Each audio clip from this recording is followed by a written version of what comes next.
Hey guys, welcome back to the channel. This is part 1 of our story. If you like this What If story and want to see part 2, let me know in the comments below. Before we start, don't forget to like, subscribe, and share this video with your friends. Also, check the description for more great content and my playlist. Now, let's start. Chapter 1, Prologue, All for Fun Good Old Transmigration, or is it Isekai? Basically, it's the idea of starting a new life in a new world. Getting a little more specific, transmigration is usually reincarnation through the soul into a new world and a new body. Isekai, on the other hand, is usually when a person is transported to another world in both body and soul. Transmigrators are usually stuck being born again in a new world and have to grow up in a brand new body. Isukeers are just plopped into a new world from their old one, keeping their identities, age, whatever clothes they have on, etc. These concepts have exploded in popularity over time as more and more people take up escapism, looking to distract and distance themselves from reality. Such a craze has led to the creation of many different anime, mangas, fan fiction, and so on that revolve around this very concept. There are probably countless people out there who have fantasized getting sent into another world, whether it's the world of your favorite franchise or a stereotypical fantasy world where you become a hero and go on a quest to slay the demon lord. And honestly, I'd be lying if I said I never had that guilty fantasy once or twice. With how boring real life can be for most, can you really blame me? Now of course, if you put more than 5 seconds into properly thinking about it, you realize that unless your plot armor is maxed out, then you're going to be struggling quite a bit in a brand new world where most things probably want to kill you, if not worse. That's why I was most certainly not thrilled about suddenly appearing in an endless white void. I was also confused, because I have absolutely no clue how this happened. There was no magic circle. No truck-kun. I was on the 27th floor of a skyscraper last time I checked. No random portal that some monsters or waifus popped out of to spur me into action as some shounen protagonist. So what gives? Well, technically speaking, a group of terrorists gave you and most other people in that building a few tons of explosives. They also gave most of you an instant death. I hear a calming voice explain behind me and Morgan Freeman. In a very, very white suit. God works too. I try not to scare people too much when I drag them here, and you were watching Evan Almighty on your phone about half an hour ago, so, the guy informs me in Morgan Freeman's calming voice while gesturing at his appearance. Oh. So I'm dead then. I confirm, just going with the flow before my mind fully processes this and I start freaking the F out. What happens now? Am I sent to heaven or hell or, oh no? Well, you don't exactly qualify for heaven with your track record. Then again, hardly anyone does. It appears that my requirements have become a bit too strict over time as you mortals keep finding new and inventive ways to sin. Even Lucifer is starting to complain about his realm being too overcrowded lately. That gets a slight chuckle out of me, but I shut back up when not Freeman gets back to casting his judgment, not like I have much of a choice to begin with. You could always try to argue your case, but that doesn't tend to end well for most people. He comments nonchalantly. Can I at least ask if I was really that bad? So I trespassed and stole a few things, but we were all us mortals were all teenagers once, and besides, it isn't illegal if you don't get caught, right? But you did get caught. By me. Remember? God damn it. I am. Well, at least this guy has a sense of humor. You probably aren't going to like that fact in a bit. But getting back on track, to fix this issue, I decided to take some inspiration from a recent trend you mortals have come up with. Transmigration, or Isekai. Great. So do I need to slay a demon lord or something to get access to heaven? Not exactly. Simply put, in this second life you're about to start living, there are 2 main methods to get enough merit to enter heaven. Method number 1 is doing good deeds and method number 2 is suffering. Suffering. Call it repenting for your sins. Oh, and doing evil acts will lower your accumulated merit, but I'm willing to be much more lax with those. For example, if you kill a monster or some bandits to save innocent lives, then you will be awarded positive merit. So a classic case of the ends justify the means, good to know. What about actually slaying the hypothetical demon lord and stopping their plans to rule or kill the world? Then you will be given the appropriate amount of merit, which is a lot. Enough to guarantee you a spot in heaven at the end of your second life as long as you don't become as bad as them. So I'm free to do what I want then as long as I have a positive impact overall. That is correct. I'm aware that these rules are a bit vague, but this is a trial run. You and a few thousand others can be considered guinea pigs for this new project of mine. Discover loopholes in these rules that I will likely patch after these trial runs end and get bonus merit from them. That should be a decent perk for you. Will I be paired up with other people then? And do I get a system or something to help me out? No and no. Everyone gets their own world to venture through, and the world you're going to has no such thing. Well, it may be possible in said world, but you won't have that as your quirk. Quirk? Oh, no no no no no no no no. Please, don't tell me it's a favorite anime of yours, right? To say I completely lose it after that is an understatement. It's also completely F. I cry out in exasperation. Even if I somehow manage to stop the HPSC, Doofenshmirtz, and that LARPing potato, quirk singularity is going to destroy the world regardless. You can't solve that SHT with a Detroit smash. Last I checked, this was meant to be a punishment that clears you of your sins. Did you think you would suddenly become a HM protagonist with invincible plot armor or something? Not Freeman counters my rant. No, but at least give me a fighting chance here. I'm sure you'll think of something. After all, you know the anime and manga inside and out. Just use that head of yours and you'll be fine. But I don't even know Japanese. Don't worry. You'll be sent to a world with the equivalent of an English dub. Good luck. Not Freeman encourages me. And before I can try to argue back, he snaps his fingers and everything goes black. When I wake back up, it doesn't take long to realize that everything looks a whole lot more animated than I remember. I'm also a whole lot younger than I remember being a moment ago. Well, considering that my arms and legs aren't purple or shaped like a dinosaur or something, I don't have a mutant quirk. I'm also a teenager again, but I suppose that's better than being completely reborn as a baby. I try to console myself. The current me is sitting on a chair in front of some desk with a bunch of CRP littered on it, but smack dab in the center of all that is a note written in gold ink. Dear 𝐒𝐭𝐚𝐲, here is the remaining crucial context you will need to start your new life. You're welcome. Your new name is up top. Current date is a week before the sludge villain incident happens. You are replacing one of the background characters at 𝐷𝐷𝐷 Junior High. Your quirk is registered as MindWeb. Excluding whatever changes you make, this world is 100% canon with maybe a bonus thing or two from the MHA games for some extra fun, but those won't affect the main story. You can figure out the rest. Do nice things, suffer, put on a good show, or do all three and you're good to go. Not Freeman. A quick online search and translation reveals my new name, 𝐒𝐭𝐚𝐲, to literally mean second life when meshed together. How subtle. Alrighty then. I tell myself and the god who's probably watching this like it's a reality TV show. Time to restart middle school, befriend some main characters, enter UA High, and save the world from I'm just effing with you. I am getting the absolute F out of here, properly preparing for the inevitable worldwide doomsday in this stupid shounen, and if God doesn't like it, then he can strike me down where I stand. 1 second passes. Then another. Then a few more. No. Well, okay then. You asked for it, God. I yell at my ceiling while ripping the note to shreds. You want a good show? Fine then, I'll show you how the hell to survive a shounen. Happy huntings. Now which background character in 𝐷𝐷𝐷 to make the swap with for my next candidate? Long neck. Pinocchio knows. Or maybe Dash can't even remember their names. Aren't you supposed to love everyone equally or something? Where's your pretend neutrality, God? A tidal wave of hellfire crashes past the barrier of clouds and God sighs as he's forced to repair yet another hole in his domain. Really? I made like 8 doors to this place for a reason. The deity huffs. Now is there a reason for you barging in here this time, or are you just being a drama queen again? The quote-unquote devil huffs back at his longtime rival before eyeing the screens he's looking at.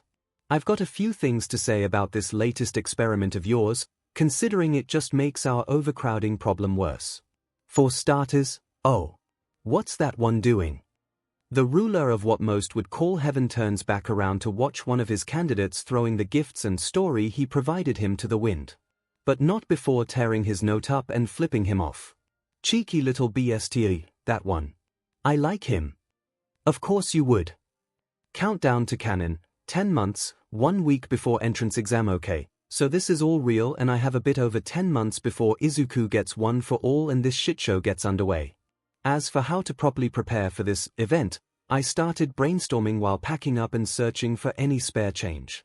Yep, I'm running away. I don't even know who my parents are here and I don't care. I have no memories of this second life either from before I woke up here, anyway, and again, I don't care. There's no ignoring the main plot whether it's the anime or manga I'm currently in. Even then, the contradictions between the two are minimal story-wise. The overs are basically filler and the movies are seen as canon. It all leads to the same conclusion.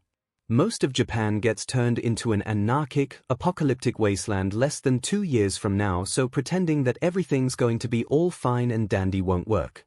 But wait, doesn't everything go back to normal and everyone lives happily ever after during the stupid time skip ending? Well, let me put it this way. Even if none of my actions change the main story and the world still gets its happy ending, the singularity will eventually reach a scale similar to what Flecht turned forced with his trigger bombs. It could be in 2 years or 10 years or 50 years for all I know, but the point is Doomsday will come and I intend to be prepared for it. And you know what they say, hope for the best but prepare for the worst. My Hero Academia has more problems than just bad guys you need to punch. The biological inequality of quirks, the unfair biases within the hero system, the resulting systematic abandonment, and so on. These are grander concepts that can't be solved by a Detroit smash, but rather societal action and awareness. Yeah, that's not happening. Not in a shounen world like this one. The best that rushed, timeskip series ending did was fix systemic prejudice and the hero ranking system a little bit. There's no way I'm trying to convince the people of Japan and the rest of this world to get its SHT together either. And even if I could, I probably wouldn't since most of these guys are massive assholes. I'm not Izuku Midoriya, I'm not suffering for these sheeple. I can beat up bad guys all I want, but the villains of this series besides the Potato Man, his just a natural-born PP are the victims of these numerous DSFN seekers taken to a devastating extreme. Beating them doesn't mean solving the world's issues. Not even the centuries-old Eleapa who claims to be behind everything wrong in the world biting the dust will fix this worldwide mess. Besides, philosophical stuff aside, I'd rather not be forced to repeat part of middle school and high school again, even if the latter includes training to be a hero, which I most definitely do not want to be. Not Freeman made the rules and requirements lax for a reason. I can't pull this off while going by the book. The only laws I'm going to follow here are Murphy's. Sticking to pure-hearted morals isn't going to work unless you're a plot-armored punching bag like Izuku Midoriya. It's not that I don't like the character, but someone like him actually being successful in saving the world is only possible for the same reason that clothes covering private parts can withstand literally anything that's thrown at them. Looking at you, Tomura's breathes. You survived the blast from a group of nuclear bombs that tore AFO Tomura, who had a body rivaling Prime All Might in power at the time, apart with only a few small holes and some scratches. Does that make any sense whatsoever? Absolutely not. It's that kind of unfairness the main protagonist of most shounen manga gets unlimited access to once the main plot gets going, this one being no exception. Speaking of the bush-haired teenager, most would probably think that the best solution to my current predicament would be to take his place and scam one for all out of All Might by running in without thinking when the sludge villain comes and either attacks him or Katsuki Bakugo. Well, I considered that option, but eventually decided to forget about it. I could 𝐂𝐻𝐿 far better than the protagonist who figures out he can use his goddamn legs after like half a year and numerous broken bones, but that's about the only positive. For starters, by taking over as the main protagonist, all the attention would be on me. I would have to behave like a picture-perfect hero for All Might and UA and deal with numerous villains while saving idiotic, hormonal teenagers from their own stupidity and probably get hurt a lot too because I would be forced to go plus ultra way too often. Don't get me wrong, I love the show and all, but like I said before, there are just some aspects of shounens that aren't exactly quote-unquote realistic, and you kinda just have to turn your brain off for a bit to really enjoy them. Besides, I've always lived by the phrase work smarter, not harder, and I don't intend on changing that anytime soon no matter how incompatible it is with plus ultra. And yeah, I could tell a select few people about my previous life and goals here, forming my own little A-team like All Might originally did to combat AFO, but that wouldn't help much either because this is a shounen and even the smartest characters can be complete dumbass sometimes, mostly for plot purposes. For example, why a certain chimera didn't have a certain teacher who cosplays as a homeless man stare down AFO at Kamino so even your average cop with a pistol can put him down if he doesn't just wither away from losing access to his mad scientist's age-slowing quirk is beyond me. If this was Fanon Nezu, aka the almighty rat god, then I would consider it. Mestering OFA and bringing this world to its knees as an apostle to the divine lord of chaos sounds like a pretty good time. But this is just the regular, canon Nezu we're talking about, and this Nezu isn't nearly as almighty. And don't even get me started on the complete idiocy that is the sentient 𝐒𝐻𝐽𝐽 as a demon lord because he's an attention whore. Again, I love the story, mainly the first half of it and 𝐒𝐻𝐽𝐽 vigilantes, but Kohei Horikoshi cannot write genius characters for the life of him. That's going to help me out a lot, as are the other shounen tropes and plot holes present, but I'm going to need much more if I want a chance at survival. Complaining about a few plot holes and questionable decisions made by important characters won't get me anywhere. Taking advantage of said plot holes and questionable decisions will. But back to the main point, those issues can be solved if I just run for the hills after obtaining OFA, right? I could copy the fourth user's strategy, spend some time as a hermit while undergoing a training montage, and come back when the potato starts causing problems to completely wreck his SHT as well as every other villain in this franchise while I'm at it. Nabu Island would probably be the best place to hide out. I could befriend Katsuma and Mahoro Shimano, work a LBR-intensive job at the farms or production factories to train and earn a decent enough living, and further train my heart out for a few months while having access to an overpowered healer. Not even Recovery Girl compares to Katsuma, as cell activation also improves physical condition alongside the initial healing. In other words, Katsuma's quirk heals your stamina too, unlike Recovery Girl's quirk that drains your stamina to heal you. I'd MSTR OFA in no time by abusing cell activation and the human version of Dragon Ball Zenkai boosts. My body would rapidly adapt to the constant strain of that stockpile quirk, and I already know how the other extra quirks work, so it would only take a few months at most to finish up that training montage.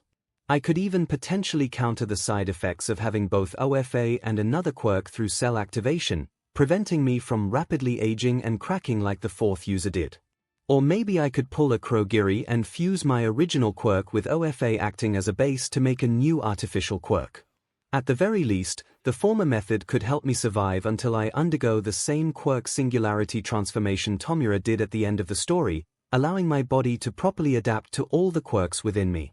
At that point, tearing the heads off any AFO users and beating their brains into mush before they can regenerate would be child's play, as I won't be showing any mercy like Izuku did, so what's the problem? Well, the issue with that and the main issue with getting OFA in general is the previous users themselves.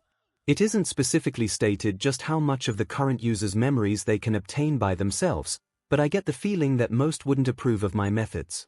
The second, third, and fourth users probably would, for a time.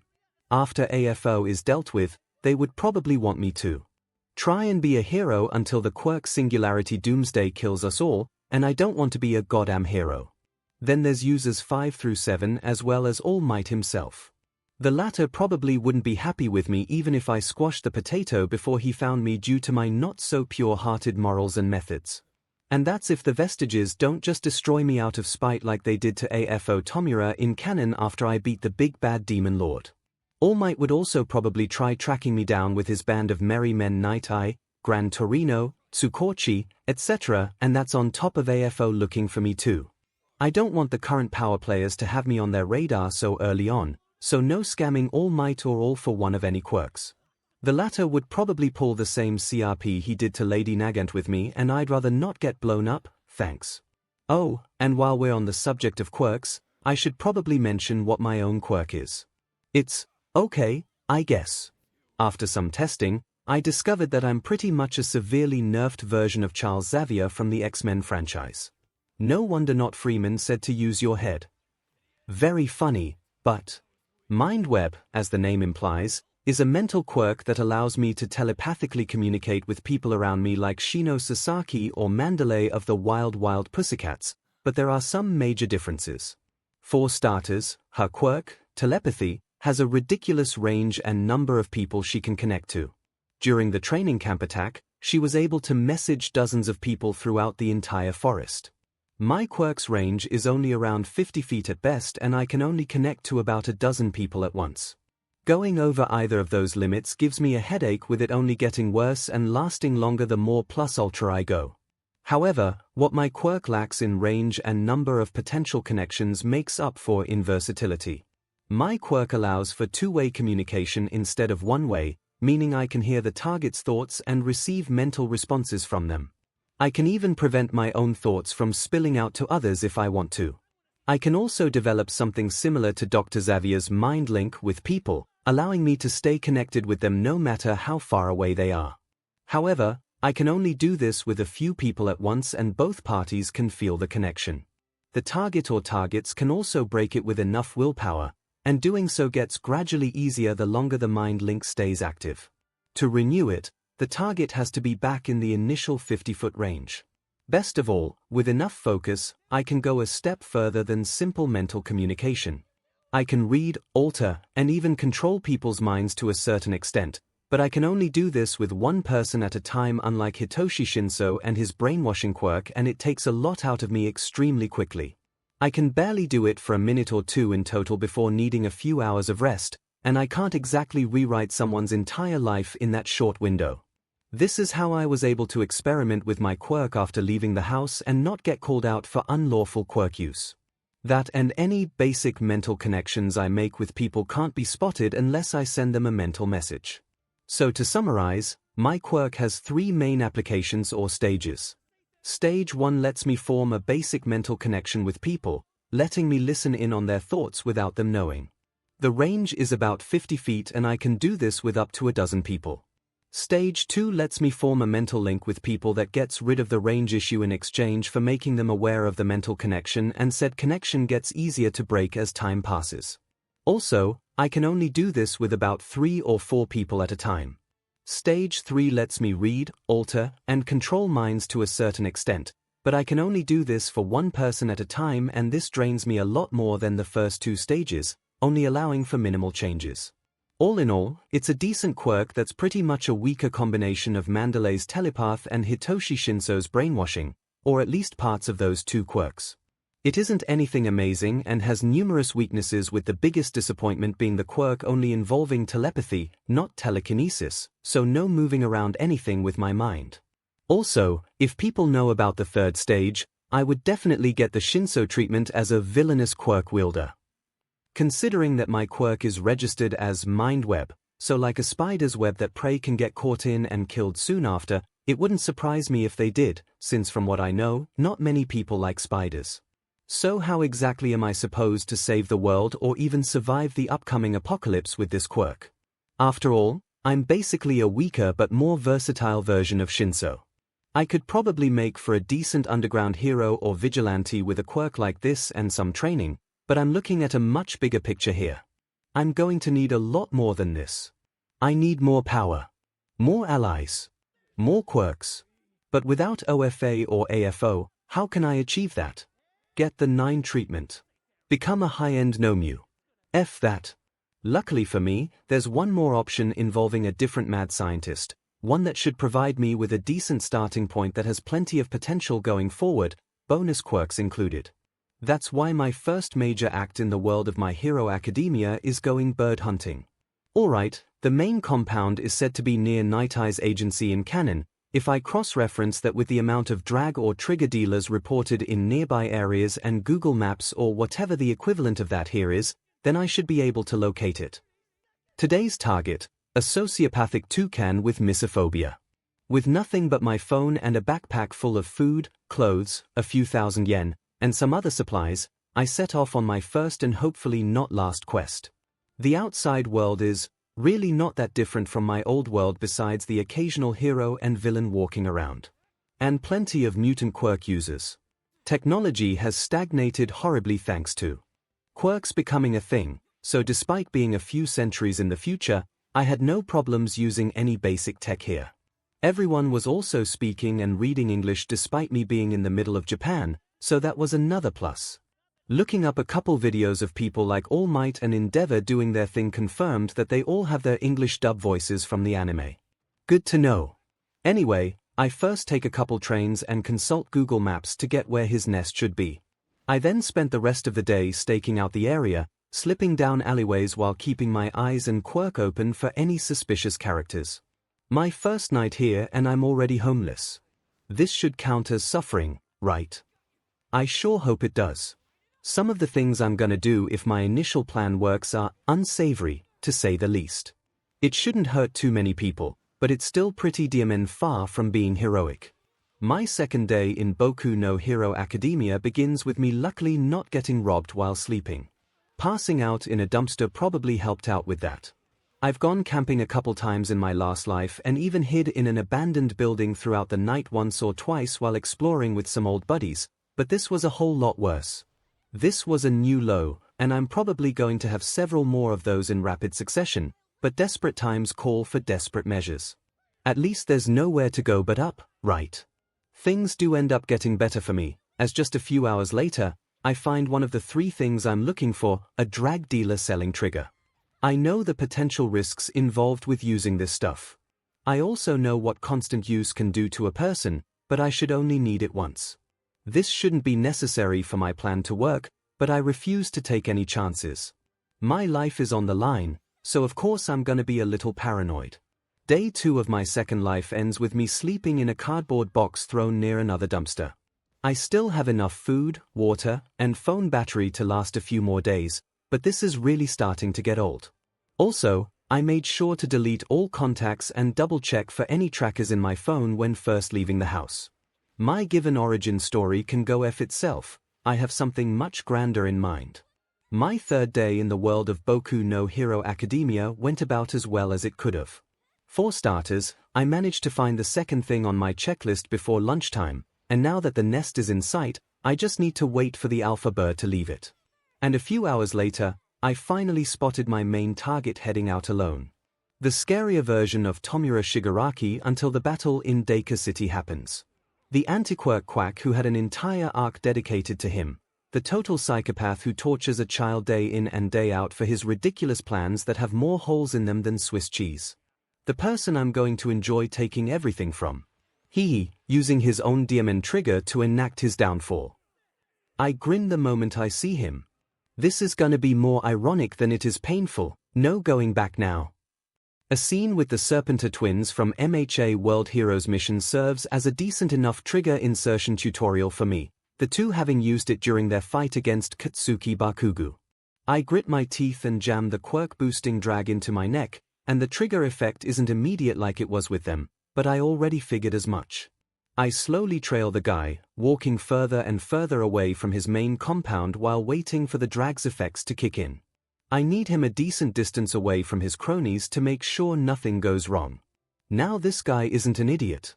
He's overconfident and egotistical, definitely, but not an idiot. That's why, when he notices someone following him after a few minutes, he begins to walk deep into a dark alley far away from any prying eyes. He probably thinks I'm some stupid thug who wants to rob him, perfect. Soon after that, the trigger decides to finally kick in, and it's a really good thing we're already a long distance away from everyone else because my senses would get completely overwhelmed if I was in a crowded area. I feel like everything from my range to the number of people I can affect and control has increased. I feel more in tune with my surroundings and I feel my emotions becoming more volatile. But I stay in control. I have to for this do or die plan to work out. I have to if I want to accomplish anything that's actually meaningful in this world. I'm not some bootleg Shinso with a bit of foresight. I'm not some background character forced to rely on the suicidal protagonist who breaks himself far more than his opponents. I'm doing this my OWN way. On my OWN terms. You can come out now, filth. My target speaks with clear disdain in his voice. I want to destroy this piece of SHT. This child-torturing monster. And I will, but that isn't the end of my plans. No, this is only the beginning. I heed his request and he raises an eyebrow at the kid standing on the opposite side of this dark, abandoned alley. Big mistake. I immediately put everything I have into controlling him through mind web. Every ounce of willpower I can muster is put into suppressing his own before he can even think about attacking me. He would slaughter me in a heartbeat if I didn't. His matter manipulation quirk is one of the most overpowered in the entire series, and that's without all the other potential tricks MHA fans have their eyes it can accomplish. He wouldn't need any of that to kill me. He could make this entire alley resemble a mutant porcupine or turn me into bloody mist with a single touch, but he won't get that chance. Once he's subdued, I give my one and only order to the young Yakuza boss. Use your quirk to fuse with me, but have ME be the one in full control over our combined form. Give me your body, quirk, memories, and everything else, Kai Chisaki. There is no internal monologue or dramatic OST playing in the background to accompany this crucial moment of mine. We're just two people in a dark alley, ready to forever alter this world as one. We walk towards each other, while I keep my grip on both him and my own volatile emotions. Then there's mentally preparing for what's to come. It's gonna hurt like a beach, but it'll be so worth it. I feel slight hints of struggle in his mind, but my boosted quirk focused entirely on him is far too much to counter. Maybe Izuku with OFA could break out. Or AFO or Stain or Gigantomachia. But Kai. Not a chance. I won't let him. Well, here we go. He takes off his glove, and I give one last nod before it begins. The next moment is one of complete and utter agony. Then it all goes dark, and I am reborn a second time in the span of just a few days. What fun this transmigration is turning out to be. Cleaning house, this place has seen better days. Kendo rapper of the 8 bullets grumbles before getting yelled at by an ugly puppet. What do you think you're doing, disrespecting the shy Hasaikai like that? You put a sock in it, mimic. Or better yet, go merge with one and save everyone in this building any future headaches. I'm gonna go challenge the boss again when he gets back. He can't keep landing lucky hits forever. Joy Irinaka, main manager of the Shy Hasaikai, prepares to go on another rant, but stops as the brawler stomps off. That loser will just get murdered in a heartbeat before being put back together again. Or maybe the boss will finally stop showing mercy on that brute and find a new bullet. The Yakuza's due for a revival, and anyone who gets in the way of their return is going down. Countdown to canon. 10 months, 4 days before entrance exam. I remember living at an orphanage, reading a book about an old quirk theory. I remember growing to hate quirks, seeing them as nothing but a rat-carried disease, a curse. I remember being taken in by the old man, the former boss of the Shy Hasaikai, a debt that I could only hope to someday repay. I remember being taught by the man I considered a father how to be an honorable Yakuza, and lashing out at anyone who dared to badmouth it. I remember becoming more desperate, resorting to various forms of villainy and drag dealing to try and reinstate the Yakuza. To try and pay the old man back for everything. I remember when he refused to listen as I offered a way for the Yakuza to finally rise again in this superpowered society. I remember finding out about and 𝐔𝐻𝐷 goddamn 𝐹 what the actual F overhaul. I collapsed to the ground, dry heaving while trying to recollect myself from that. Suddenly waking up with a few more decades of memories is a lot. Waking up after a moment of incredible pain is also a lot. Then there's the recoil of my trigger stunt and this new body and this beak-faced F. Having multiple months' worth of child-torturing memories does not feel good. The fact that she was anything more than a shattered husk after years of that is just, wow. But it won't be like that here. This isn't canon. Not anymore. Kai Chisaki is dead, and I just got one of My Hero Academia's most powerful quirks without relying on OFA or AFO. Not even 3 days in and I already succeeded in what the latter couldn't, getting full control over the perfect body and quirk for my plans. Take that, you potato. I get back up and take a look at my new self with Kai's phone. I'm not nearly as monstrous looking as Overhaul when he fused with Shin Nemoto, let alone Rikia Katsukame, but I'm still pretty far from looking human at the moment. At the very least, there still isn't anyone around. That makes this next part a whole lot easier. Using Overhaul's quirk and his memories on just how to properly use it, I begin to discard some pieces of flesh in an attempt to look as much like Kai Chisaki as possible. The pain may only last for a moment each time, but all those moments do not feel comfortable, to put it lightly. This also helps me get used to my second quirk.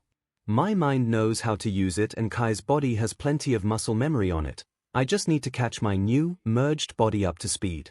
It takes around half an hour with trials, errors, many moments of pain, and lots of gore, but my body soon very closely resembles that of Kai Chisaki. I may be a few centimeters taller and I have a bit more meat on my bones, but you'd have to know what you're looking for to spot the differences.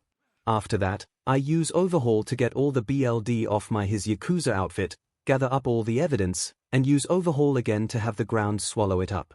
Nobody's gonna find a small heap of BLD, clothes, and body parts when it's over 20 feet underground in some random alley with no evidence of tampering. Now then, with that all done and over with, it's time for phase 2 of my first and definitely not last MSTR plan. Kai Chisaki's quirk is an absolute godsend that has the potential to give All For One a run for his money if even a fraction of the fan theories I read regarding its capabilities are true, but I'm going to need more than that for my preparations. I'm looking at the bigger picture right now. I need manpower, resources, funding, a place to call home, and so on, and the 𝐈 Saikai offers me a start to all of that despite the awful situation it's in. The Yakuza are a small organization on the branch of extinction with very little funds and manpower. The police also keep their eyes on them, ready to slap the villain label on them the second they step out of line, but their monitoring is kinda half-butted according to Kai's memories. It took Sir Night Eye, the old sidekick of All Might who spent years fighting a secret war against All For One, to finally catch them in the act and orchestrate their takedown, and even then, it took ages. The number of heroes and police in Japan with that level of experience and expertise can be counted on one hand. Now in canon, Kai mainly relies on selling his own brand of trigger to get the funding needed for his mad science, but he also commits a few crimes here and there with his men where they escape with some money already stolen by other villains. With a quirk like his, these funding tactics are laughable at best. The power to literally alter matter with a touch has endless capabilities, but all he does is torture a child in his secret basement and occasionally make people explode before maybe healing, resurrecting them. He also treats pretty much his entire organization as disposable cannon fodder to either throw away or directly murder at a moment's notice. I mean, his elites are literally called the 8 bullets for crying out loud. As Shouter Aizawa would say, some of these people have far from zero potential, and I intend to bring that potential out of them. I'm gonna be making some serious changes to this Yakuza, and these changes are going to be beneficial for everyone, but some people are gonna notice their big bad bird boss acting OOC and start asking questions once I start this up. Harry Corono Chronostasis and Joy Irinaka Mimic will definitely pick up on this, and while I could just get rid of them now, those two are some of the most competent and loyal people Kai has working for him, and there is a lot I could do with them following my orders. Also, I know these aren't my memories, but Corono has been a friend of Kai's since his childhood, and all those memories have made me pretty fond of the guy despite him going along with 𝐒𝐲𝐽's treatment. He did it mainly because Kai wanted to, and he'll stop doing so if that's what Kai wants. I just need to have a good reason for Overhaul to stop doing so. A good reason for Kai Chisaki to suddenly change his ideals and how he runs things, and I have the perfect way of doing that as well as solving another major potential problem taking over this Yakuza causes. I first arrived back at the main 𝐈 Saikai compound and walked in without any problems. I know this place and the people in it like the back of my hand now, so I have no issues with activating the secret SWCH underneath a vase on the first floor to enter the hidden passageway. Walk in like you own the place, and people will think that you do.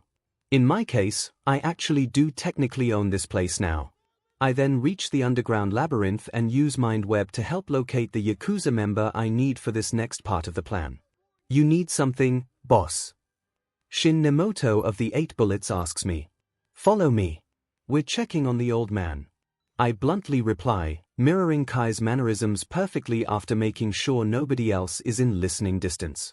Shin pauses for a second before beginning to follow me, and we both make our way through the underground labyrinth before arriving at the room where the old Yakuza boss is being kept in. Kai put the guy into a forced medical coma with his quirk and planned to fix him after he succeeded with his plans to restore the Yakuza's glory. That won't be happening this time, and the truth will never get out. As the two guards make way for Shin and I to enter, I suddenly feel a small part of myself want to just abandon this idea. To not kill the old man no matter what. My memories.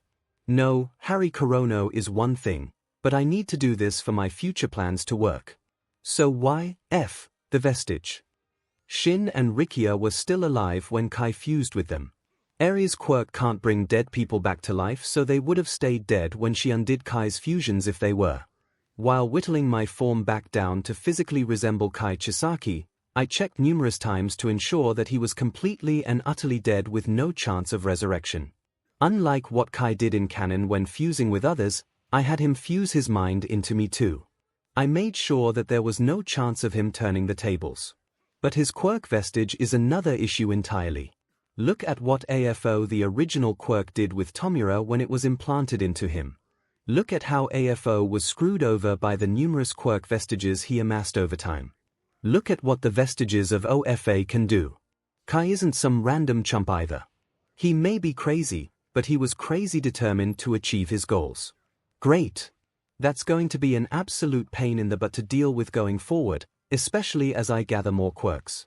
I better nip that problem in the bud as soon as possible, but for now, I use my original quirk to mentally suppress all those feelings and emotions. It may not be all for one, but it'll do for now. Now then, time for phase 2. I use Mind Web to take control of Shin. I've recovered enough from Trigger to do so, and he shouldn't have nearly as much willpower as Kai. I then have him speak, making sure that the thugs guarding the now closed entrance can hear us well enough. I told you, emotions are unnecessary burdens if we want things to progress smoothly. I have him say, "Did you forget what this is all for?" The old man is, "Wait, what are you? Don't you dare." I then have him take out his handgun and fire several shots at the old Yakuza boss, killing him instantly. "You traitorous BSE." I roar, playing the part perfectly while using Overhaul to completely demolish the room. The two thugs are scared out of their minds and I scream at them to get back up while having Shin point his gun at me. The two do so and I use Overhaul on the ground a few more times to cause some more chaos while walking towards Shin. I then smile under my mask as I approach the villain and complete phase 2 of my plan. Less than a minute later, the two guards and several dozen other Yakuza members storm into the ruined room with Kurono leading the charge, and gasp at the sight in front of them. I'm on my knees with lots of BLD and a few extra body parts on me. Several other body parts belonging to Shin are scattered around the room and the old Yakuza leader is lying at the edge of the room with BLD leaking out of several holes on his head and chest. Overhaul, what happened? Kurono eventually yells after a few seconds of silence. Shin Nemoto. I growl with as much fury as I can muster. He requested that I visit the old man with him before claiming that our emotional attachment to him was a burden holding the 𝐒𝐻𝐻 psyche back from reclaiming its former glory, and killed him before I could stop him. Shin Nemoto, the Yakuza member with a quirk that serves as both a perfect interrogator and the wet dream of every counterintelligence agency in the world.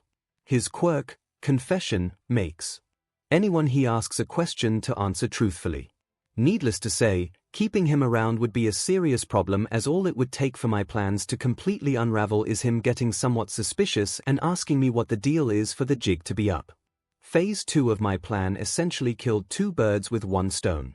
I would get rid of the one guy who could expose me and also give a valid reason for Overhaul changing to the rest of the 𝐒𝐻𝐻 psyche. Oh, and I made sure to acquire his quirk too, hence my current, slightly mutated state. There's no way I'm letting such a useful ability die with him. After my explanation, I used Overhaul to fix the damaged room around me before telling everyone except Kurono to both leave and spread the word that there would be a meeting with everyone currently present at the compound in an hour to explain what happened. Once everyone else leaves, I collapse onto a wall and begin to cry. These tears aren't fake. I'm decent at acting, but I'm far from being at the level of a professional. It's thanks to Kai's memories and my knowledge of 𝐒𝐻𝐻 that I know how to act here, and it's thanks to his memories that I'm so emotional right now. What are we doing, Chrono? I ask my 𝐾𝐲𝐲 right-hand man as he slumps down right next to me. I even used the nickname 𝐾𝐲 gave him to drive the point home. I wanted to turn the 𝐻𝐼𝐾𝐲 into something the old man would be proud of. I wanted to get the power, respect, and influence he deserved to have. I even wanted to destroy quirks themselves to make it happen. It was never going to happen, was it? It still could. 𝐭𝐴𝐲 comforts me. With 𝐴-𝐴 is the only person related to the boss I have left. He trusted me to look after her, and I tore her apart again and again for the sake of her grandfather. Having the 𝐻𝐼𝐾𝐲 branch off into villainy is one thing, but to do that to his family, his own flesh and blood. 𝐭𝐴𝐲 takes a moment to ponder this, having also formed a bond with the old man over the years. This big plan of mine, it's still in its starting stages, but I can already tell it isn't going to work out. Even if we were able to create a quirk-removing bullet and produce enough of them to cure the world, who's to say that they won't simply evolve as viruses so often do? No erasing bullet would work on them, and what then?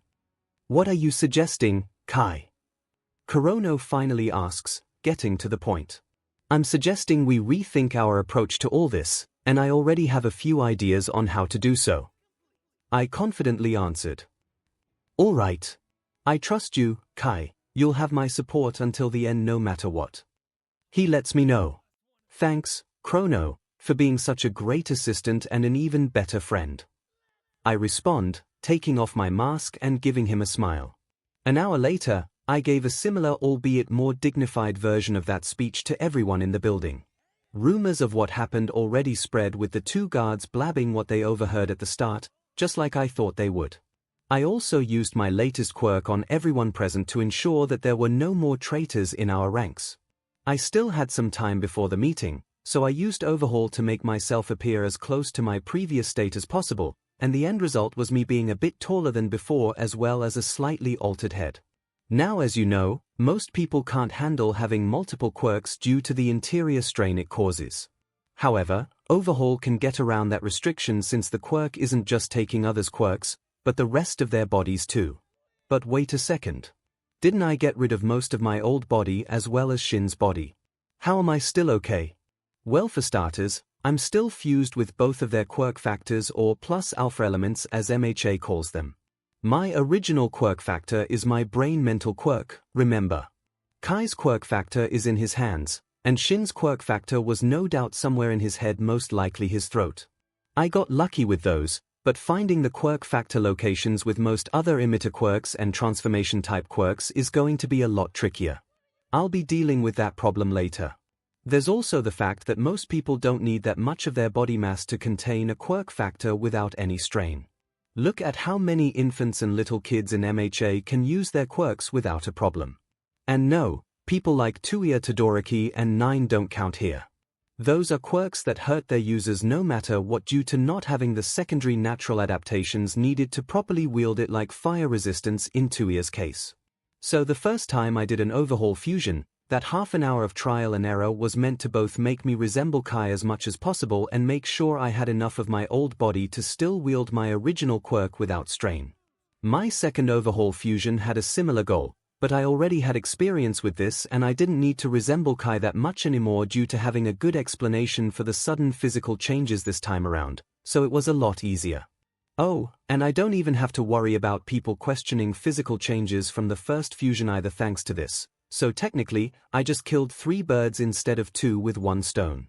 Now then, with a proper reason to start implementing changes and my position as 𝐻𝐼𝐾𝐲 leader firm, I just have one last immediate thing I need to do besides trying to pay Vestige Hall a visit, but that task will be done tonight. This final task of mine is very important both professionally and personally. It will be greatly beneficial for me going forward, and it's also something I genuinely want to do out of the slight kindness of my heart. Obtaining 𝐾𝐲's memories made me a lot more ruthless, I won't argue against that. I've already killed 3 people and mutilated 2 of those 3 people for my own gain, yet I barely feel a thing because I have memories of 𝐾𝐲 doing so, so much worse. Looks like I inadvertently got myself into that transmigrator trope of instantly accepting the ridiculous, otherworldly situation I got thrown into. Good to know. But more importantly, 𝐾𝐲's perspective lets me understand quite a few things that watching the show didn't, making this far more real to me. You could say I've already lived a life here, and a very dark one at that. I experienced what living in this Xiaonan world was truly like, and it only made me more determined to move forward with my plans, but I don't intend to be like him. I won't be like him, and there's an adorable little unicorn I plan on proving that to. Toucans and unicorns, something's going on, if all the rapid movement is anything to go by. A meeting. Some kind of big announcement. Even her guards seem to be gone. This could be her big chance. She can run away and make sure that the birdmen can't find her this time. But something stops her from trying. Something deep down inside of her tells her to be patient and wait. Is it fear that she'll get caught again? It's not like Overhaul can do anything worse to her. Is it exception? Is she finally believing that she's the curse Overhaul constantly says she is? No, this is something else. So she'll wait for now and hope that she's right about this. It's not like she has anyone or anything waiting for her out there anyway. Countdown to canon, 10 months, 4 days before entrance exam. Hi there, A. The white-haired little girl squeaks in surprise at the voice in her head. Hello. She then whispers back while taking a quick look around the room she's locked in. My name's 𝐒𝐭𝐚𝐲. It's nice to meet you. Why in here? Eri asks. Overhaul, the masked people will dash. You don't need to worry about them anymore, A. The voice reassures her. The confidence in that statement is enough to ease her thoughts for a moment, but only for a moment. B. But he hurt me too, you know. That gets her to pause. He hurt me a lot, told me my quirk was cursed and tore me apart. He did the same thing to you too, right? She gives a slight nod back with her thoughts revealing so much more. Do you know why he did that to us, Eri? The voice then asks. A brief silence follows before the voice in her head elaborates. He did that because he was scared of us. He was scared of what we can do with our quirks, and he was right to be scared. Before Eri has much time to process that, the voice continues. You tried breaking free before, right? I did too, and I succeeded this time. He took so much from me, so I decided to take everything from him. Want to see the result of that? Many more thoughts race through her head at that moment. He's like her. He really stopped Overhaul. Overhaul was scared of her. Was he right to be scared of her? Eventually, Eri gives another silent nod and the door to her room opens up with none other than Overhaul walking inside.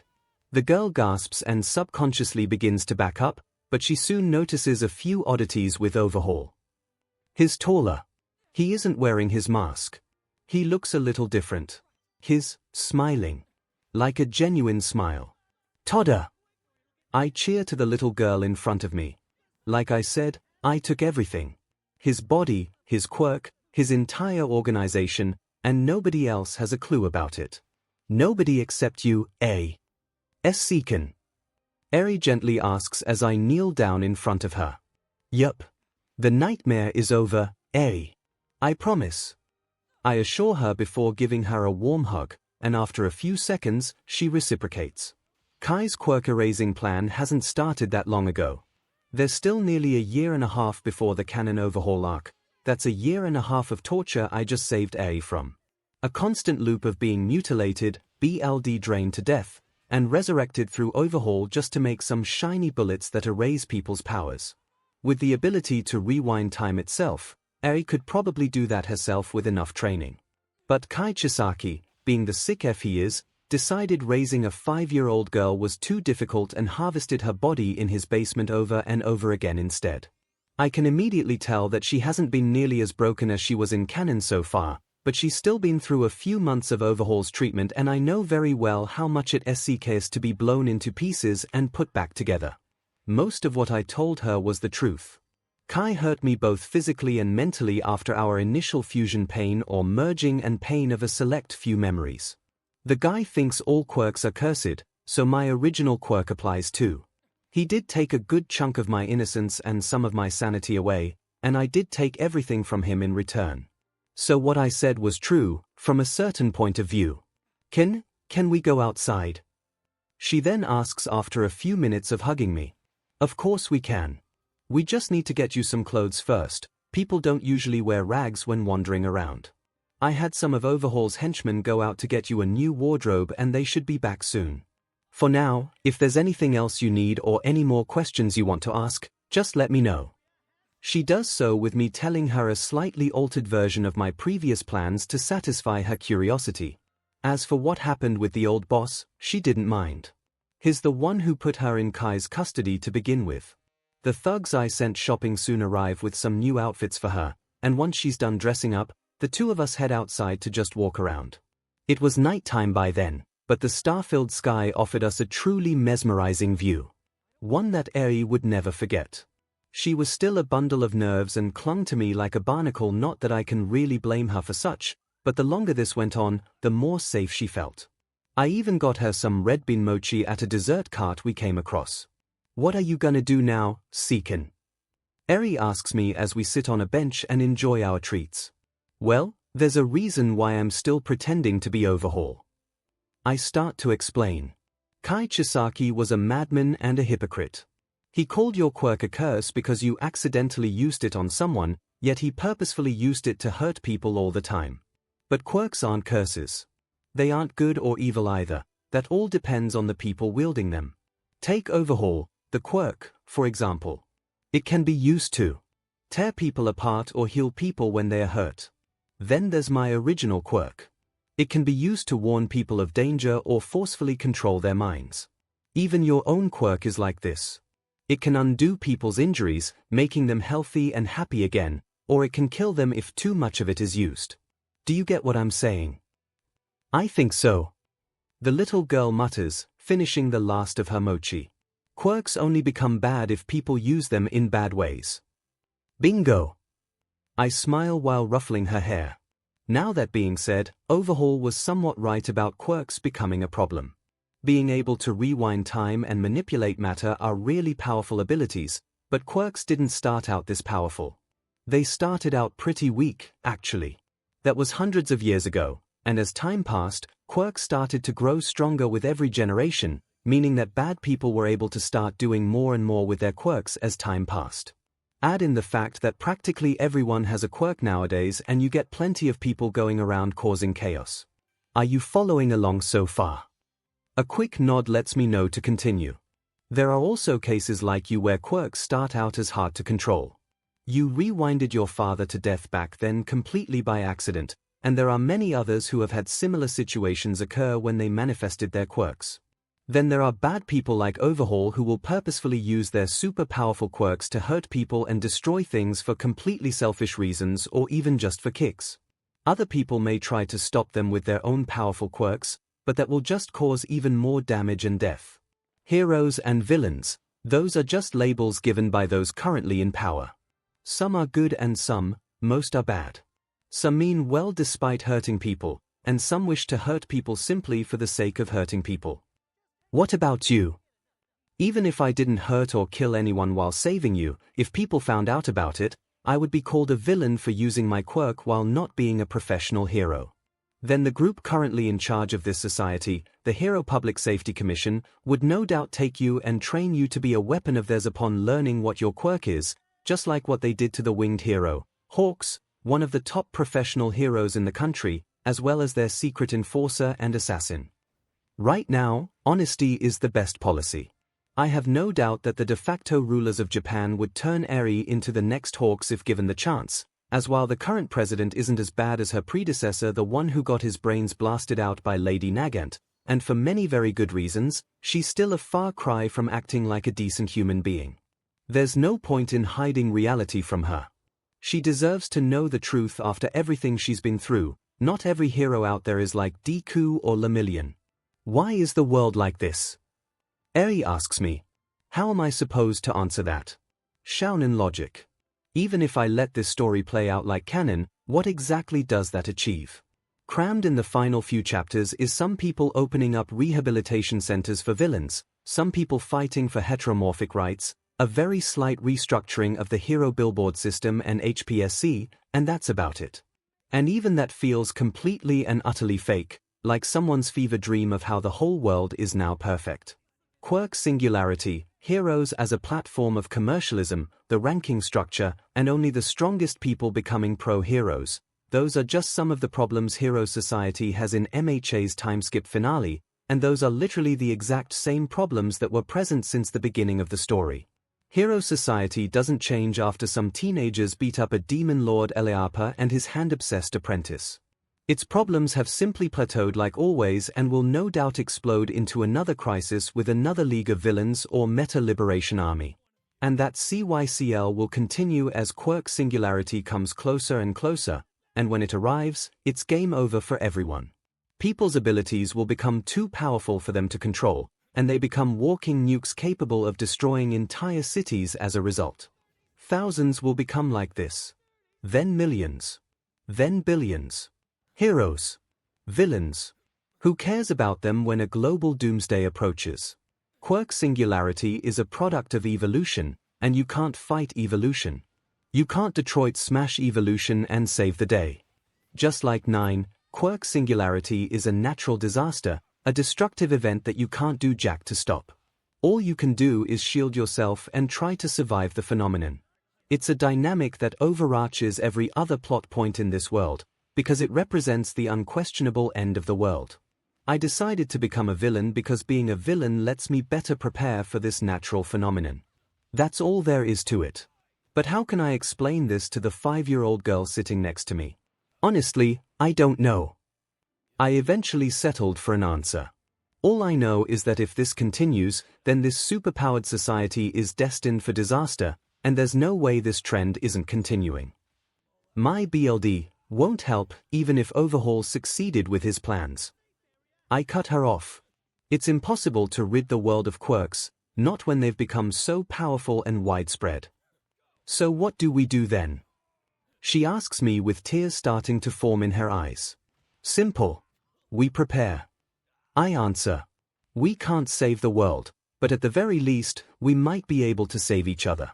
At the very least, I can try and save you. You did save me. The child cries out. You're the only person who has ever been nice to me. You saved me from him, and I wanna save you too. Are you sure, 𝐸? There will be no more experiments on you and the 𝐒𝐻𝐻 will treat you like the princess you deserve to be, but I know all too well how that building has plenty of bad memories attached to it. It's okay, 𝐒𝐭𝐚. After all, if I run away from this, how can I get them to pay me back? The little girl gives me a smile. A slightly DV smile. The Yakuza better watch their backs. They now have an angry unicorn child that's just itching for some sweet, sweet revenge. But in all seriousness, it's so nice to see 𝐸 emerging from her shell this early on. She won't be able to help me much at the moment, but once she gets a better handle on her quirk, this world is going to see just how terrifying our quirk synergy can be. I just need to make sure a certain toucan doesn't get the chance to haunt me before then, or ever. That's why, as I head to bed with 𝐸, her new room will be done by tomorrow, I get ready to nip this problem in the bud. It's not just you now. Remember what and who you're fighting for now. I tell myself while staring at the little girl in unicorn pajamas nuzzled up next to me. Remember what you need to do, I remind myself over and over. Keeping my mind and quirk focused on this singular goal. Doing what I know I can do with the knowledge I have, the script or cheat sheet right in front of me. Even while drifting asleep, that's the only thing on my mind. And the next time I open my eyes, I'm not in my room. Far from it. 𝐸𝐵𝐺. Hello, Kai. I wake up in a dark void. A smoky, featureless expanse that feels far more otherworldly than the world I was recently transmigrated to. It's evenly lit, yet there's no obvious light source. I'm on a platform of stone, yet there's nothing holding it up. It also feels familiar, and not just because I've seen a similar space in canon, within both the depths of All for One and One for All. I guess it makes sense. After all, this world is inside my head. Inside my body. I'm this world and this world is me. In Tomura's game lingo terms, I already have the dev kit for this map and a manual on how to use one from a similar game. What I need to do now is apply that knowledge to my version, to my vestige world. And quell the guests I've invited into this place. One of the vestiges screams incoherently as he charges at me while the other simply stands there, behaving like an empty husk. Mindweb plus Overhaul on what? Come now, Kai. Surely you've figured it out by now if you've seen even a fraction of my memories. I monologue while stepping closer to the cage of stone that just encompassed everything up to his head. He attempts to use his quirk to break free, but it isn't working. He's controlling us and our quirks through use of his own. It's no all-for-one, but quirks that can mentally control others have been shown to affect multiple quirk wielders and, to a lesser extent, the vestiges attached to them, like what that Shinso kid did at the sports festival, right? Shin concludes after giving it some thought. And just like that, you've proven yourself to be better than most quirk analysts in the country. Good job, Shin. I compliment my other permanent guest. Now of course, the vestiges of One for All were able to break free from his quirk's influence, but compared to the group of vestiges that even fended off the demon lord 𝐿𝐴𝐵 for generations, you simply aren't up to snuff, especially considering that unlike them, I actually know what the hell I'm doing. This is my world and these are my quirks. You two best get used to it. You think you're accomplishing anything, you coward. Kai roars at me. You have the knowledge and materials needed to end this diseased society, and you just dash. First of all, 𝐸 is more than just materials, Kai. Second of all, you know as well as I do that your plans were never going to work. The 𝐒𝐻𝐻𝐼 is a mini version of 𝐿𝐴𝐵 and you're a mini version of Fleck Turn, and even if you somehow had full control over 𝐿𝐴𝐵, your plans, like theirs, would end up wiping out most of the world. You're dooming the world too by doing nothing. So, I don't give a rat's butt about this world and I know that you don't either. All you want is for the 𝐒𝐻𝐻𝐼 to return to their former glory. The rest of the world's population is merely sheeple for you to rule over once you're finished. That won't work, and there's a very good chance that my own plans actually will save the Yakuza, unlike what happened in canon, so why oppose me? You know Demon well WHY. Okay, I'll admit that killing the old man and framing Shin for it was a PP move, but are you really one to judge me after what you did to him? Besides, we both know how he would have reacted to your finished plan. Just look at the fate you and him had in the canon epilogue. You almost made it seem like you don't want to be enemies with him. Shin points out while observing our conversation. Because I am. I answer, surprising them both. Don't get me wrong, I hate Overhaul and what his organization did, but I also got my revenge already. You aren't Kai Chisaki and Shin Nemoto, you're just the few lingering wisps of them that came along with their quirks, and I see no reason to beat a few dead horses when they can be quite helpful to me just the way they are. Aren't you afraid of a potential uprising like what happened with All for One? Vestige Shin asks me. I should be fine for now as long as I don't take too many quirks. I nonchalantly answer the former bullet of death. And I already have a few ideas to safely expand my collection without that issue down the line. Of course, you're free to test your luck and fail miserably before being subjected to an eternity of torment in here, but I know enough about you from the anime and manga to know that this is merely a test on your end. You value people who are heartfelt and have always been on the logical side rather than the emotional side, so you know that the past events which led to this situation don't matter at all in this current, changed present, and willingly following me now is your best course of action. Am I right? I ask, using Shin's own quirk on him for that last question. Yes. He responds under the effect of his quirk, proving my point. Excellent. Glad we're all clear on that. By the way, the same offer goes for you, Kai. If you ever want to even slightly influence the 𝐒𝐻𝐻𝐼 again, you'll agree to help me out. Damn it, Nemoto. Get me the hell out of here. Vestige Hall screams. I'm just gonna give you some time to cool off. I sigh at the ghost bird frothing in rage. I'm gonna rip your F-heads OFF. Okay, so you need more time. Ra-ah-ah. Vestige Hall goes back to screaming in rage as I bury him deep within the lump of rock we're standing on. I'll have to try and figure out how to customize this place soon. The view is kinda cool, but have more than a fin-floating boulder to stand on would be nice. I reflect while walking over to Shin. You know what, consider that your first assignment, Shin. The OFA vestiges could customize their own world a little, so we should be able to too. Maybe the world is like this since you only have the One for All and All for One vestige worlds as inspiration for a starting point.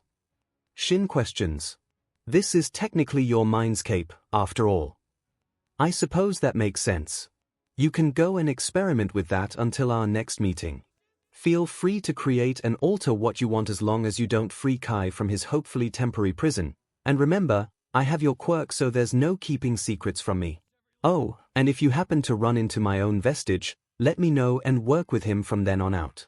I don't see him anywhere around here at the moment, and quirk vestiges only seem to truly manifest when the quirk they are connected to is taken by others, but it should be possible to fully manifest my own with enough control over my inner world. I'll work on that while you handle the former. Got it, boss. Shin gives a quick salute and starts looking into it as I attempt to leave, and after a couple minutes, I figure out the trick. When I wake back up, I slowly and silently check my phone so as to not wake up the little unicorn resting in my arms. 5:30 a.m. I fell asleep at around midnight, so was I really in the vestige world for that long? I'll have to work on my sense of time there among other things, but I have plenty of time to do so. I should have enough time to do everything I have in mind before canon really gets going, and oh man do I have a lot in mind. But that can wait. For now, I'm just gonna get some more sleep. I say I've more than earned it after that absolute rollercoaster of a day. Double or nothing 𝐂𝐸𝐽𝐸, or Chronastasis as he often calls himself, would be lying if he said he wasn't worried. He knew how much 𝐻𝐸 cared about the old man, despite being the one to put him into that coma in the first place. He knows how volatile 𝐻𝐸 can be, and what he's capable of if he throws caution to the wind. But despite everything, he seems oddly composed. Did this tragic event really serve as a wake-up call for him? Or is it the calm before the storm? He knows that once 𝐻𝐸 has decided on something, nothing can stop him. He'll use anything and everything for the sake of his objective. That's just the kind of man he is. Well, whatever his newest objective is, he'll just do what he's always done, support his childhood friend however he can. Countdown to canon, 10 months before entrance exam. Who the hell are you? Oh, I remember that guy. Me. I ask rhetorically as I fully step into the apartment room. I'm the guy who's gonna end all your suffering, Jin. You're welcome. Yes, I'm face to face with that Jin right now. As for how and why this happened, let's flash back a bit. Several days have passed since I reformed the Yakuza, and I immediately put my new villainous organization to use. Getting off the ground isn't gonna be easy, but I've got a decent enough template to work with. For starters, I gathered everyone else in this villain gang up to both announce the new changes and do an up-to-date loyalty test through the confession quirk. As for current members, all the remaining 8 bullets are already present, but the number of properties and thugs at my disposal is severely lacking when compared to canon. Speaking of canon, 𝐻𝐸 mainly increased his assets in the show by monopolizing trigger distribution across the country, increasing the quality of his quirk-boosting products thanks to all the experimenting he did on 𝐸. He also did the occasional robbery while healing any enemies involved so as to not leave any evidence behind. Having a good way to cover your tracks is nice and all, but robbing a few convenience stores doesn't exactly make you a millionaire. Needless to say, the 𝐻𝐸 were understandably on the verge of extinction with a lack of money, resources, and connections, which is why 𝐻𝐸 tried recruiting the League of Villains after Kamino. My current situation is even worse with only the main compound, a few smaller properties across the country with a skeleton crew manning them, my 8 now 7 bullets, and less than 200 loyal thugs in total to handle most of the dirty work. It's still somewhat impressive when compared to most villain gangs in the era of peace, but AFO's remains of a criminal empire and the Meta Liberation Army make my organization look like an absolute joke. I'll surpass both the Demon Lord and Grand Commander in time, but I need to be careful. Getting even this far was an incredibly risky gamble, one I don't plan on repeating anytime soon. I need to be smart about this. Investing a little is one thing, but taking territory and quirks like nobody's business would just be asking for Sir Night Eye and All Might to chuck me into Tartarus. However, I can't be too cautious either. I'm on a very strict time limit here and my opponents are not going to play nice, so taking the occasional risk is pretty much required to succeed. In short, my second life is one big balancing act. So there's almost always going to be at least some risks involved with plans here, but I've got plenty of ways to minimize them. Half-butting my preparations or leaving everything up to the protagonists isn't going to fly here, just look at what happens in canon to begin with. Going into more detail about this latest plan of mine, I instructed pretty much my entire organization to start a manhunt for several different people, with anyone who finds them and sets up a meeting with some of them getting pretty hefty bonuses added to their payroll. Some people on this list should be easy enough to find, given what I know from canon. Others will be a bit trickier, but they should emerge from the shadows eventually. All of them will be important for my plans moving forward. As for me, I personally take a little trip over to Tokyo Medical University. 𝐒𝐭𝐚𝐲 𝐔𝐸𝐾 already knows a fair bit about the human body. He can heal most wounds easily enough and even merge people together with his matter manipulation quirk, but his knowledge regarding topics like surgery, biochemistry, and genetics in general is painfully limited. I intend to fix that, and not by applying for college. There is no time to go through an academy arc right now. The apocalypse would show up before I even come close to graduating. Besides, I already went through college in my last life. A bachelor's degree in business administration should be at least somewhat helpful with the whole leading a Yakuza thing, but there are much more important subjects to pursue right now. MindWeb allows me to check for suitable candidates while wandering around close by to the college campus. I can use my quirk to dig into their minds a little bit and alter their memories to completely forget about the previous few minutes right afterwards. Now obviously, I'm not walking around in Kai Chisaki's trademark Yakuza outfit right now.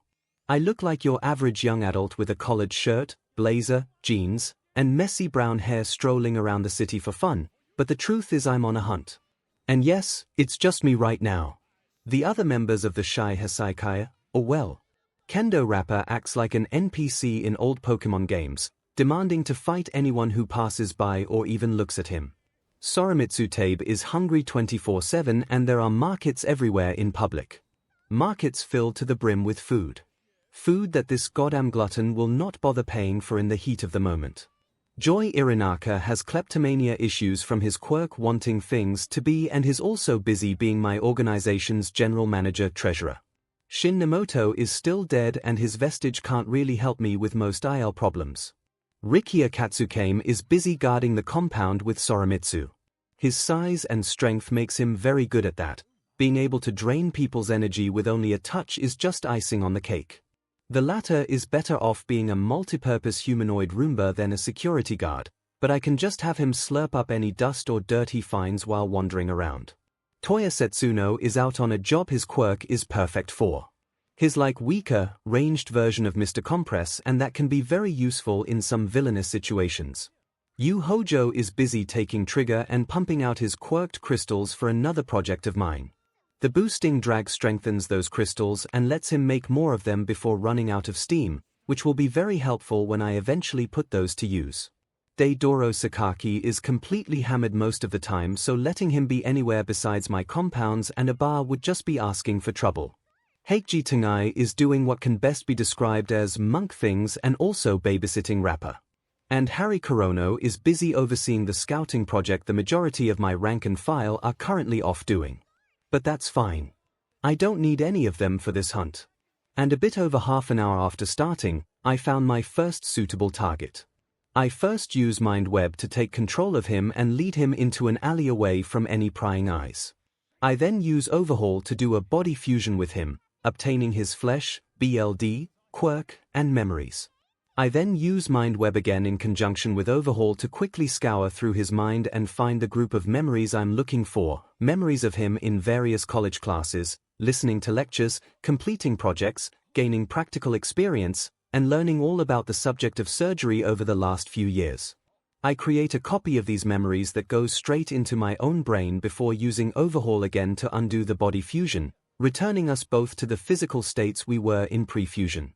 Finally, I use MindWeb once more to alter his memories regarding the last few minutes and have him go on his merry way. Overhaul is a wonderful quirk that can be used to stock up on other quirks like a rough version of AFO, but why stop at quirks? Quirks aren't the be-all and end-all of people despite what this god-awful society attempts to convince you. Having some actual thing skills outside of quirk use are important too.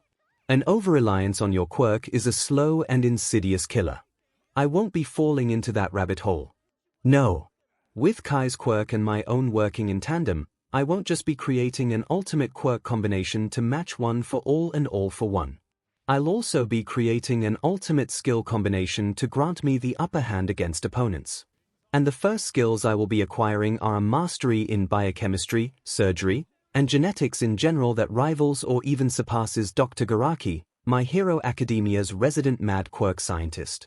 The overhaul quirk, when wielded by someone significantly smarter and better educated than Canon Kai, creates a person who is much less of a quack about their particular brand of mad science. Spice this lovely quirk up with some actual anatomical knowledge and expertise in biochemistry, and what do you get? Here's a hint, it's something very, very terrible for my enemies. And that's just one category I plan on mastering via temporary fusion. Before coming here, I tried this quirk cheat out with Kendo Rapper, who challenged me the day after I took over. Not that anyone besides 𝐂𝐲 and my vestiges know that. I forcefully fused with him before he could land a punch and figured out how to use Mind Web and Overhaul in tandem to look into certain bundles of memories present in his mind. I then copied over all his knowledge and experiences when it comes to combat and a few other small things regarding his presence in MHA Vigilantes before undoing the fusion and slightly altering his memories to where he thinks I simply put him back together after insta-killing him rather than temporarily merging with him. After trying it out some more on a few random goons over the next few days, gaining some much-needed experience with body fusing and memory copying, I went into Tokyo to get several MSDR's degrees worth of medical knowledge in a single day. That day involved me doing what I just described to no less than a dozen students at this top-tier medical school before traveling to the regular Tokyo University and repeating the same process with students studying genetics and biochemistry. The process got faster as I became more knowledgeable about neurosurgery, opening up another brand new avenue for overhaul usage that includes, but isn't limited to, altering memories, making my opponents unable to activate their quirks, and directly making them brain-dead zombies like the 𝐂𝐻𝐼𝐴 excluded are. With some detailed brain surgery using overhaul, I could probably even brainwash people. It'll require some practice, but it's definitely a possibility. By speedrunning this little academy arc, not only am I getting years upon years worth of knowledge that pairs up perfectly with my most dangerous quirk, but I'm also getting good training with both it and my original quirk when it comes to its third application. I'm gonna go off on a limb here and guess that 𝐒𝐭𝐚 didn't really train that last part, or train his quirk much in general. The bullying and quirk discrimination would just get worse, and he could even be sent to some juvenile hall for unlawful quirk usage. I intend to fix that. Every quirk I own will be mastered to the best of my ability, no matter how simple or complex it is. I'm not a lazy thrown potato like All For One. Of course, I won't simply be collecting every quirk in sight like AFO either. Unlike him, I have very limited space for quirks unless I want to walk around as some thing Kaiju or Lovecraft monstrosity, so I need my small arsenal to be as perfect as possible. Once the day ends, I head back to the main compound with several MSDR's degrees worth of crucial information in my head. All that's left is to practice applying it, and run the Yakuza, and spend some quality time with 𝐂𝐲, and make plenty of plans for the future. Yeah, I have a lot on my plate going forward. Luckily for me, I know the perfect overpowered quirk to help out with that. Is it an intelligence-boosting quirk like Nezu's or Psycho Intelli's? Nope. Is it some parallel processing quirk? Also nope. I'm not scary smart like Canon my Hatsum is and Fanon Izuku tends to be, but I consider myself to be pretty intelligent. While I wasn't valedictorian or anything, I did study hard and got good grades in college after a wild few high school years. Body fusing with Kai Chisaki boosted that natural intelligence even further, because for all the mistakes he made or would have made down the line, he's a really smart guy when you consider all the medical marvels he pulled off. It's not the kind of thing your average background character can do, even with a completely broken quirk like Overhaul and a severe lack of morals.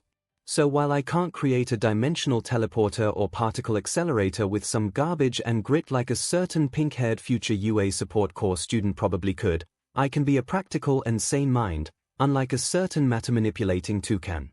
Scientific inventions aren't the only form of genius. But I digress. A further boost in intelligence would be nice and all, but I'm looking for a much more practical quirk to solve all my problems, and I have just the quirk in mind. You really found him already. Wow, that was quick. I happily comment as Kurono tells me the good news. Well, there aren't many guys who walk around in public with a paper bag on their head. The bonus you offered for finding him was also the largest on your list of targets, and you already had the potential location limited to just a few cities. Was it really that much of a surprise? After using confession to confirm that the Yakuza thug was genuine, he takes Kurono and I by car to the apartment building a very familiar face is hiding in. I knew some of the areas he hung around thanks to the show. I also knew his quirk in both the figurative and literal sense, and not a whole lot of people openly contradict practically everything they say mere moments after saying it. So I suppose I shouldn't be surprised about the shy Hassaikai finding him so fast. They ran into him in canon easily enough, and that was completely by accident. It's close to midnight, so most people are already asleep. Any staff or residents wandering around quickly get knocked out, and I alter their memories while passing through. I then use overhaul to disassemble the door leading into a future LOV member's room. A villain who is definitely another top contender for most overpowered quirk in My Hero Academia. Hey! What the hell did you do to my door? Who cares? It was ugly. Jin Bubaigawara. Villain name, twice. Quirk, double. Lets the user create a copy of anything as long as they have enough accurate data. This is done through creating a dark-colored, viscous fluid from his hands that forms into the person or object in question. Body doubles possess the same personality, memories, and abilities, quirks included, of the original. Their memories are limited to the last time they interacted with the quirk's wielder, and copies are far less durable from the originals. Also, the user can only create 2 doubles at a time, and while destruction of any double doesn't affect the wielder and they can even feel when they are destroyed no matter how far away the doubles are, that limit of available duplicates severely limits the quirk's potential, right? Well, it turns out that being able to create a copy of anything includes being able to create a copy of yourself. A copy with your skills, memories, and quirks. 1 double creates 2. 2 creates 4 more. 4 creates 8 more. You get the picture. Trampling the entire world is possible with this quirk if it's utilized properly. Its wielder can quite literally become a one-man army. Only there's a slight problem with that, and this is why, unless I'm left at death's door with no other option, I won't be spamming clones now that I used overhaul to fuse with him. Copies aren't forced to follow the orders of their creator, they are their own beings with their own thoughts and memories. Jin's villain origin story involves his clones turning against him and him not even knowing if he's the real Jin anymore, plus an unhealthy dose of multiple personality disorder. I do not want to risk that happening. Jin, excluding his quirk, was just a regular human. Imagine thousands of me running around with multiple overpowered quirks, otherworldly knowledge, and free reign on their actions no matter how good or awful they are. Oh, and they could all make even more duplicates of themselves for the hell of it.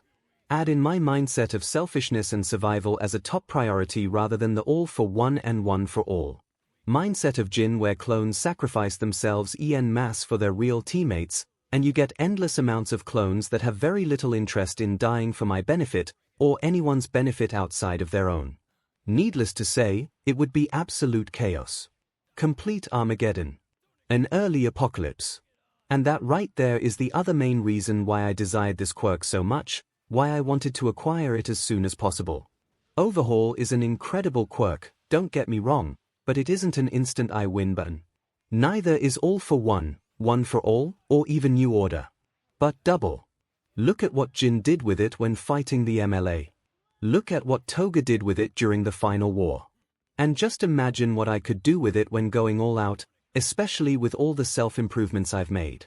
The global apocalypse would start early. The entire world would fall.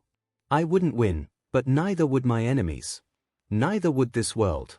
I won't lie, I can be a very spiteful person at times, and I refuse to lose this crappy game that my second life is shaping out to be, so I got the one quirk that lets me take down the entire world alongside myself if I longing such. I'm probably gonna end up in hell no matter what, so I might as well give God one last middle finger before the end comes. It's the equivalent of flipping over a game board or smashing a video game console. A way to just rage quit if things take a turn for the worse and all my plans are Detroit smashed into oblivion. Of course, unleashing the infinite doubles of Sadman's parade will only be an absolute last resort, so in other words, it's only being unleashed if I'm ever, say, cornered by All Might or All for One in the future. If I'm going down, I'm taking them down with me. My second life will not be spent locked up in Tartarus or one of Garaki's secret labs before taking a one-way trip to hell. As All for One himself once said while on the verge of death, like heroes, villains are also scariest when wounded. I won't hesitate to unleash Armageddon out of sheer spite if I'm going to die either way. At the very least, I refuse to let those so-called heroes win. But it's best for everyone if none of those events play out, and I refuse to resort to that unless there's no other way out besides death. I genuinely want to try enjoying this second life, even if I constantly have a descending doomsday to stress over. Besides, isn't it better for this world-ending trump card to be with me rather than Twice or Toga, some of MHA's main antagonists? Me having but never using Sadman's Parade is better than Twice or Toga using Sadman's Parade to try and wreck the world like in canon, right? Unlike them, I'm not going to get carried away with this new quirk. Like I said before, I need to play this smart if I want to end up on top rather than completely crumbling like the rest. How I merged with Jin should be proof enough of that. The guy is actually pretty built with his skin-tight costume showing it off clearly enough in canon, and it's no different here. My old, teenage body was never really trained physically, yet another similarity I happen to share with Hitoshi Shinso. Kai Chisaki and Shin Nemoto didn't really train physically either, or at least, not at this point in time. Kai himself was shown being pretty muscular after escaping Tartarus, but it seems that the majority of his physical training came from later on in his life. Luckily for me, I have a workaround for said problem. With my new wealth of knowledge on the human body, I was able to take most of Jin's bulky frame for myself, allowing me to become much stronger physically and have much more stamina, saving myself months, if not years worth of physical exercise, and gain enough of his flesh and BLD to use his quirk without any strain. In short, I just cheated my way through Izuku Midoriya's 10-month-long American Dream Plan training montage in less than an hour and got a new quirk that's as overpowered as One for All, if not more so, along with it. Work smarter, not harder. Those really are words to live by. But back to Jin's wonderful quirk, and these new quirks in general, how best to explain this? Getting new quirks is like getting another sense or instinct. It gnaws at me every time, driving me to test out this new bodily function, and I just follow that instinct before refining it with my otherworldly knowledge. And in this case, after cleaning up any evidence of our intrusion and heading back to the main compound, I only make a singular duplicate of myself through it instead of going ball to the wall with doubles. Yay, great. Step 3 is somewhat complete. Clone Me says in a monotone voice. Yeah, sorry dude, but do you mind dash, I know. I'm you, remember. Clone Me deadpans before creating 2 more clones of us. And FYI, you can just make clones of Jin and brainwash them to do this CRP instead of creating and immediately killing us. But then I'd still have to kill a clone. I deadpan back. It would just be a clone of Jin instead of a clone of me. And clones aren't technically people, yeah. Counterpoint, we have an unfair bias for ourselves. Tuche. I relent and my clone smirks before flipping me the bird and using Overhaul to kill himself, splattering goo all over the place. Can't really blame him for that, I suppose. Cleaning that up is gonna be a beach.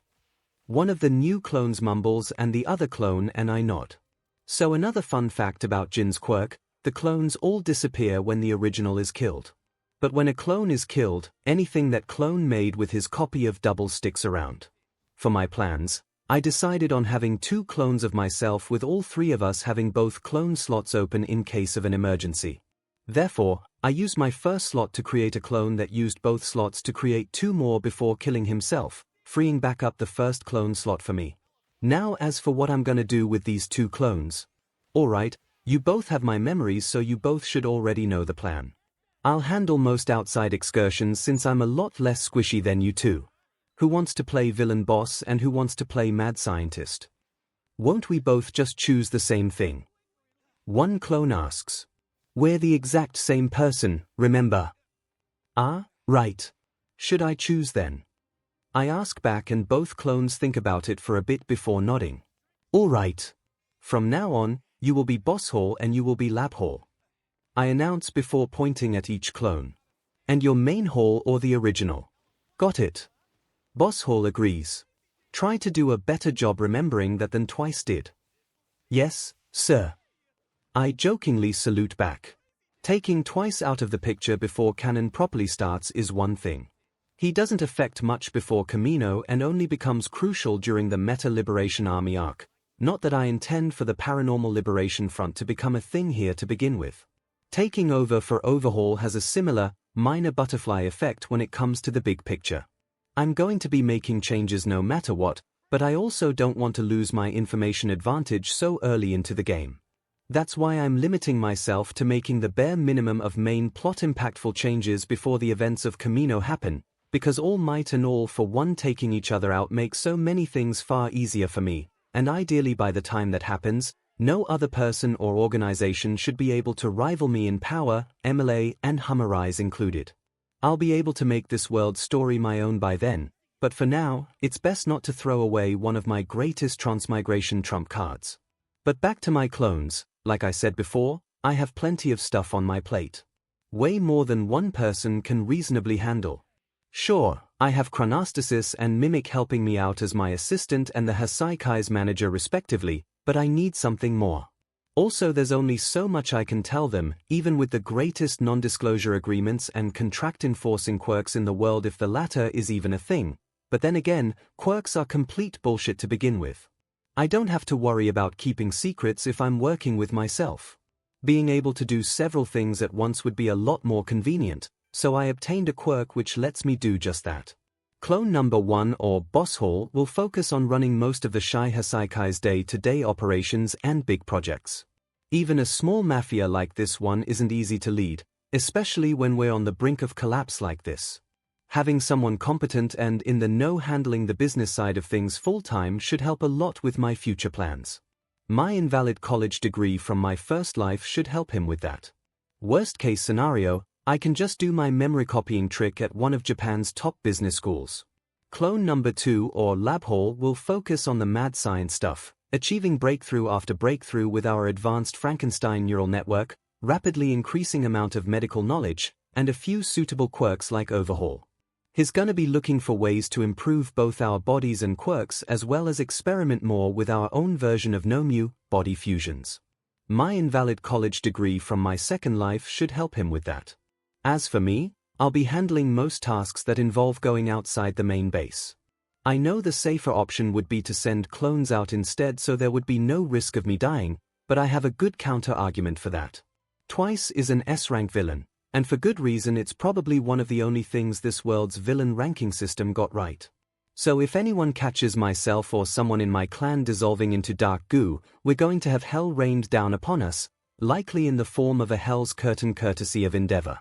Simply put, my second life would become much harder if a clone died and some enemy lived to tell the tale, and I'm far more durable than my clones. They dissolve after the equivalent of a broken bone for reference. Doesn't matter if they can overhaul the damage away if they lose their limited amount of HP in one good hit. Great. Now I'm talking like Tomura again. Now I'll also be handling a few miscellaneous tasks like spending time with Eri, copy-pasting more knowledge and memories from various targets, going undercover from time to time, and so on. My clones and I will be able to communicate and share memories through MindWeb, which will also serve as great training for that quirk. We're gonna build each other up and make sure we're all up to date on each other's line of work. If one clone ends up dying and any stored data they gather is somehow deleted, then at the very least, no knowledge and experience is lost. Just another helpful contingency plan that doubles as quirk training. Talk about efficiency. Izuku Midoriya should be starting his one-for-all preparations with All Might right about now.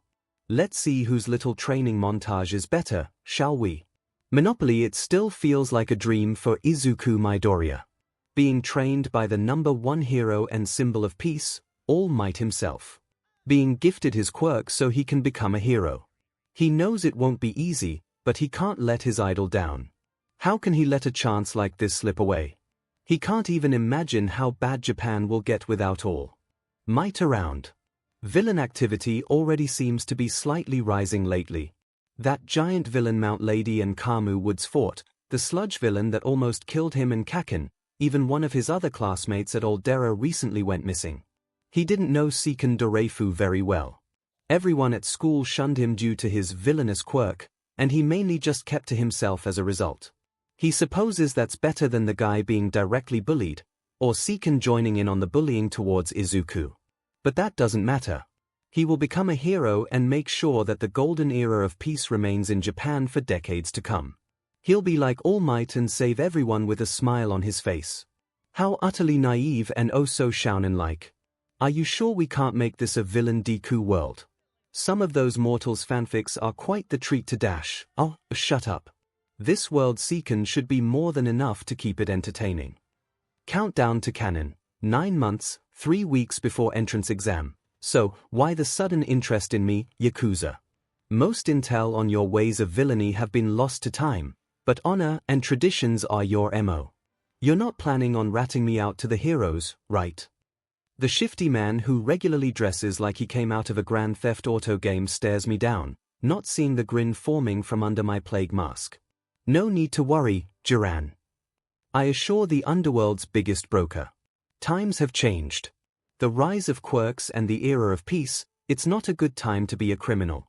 On the surface, anyway. Jiran PPS an eyebrow at this, inviting me to show off how informed I am. With All Might doing all the heavy lifting, many other heroes have grown complacent and many villains have retreated to the shadows to either grow or fade away.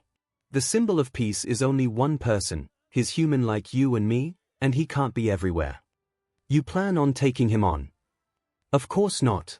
That would be suicidal at best, and besides, I believe a certain demon lord already has dibs on that. That gets his attention, and I take this chance to have Kendo Rapper and 𝐒𝐻𝐸𝐽 place a few briefcases on the table we're both sitting at. Villains everywhere are growing, preparing for when the symbol of peace finally gives out after so many years of service, and I intend to help them with that, for the right price, of course. The briefcases then open with one of them containing a dozen hits of trigger, another containing modified weapons and bullets, and a final one revealing some documents. And these are... The villain broker trails off. Samples of products that should take the black market by storm. First up is my custom-brewed trigger, which you'll find to be a much higher quality than anything else currently being sold around Japan. Next up is a cheaper yet effective alternative to overpriced support gear from legit companies like Deternat.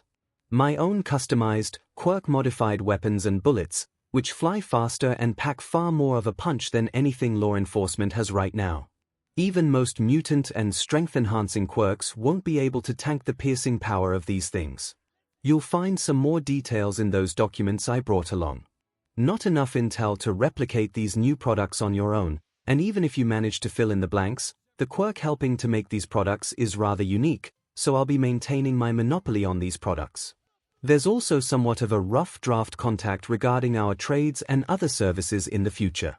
As for what the latter entails, my clan also has quite the capable healer at our disposal, so if there are any old villains who wish to rid themselves of their wounds or scars and get back in the game, send them my way after ensuring they pay an appropriate price. Quite the risky move, but one that promises a whole lot of profit if you aren't bluffing. Jiran summarizes. What's your price for this sample? Nothing. Hand them out to your cronies and see how they fare for yourself. Call it a sign of goodwill for many more deals to come. I smile with him, giving a greedy grin back. Yep, another one of my key targets for this step was Jiran. Unlike Canon Kai, I plan to produce a very wide range of products to be spread across the underworld. It'll make the grunts and gangs slightly better equipped when compared to Canon, but that shouldn't mean too much with the overabundance of heroes. If anything, my products will work wonders against most of today's crappy, complacent heroes, and that will get me more business, which means more profit. As for potential investigation, it's all about quirks nowadays, so who's gonna bother investigating slightly special guns and bullets, even if they kill a few random, unranked, nobody heroes? So long as they don't affect their precious powers like the quirk-erasing bullets do, the heroes and HPSC won't give a flying F. As for what makes them so special, Overhaul literally lets me rearrange matter to my liking. So after tracking down the nearest couple gunsmiths and copy-pasting their experiences related to the craft, I had Lab Hall look into it while Boss Hall began planning out potential deals and contracts. It didn't take long for me to create my own custom bullets with a whole lot more mass packed into them for better bullet sectional density. The higher the weight mass divided by cross-sectional area is, the more PNTRTN and energy these bullets are gonna have. A higher SD also means bullets will be better at retaining momentum, both in the air and in a target. To summarize all the mathy stuff, bullets with higher sectional density pack more of a punch, and mutant or strengthening quirk users are going to be in for quite a surprise when puny bullets suddenly stop becoming so puny. Then there's the modified weapons themselves. I don't have many materials to work with something I plan on fixing very soon, but all I need is a regular weapon, the appropriate knowledge, and overhaul, and I can upgrade stuff in mere moments with a touch. It's a lot easier and cheaper than creating support gear. It's also much less likely to get attention and has much less competition. When it comes to quirk boosters, I'll stick with Trigger, thanks. Then there's my healing offer. According to canon, healing quirks are quite rare with most users taking jobs in hospitals. That's nice and all, but villains get hurt too, and I'm willing to bet that there aren't many underground healers around. Not to mention the fact that in terms of healing properties, Overhaul makes even Recovery Girl's quirk look weak in comparison. I'll be monopolizing multiple markets soon enough, and all under the hero's noses at that, but I need to get them off my trail first and foremost. My facilities are still under the half-butted watch of a few police stations and the occasional hero walking by, and even they're gonna start noticing something fishy if I increase the clan's activity by such a massive degree. To solve this problem, simply put, I plan on pulling a Deka. Redestro, Grand Commander of the Meta Liberation Army, managed to put together an entire city for his army to secretly amass and train in. Literally 90% of the town's citizens were MLA members according to canon. That's tens of thousands of people, and the heroes didn't have a single clue about it. I won't be doing anything nearly that big with Osaka, but I do plan on slowly converting the city's law enforcement and local heroes to my side so the 𝐒𝐻𝐼𝐾 can act semi-openingly, offering protection from a few staged villain attacks and getting the entire city dependent on my clan. It's surprisingly easy to stumble across numerous fanatics to recruit. 𝐾𝐽 did it easily enough in canon. Then there's groups like the MLA, 𝐻𝐼𝐼𝐼, and AFO himself that get hordes of supporters for their ridiculous causes with ease. Just another shounen thing, I guess. But that's way down the line, and there's one major problem with this plan that I haven't addressed yet. In fact, this person is one of my greatest problems PRD. The symbol of Peace's ex-sidekick, Sir Night-Eye. He's the main hero responsible for 𝐾𝐽's downfall in canon. He discovers them, investigates them, plans the hero's assault on them, and ruins them, and I do not want history to repeat itself here. There's no avoiding conflict with him, especially with how much more active the 𝐒𝐻𝐼𝐾 is now, so it's best to deal with him on my terms rather than his own. I won't let him destroy the 𝐒𝐻𝐼𝐾 this time, not when I'm in charge. For people like him, the gloves are coming off. Dealing with him isn't going to be easy, and not just because of him having access to his own future knowledge cheats. The potential fallout is my main concern. Say I manage to quickly and quietly assassinate him before he can even try using his quirk. That's nice and all, but that's also going to bring the symbol of peace to my doorstep. Be extra cautious. I already am. The guy may be a bit of an but in canon, but Night-Eye's investigative skills are among the best Japan's heroes have to offer, and while I've specifically warned the entire 𝐻𝐼𝐾 about that guy and his sidekicks, someone's going to screw up eventually and it'll be game over. Blackmail.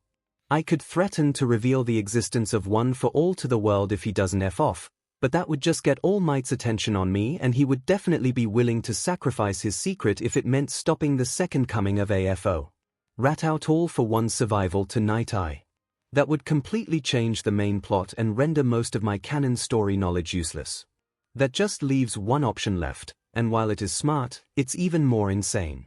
He dissolved his partnership with All Might years ago with them not even being on speaking terms right now. His hero agency only consists of himself and two sidekicks, and he isn't very close with other agencies unless he decides to request a temporary team-up like he did when facing the 𝐒𝐻𝐼𝐾 in canon. So what if I copy what I did with 𝐾𝐽? The body fusion would have to be done with a clone of me, and even if that did work out, his sidekicks would notice. I guess that means doing the same to them then. It's not like those two are that powerful, so there shouldn't be any problems. But what about Mirio Tagata, future UA Big 3 member and third biggest pain in the butt for Canon Kai after Izuku Midoriya and Sir Night Eye? Well, I don't have to worry about him because he hasn't even met Sir Night Eye yet. Remember, Mirio is in his second year right now, and while it isn't directly stated when Mirio was taken in by Night Eye, there are other bits of information I can piece together with a little detective work to get that answer.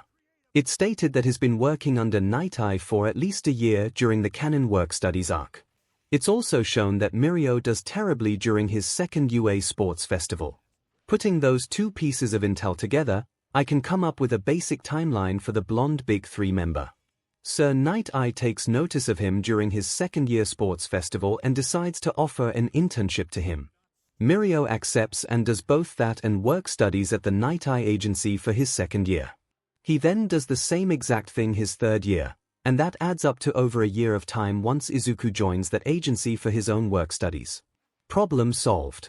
So theoretically, if I did my own take on Invasion of the Body Snatchers with Night Eye's agency, have a clone do body fusion on Mirai himself, and have some loyal Yakuza members of mine do something similar with his two sidekicks through more body fusion, I wouldn't have to worry about that future thorn in my side.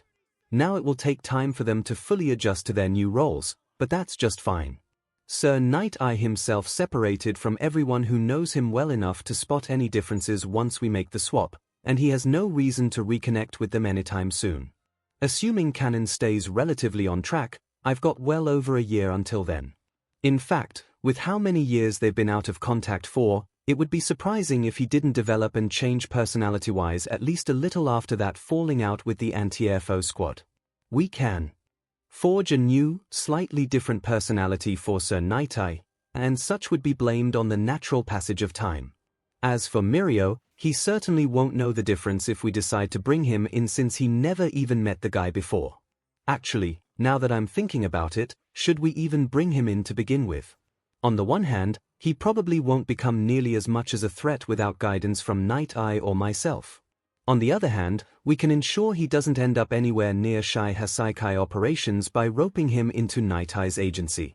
In fact, once he has his hero license, we could even use him as a legal, heroic means of dealing with villain opposition if we wanted to. Wouldn't that just be the peak of irony? Decisions. You know what? I'll let Boss Hall handle that choice and preparations for this assignment. Man, it is nice having several versions of you to split all the work between. So while my clone handles that plan as well as organizing the rest of Operation Deka, and Jiran is off-field testing my products, I have some time to spend with A.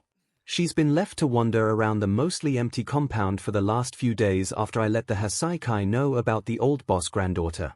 Kai kept her a secret from all but a few members at this point in time, so spinning a mostly true story about her parents not wanting her anymore and leaving her in my care wasn't hard. And I made it very clear what would happen if anyone tries something funny with Ei Chisaki, heir of the 𝐈 Hasaikai. Side note, Ei Chisaki is her pretend name as she calls it. That's also the name going on her official documentation, with her quirk being officially registered as Glowing Horn, with it doing exactly what one would think it does, so as to hide her time-reversing properties. Speaking of rewind, she's begun training that quirk of hers in a similar method towards the end of canon, so restoring the limbs of bugs and lizards I had a few goons collect and store.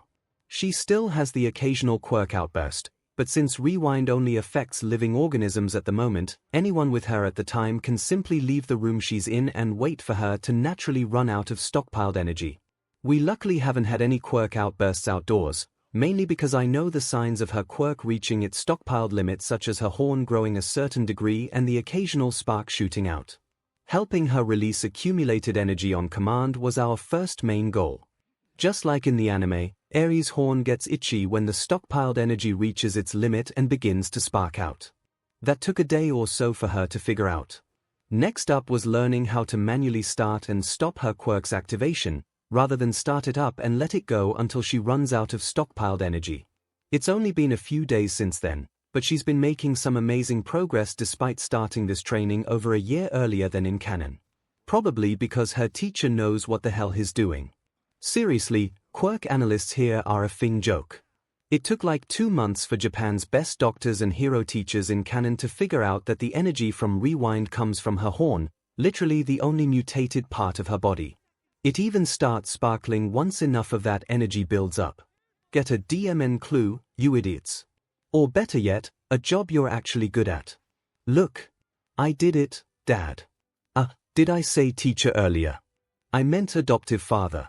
She's officially Eri Chisaki, but she really sees herself as Eri Doreifu, taking my second life's last name for herself after I unofficially adopted her. This world hurt her so much. It left her to rot and be torn apart over and over again, but she didn't let that fire in her die. Even in canon, despite going through far more torture, she still stood up to Kai and helped the heroes stop her. Izuku and Mirio were the first people to give her kindness, so she happily followed along with them and the heroes as they squandered her potential. I won't make that same mistake. Awesome job, eh? At this rate, you'll have complete control over time itself before you know it. The argument could be made that I'm manipulating Eri for my own gain, but I disagree. We both know how cruel this world can be, and we both agreed to have each other's backs while it fell apart. Is Eri still young? Yes, but look at how much little kids accomplish in this shounen. And I do genuinely care for the adorable little heartstrings character. I'm not opposed to creating some actual friendships and camaraderie rather than simply manipulating everyone in this world for my own gain. So I'll raise this time-bending child as my own, and together, we'll survive this shounen. Even if the Shy Hasaikai is exposed or turns against us, even if the symbols of peace and evil themselves come for our heads and quirks, we'll stop them together. I'm not afraid to unleash Sadman's parade and burn this world to the ground out of sheer spite. But again, let's not focus on the worst-case scenarios for now. I'm still far from needing to pull one of those contingency plans out. For now, I can just enjoy spending time with my daughter and watching as high schoolers beat the absolute SHT out of each other on national television. The UA Sports Festival, everybody. The security cameras cover a lot, but that's only on the surface, both figuratively and literally. The agency building is out in the open, but not many people wander around during the night, and they have even less reason to wander around this particular area. The hero and sidekicks present are well above average, but they can only do so much when the enemy has numbers, trigger, otherworldly knowledge of their opponents, a solid strategy, and the element of surprise. Mindweb confirms when civilians aren't around and the 3 targets are all on the first floor, getting ready to go home. The assault will be slightly noisy, but end as quickly as it began. The first quirks used are Overhaul and Mimicry, the 2 manipulation powers serving 3 crucial roles at the very start. First is bursting the assault party through the ground floor. They may not have a warping quirk like Kurogiri at their disposal, but the quirks they do have made forming underground tunnels a simple task. Second is separating the hero and 2 sidekicks present from each other, preventing the former from using his quirk on either of the latter. The hero's eyes were also covered so he couldn't get a good look at his opponents, preventing any potential usage of his quirk on them. The third is covering up any exits such as doors, windows, the staircase leading up to higher floors, and the underground tunnel the 2 quirks previously created to SCRT the assault team here. A combination of trigger-boosted sloshed and energy SCK hits them at the same time, making the 3 both drained and dizzy before they can even react. Kurono or Chronastasis quickly finishes the job with his own quirk, rendering the 3 helpless in front of their attackers and the very building that is twisted and turned into their tombs. For the hero's quirk to activate, he first needs physical contact with the target before making eye contact with them. Kurono just satisfied the first prerequisite, but he would not allow the second box to be checked. Not only were the hero's eyes previously covered up, but Chronostasis was positioned behind Rikia as a just-in-case. The far larger Yakuza member could act as a human shield for the smaller member, preventing him from being within the hero's line of sight. Rikia would not touch the hero, nor would anyone else. Not until the 3 were down for the count. Their own building would be used instead, courtesy of Overhaul and Mimic. As a final precaution, the moment Chronostasis hit his targets, he kept his eyes shut and would not open them again until his boss gave him the go-ahead. His boss was very clear about preventing their futures from being read, and the assault team was prepared accordingly. From the moment Kurono's sharpened hair hit his targets, they were slowed down to the speed of a snail. It will take an entire hour for that effect to wear off, not that the assault party will need anywhere close to that long. Even if they did, the heroes present now have 2 other crippling debuffs keeping them down, and nothing is stopping Chronastasis from simply reapplying his quirk on them, resetting that hour-long timer whenever needed. That's not even mentioning the fact that the floor below them has been manipulated into becoming an encasement for him and his sidekicks, covering everything up to their heads, with the hero himself still having his eyes completely covered. They were drained, dizzy, slowed to a crawl, and not given even an inch of wiggle room in their makeshift prisons. From there, Overhaul was used to put them in permanent comas, one after another. The 3 would be killed for good soon, but their bodies being intact makes what comes next easier for the big bad.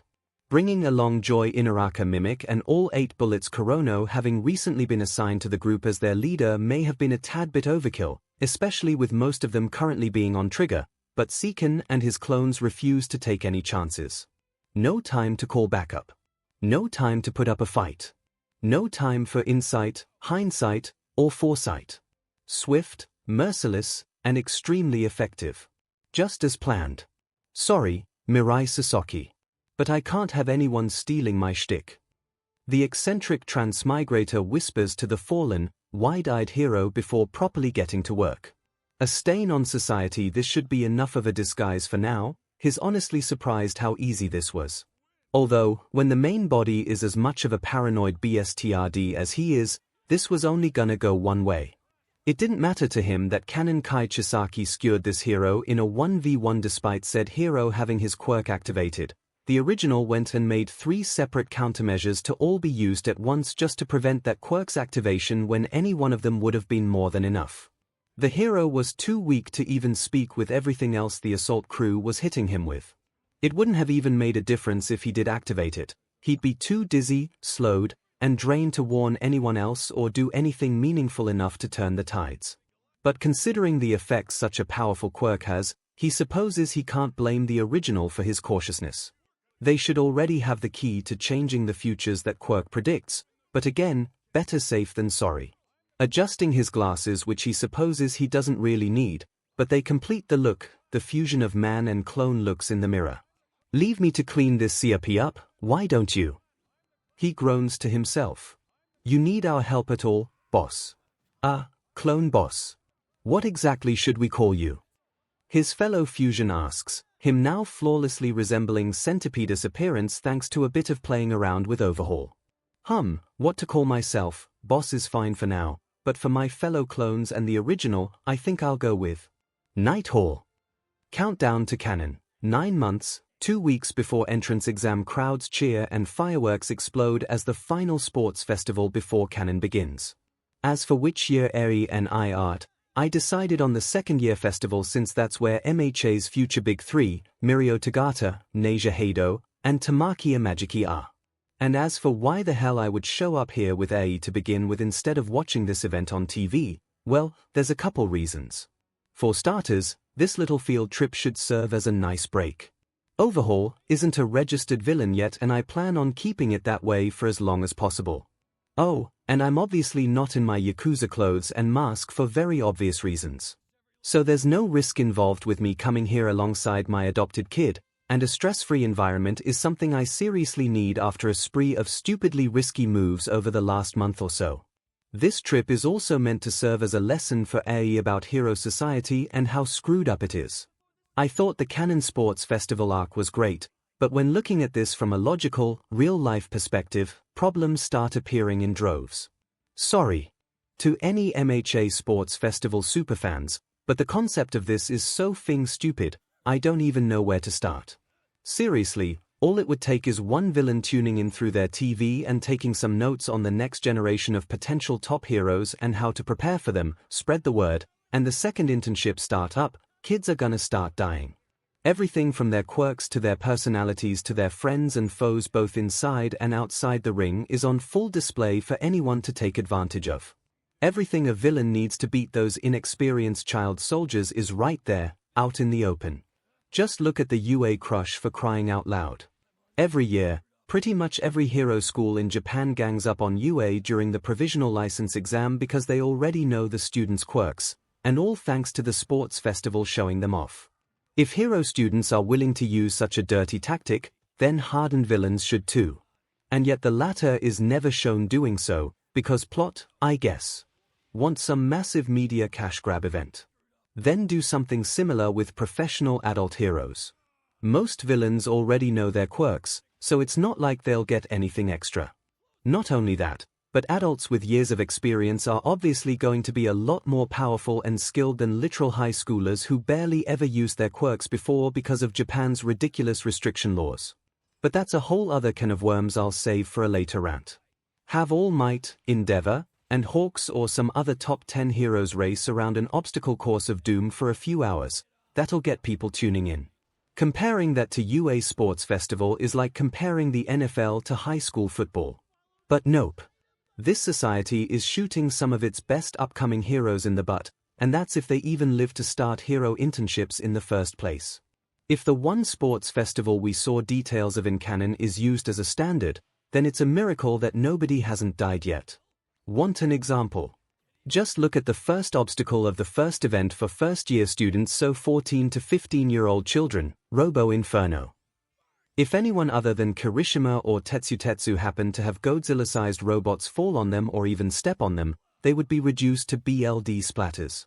And do I even need to talk about the literal minefield obstacle in that event?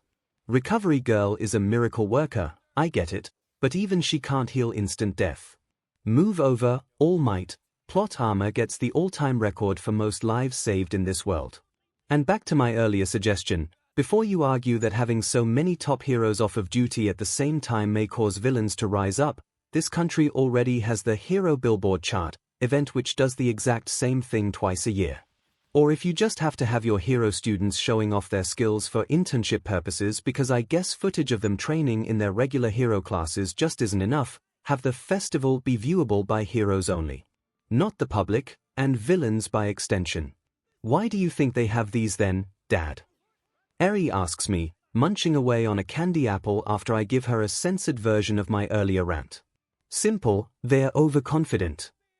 I quietly answer, making sure nobody else is listening in. We're living in the era of peace, as they call it, with an oversaturation of heroes and extremely low crime rates, but there's quite a few details missing from that summary. The heroes.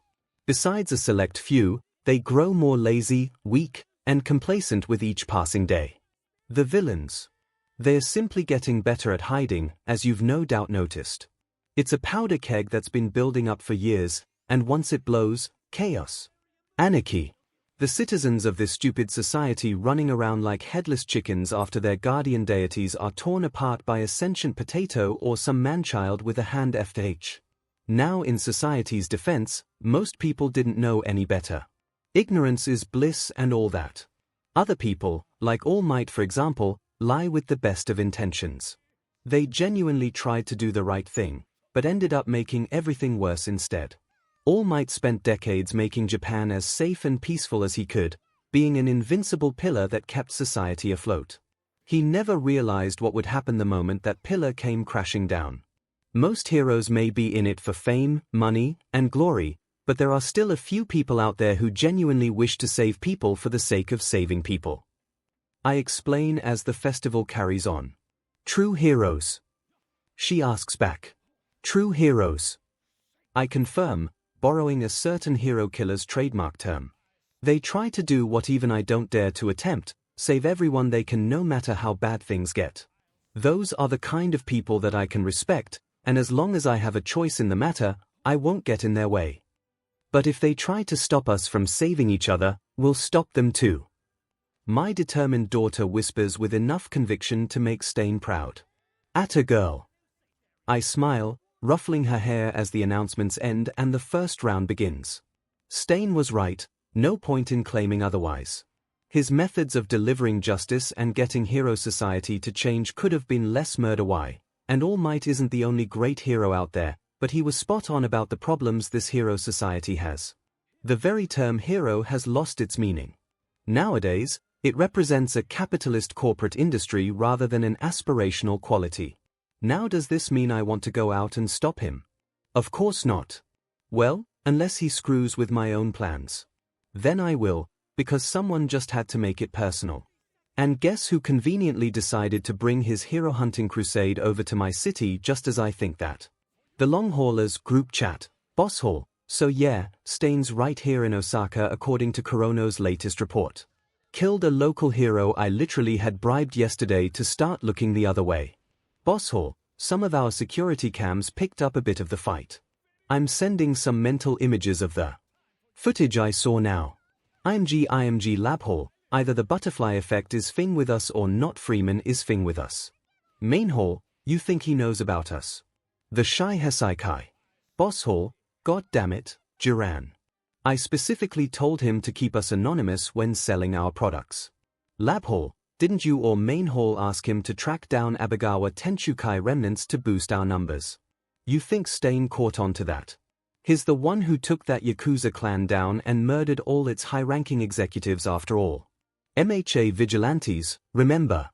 Main Hall. Either that or it's a complete coincidence, but I wouldn't hold my breath about the latter. Killing twice is one thing, but Stain. His way too important to the main plot early on. Night Hall. Let's not get hasty now. He was going around as the vigilante Stenhall back then. His attention is much more towards corrupt heroes now. He didn't murder Tomura for a reason despite their conflicting goals. Main Hall. Both wanted to destroy the present. You want to do what the LOV tried. Night Hall. Think about it. We offer him a partnership where we provide our best supplies for him to test run. Not only will Stain being with us aid our product's reputation in the underworld, but it will also give us a powerful subsidiary to throw at heroes we don't like. Night Hall. Not only that, but he might just help us sharpen our goals for this world. Look at the effect he had on Tomura. We can do better than him because we're actually seeking out Stain's input on our conviction. Call it character development. Boss Hall. That might actually work. I'll send my guys out to find him and request a meeting. Mind using your new quirk once I get confirmation, Nighty. Night Hall. Not a problem. Say when and I'll send you the updated script. Well, that surprisingly worked out. Getting the hero killer as a subsidiary would benefit us a lot, so long as the heroes don't catch on. Jiran was over the moon during our second meeting and already had a list of individual villains and small gangs interested in our products.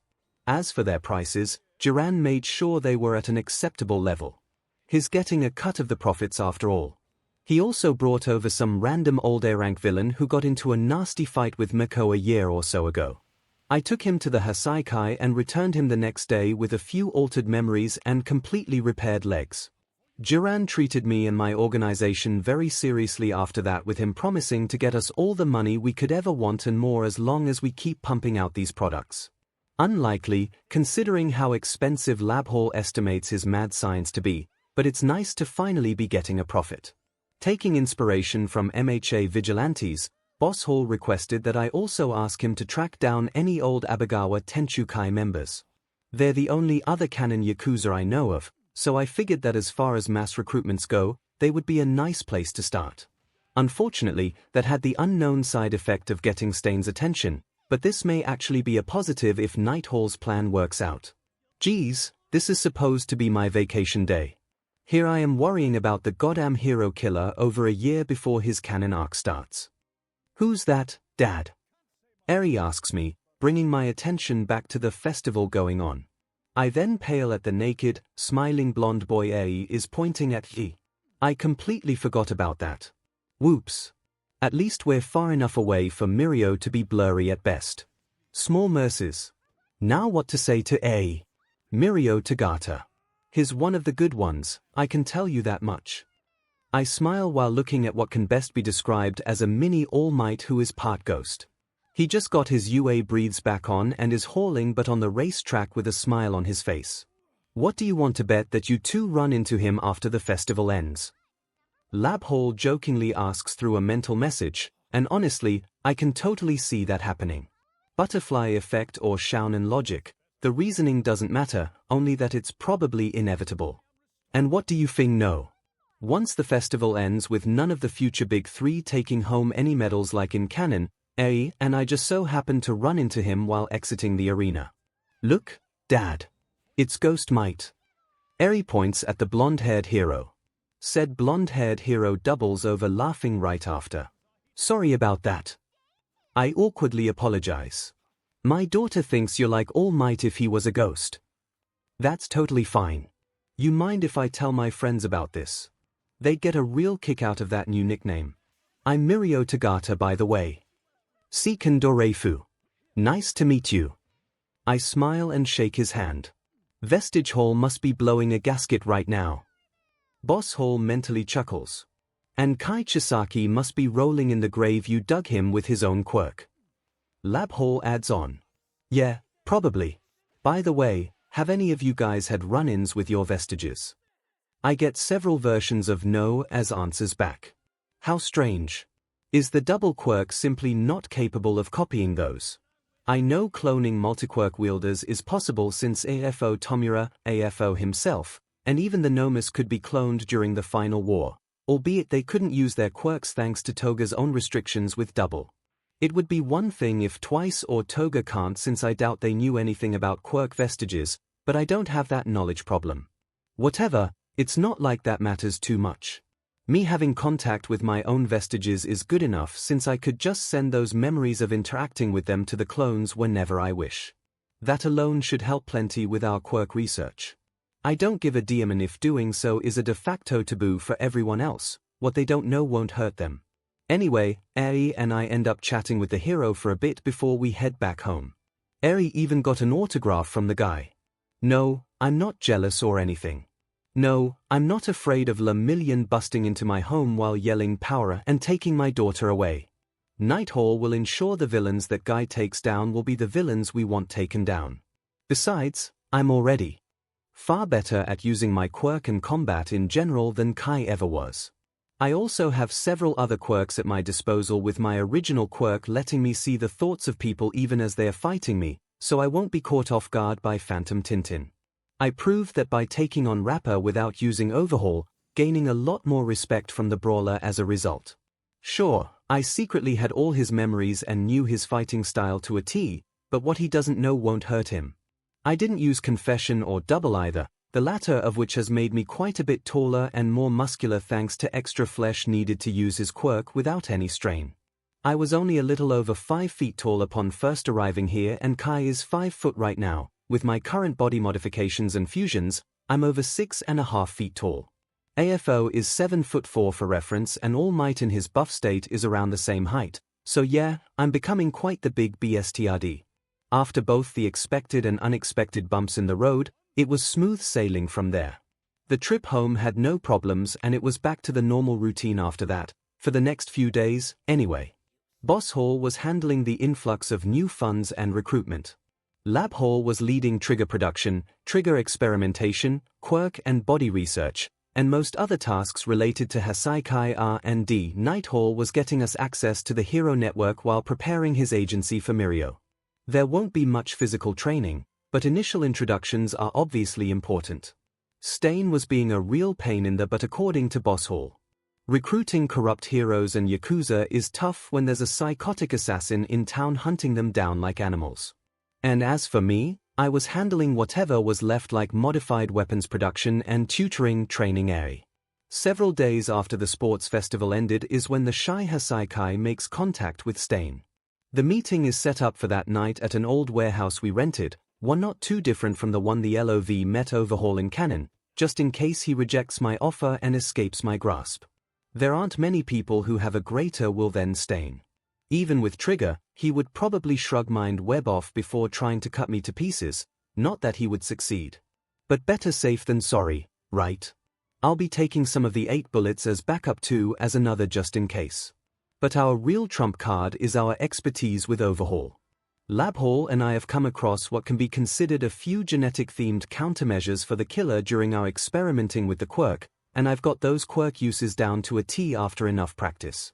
They aren't at the level of All for One's antigen swap quirk in terms of effectiveness yet, but they should work well enough if things get ugly. I'm not Tomura Shigaraki, and this isn't the League of Villains. Stain should be in for a big, pleasant surprise if all goes well, and if not, he better hope it doesn't come to that. Convictions and contingencies: he doesn't know where this guy came from or that any Yakuzas were even still around until a few weeks ago, but the broker doesn't mind. Not when partnering up with this guy has so much potential. Modified weapons. High-quality trigger. A villain organization that's rapidly increasing the ways he can profit. And the best part of it all. The heroes don't have a single clue about it and most likely won't for months or even years to come with how cautious this guy seems to be. He can't let this opportunity go to waste. He already lost one ally who could potentially topple the country. Rest in peace, Jin. You deserve it after the crappy life you had, and he will not lose another. This is a dangerous game he's playing, keeping secrets from even the quirk-stealing demon lord himself, but there's always gonna be a little risk and investment involved in this kind of business. Jiran just needs to make sure he gets his money's worth, and with how profitable this Yakuza leader is turning out to be, forget turning a profit, he'll probably be getting so much more. Countdown to canon. 9 months, 10 days before entrance exam. Yakuza. I've slain your kind before. You hide behind the flimsiest of honor and conviction. You're a dying breed that's barely any better than the criminals with petty dreams who plague this society. If it wasn't for me specifically ordering my entourage multiple times to not give in to his taunts, this warehouse would have been trashed by now. I'm aware of your battle with Ebigawa Tenchukai as the vigilante Stental hero killer, and I can assure you that not all Yakuzas are the same. That gets me a glare from Chisholm. Looks like someone doesn't care too much for his past. He certainly doesn't look like his old vigilante self anymore. He got a new haircut and seems to think that homeless psychopath is a fashion statement. But in all seriousness, this is a guy you don't want to PSS off, and I know I'm already testing his patience. Not a good start. Across from him is myself, Kurono, rapper, and a few thugs holding briefcases with gifts if all goes well. Not that Stain knows such, but he isn't intimidated in the slightest. As quirks became more and more widespread, the Yakuzas of old began to wither and dissolve, with heroes and villains becoming more widespread. We are at the brink, yes, but there is hope without completely tarnishing our traditions of honor. Completely? Stain inquires. Desperate times call for desperate measures. I'm sure you're aware of that, but a line must be drawn somewhere, as becoming something completely different while revitalizing is no different from permanently dying out. Tell me then, Yakuza, why do you seek my aid? What is your conviction? What do you longing? He's testing me like how he tested Tomura, and unlike the handman, I know how to pass. And who knows? I might just learn an extra thing or two about myself as a bonus. Well, if anything, getting Stain as an ally is the bonus here. Sharpening my goals, refining my beliefs, deciding what I truly want in this world from here on out, that's the main goal for this meeting. That's what is truly important to me. Look what his encounter with Stain turned Tomura into. Using the handyman's terminology, this is a perfect opportunity for some major character growth. I'd be a fool not to take advantage of that. Me. It's simple. I longing to keep the legacy of the Shai Hasaikai alive through this age of heroes and villains. As a child, I was saved by the old leader of the clan. He took me in at my lowest point in life and honed me into an honorable Yakuza, but it wasn't enough. As you said, our kind is on the verge of extinction, with petty criminals and fake heroes becoming the new protectors of society. I seek to destroy them both, and through that, propel the Hasaikai back to its former glory. We can protect our territory and the citizens in it with far more effectiveness and honor than heroes and villains ever could. I don't wish to take over Japan or anything like that. I just want to protect those who are under me and honor the legacy of my predecessor. That is my conviction, Stain, and there's not a whole lot I wouldn't do to achieve it. Is that right? Stain trails off before throwing a knife at me. But I saw it coming a mile away. The knife flies over me as I lean back, but Stain is already up in the air with his katana out. My mask may have covered the grin on my face, but his instincts are something else. He proved that by deflecting the multiple metal spikes that shot out of me with his katana and another knife right before contact. One of the new additions to my villain outfit, or rather under my villain outfit, is multiple pieces of thin, crystal sheets from Yu's trigger-enhanced quirk that I can turn into weapons with a single activation of Overhaul. The crystals themselves are quite durable before accounting for the drag permanently boosting them, so instantly turning them into spears or similar weapons through Overhaul should skewer most who get too close or provide me with a solid defense against most blows. And speaking of my matter manipulation quirk, one of its two main weaknesses is something a combatant like Stain can easily take advantage of. Overhaul can only affect solid materials, so no using it to alter bodies of water or gases or energy. That's the first big weakness. Weakness number 2 is that the quirk can only be channeled through the user's hands. Destroy them or simply chop them off and you're basically quirkless. Such is what happened to 𝐂𝐸𝐻𝐵 in canon. While I haven't figured out a way around the first weakness, the second weakness is a different story. Ironically enough, the inspiration for this came from the very villain who crippled 𝐻𝐸 in canon. Taking inspiration from Tomura Shigaraki, the AFO version of him to be specific, I modified my body to have multiple smaller sets of hands on my chest and back with said hands being perfectly hidden underneath my clothes. It's essentially a dialed-down version of AFO Tomura's apex form during the final war arc, and while this took a bit to get used to, the benefits it brings are more than worth that slight struggle. All these extra hands are capable of using both overhaul and double. Cutting off all lefty and righty won't be enough to completely F me over like what happened with 𝐻𝐸 in canon. Just another creative use of my wonderful matter manipulation quirk. Another activation of overhaul turns the crystal spikes into gauntlet wristbands on my arms, allowing me to catch and hold Stain's blades in place without getting any injuries, but the killer adapts quickly and sweeps my legs with a kick, sending me partially into the air. I manage to spin around and block his next few strikes, but he still manages to land another kick with his toe-spiked boots. Not bad, Yakuza, but you'll need far more than that if you wish to get anywhere. Stain grins while wiping the BLD off his shoes and bringing it to his mouth. The name, he then liked that bit of that BLD, and the paralysis lasted for only a heartbeat before I changed my BLD enough for his quirk to stop working. Is Kai Chisaki. Overhaul. Labhaul hasn't just been working on Trigger, he's also in charge of discovering and perfecting all the fun little tricks Overhaul turns out to be capable of, like what I just used to counter Stain's trump card. He already figured out how to alter the nervous system to where you no longer feel pain, something I greatly appreciate because having parts of your body literally explode into BLD and guts galore, even if only for a moment, hurts like hell. He also figured out how to instantly sever people's key nerves, so a simple touch can now make people unable to see, hear, smell, taste, or some combination of those if I longing to. It isn't much, but this is only the start of our growth, of our development into something far scarier than even the quirk-stealing demon lord ever was. A petty trick from a petty villain. The hero killer growls while jumping between stone spikes. By your honorable means, try and prove otherwise. He's stronger, faster, and way more experienced than me. Not only that, but he shook off my mental probing through mind web shortly after the battle began, so I don't have the advantage of knowing what he's thinking. From his lack of comments on the matter, he probably did it subconsciously too, but I figured as much.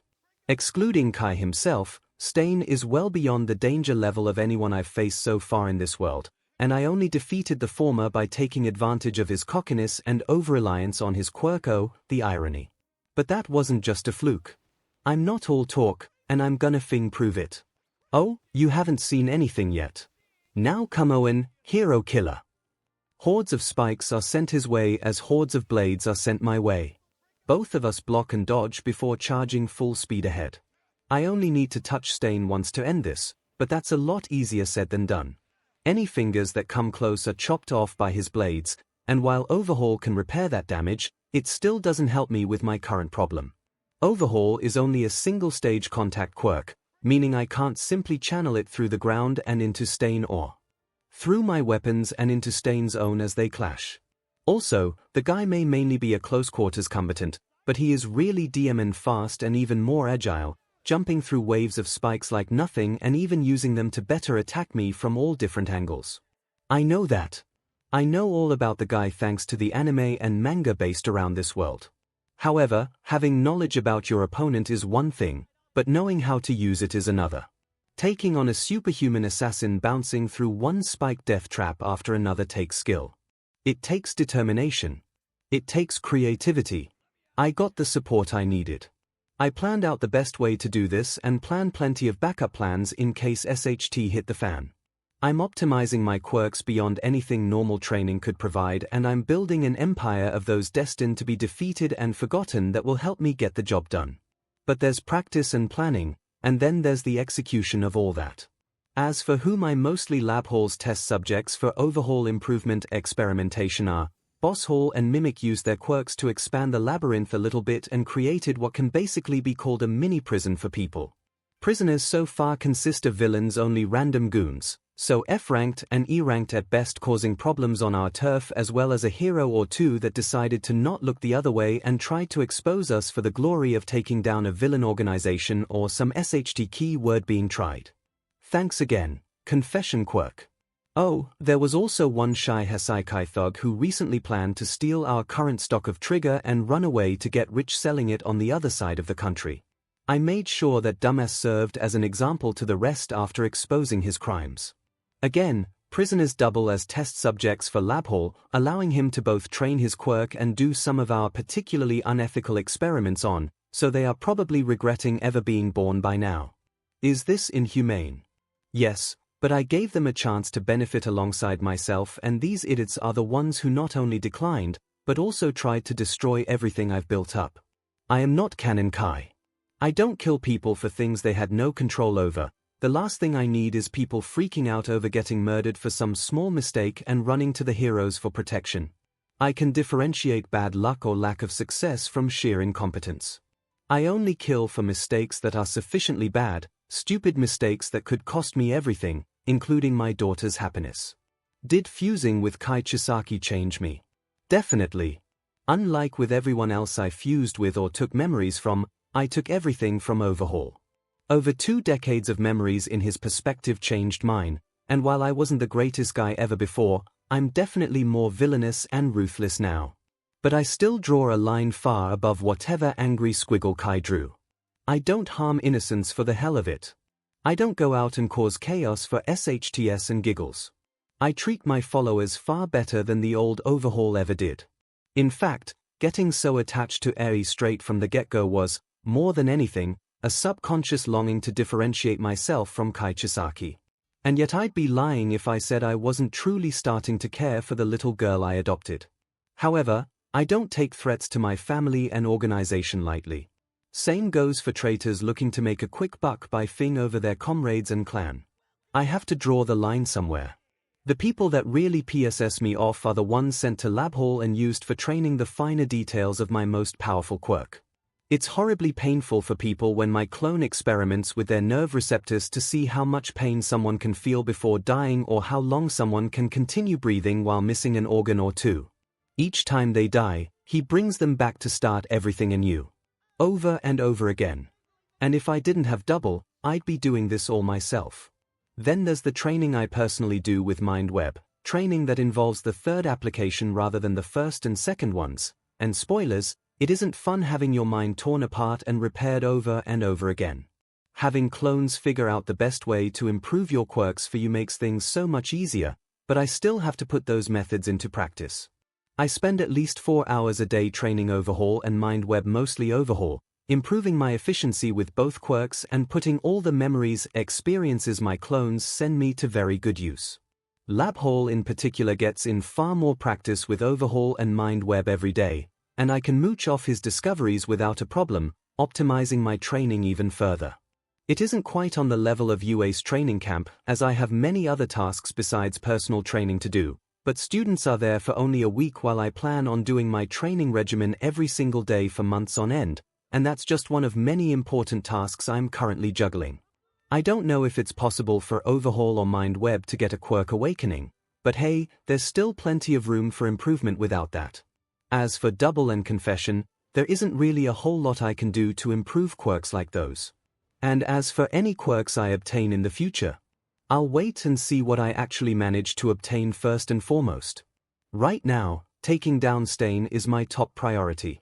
I'll bring him to my side and sharpen him into a weapon Izuku and his friends will never manage to take down when Hosu happens, not even with the power of friendship. Such a simple, shounen thing to rely on, but you can't deny its effectiveness. Such is a major reason why Izuku managed to defeat so much of his opposition, even all for one himself. He will no doubt come after me, he and all the people he picks up along the way. The main plot, this very world will demand such. So in that case, should I not prepare for it? Yeah. I'll shatter that unity, and overhaul it into something that better suits me. Is that not how this quirk of mine functions?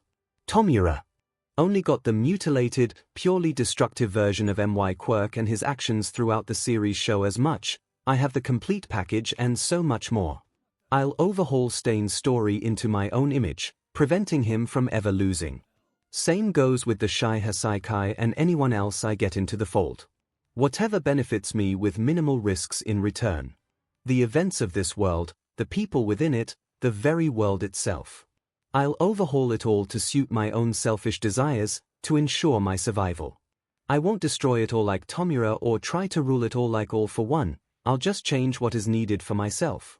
I'm not playing the same game as these people. The oh-so-important Xiaonan story associated with this world is merely a prelude of what's to come.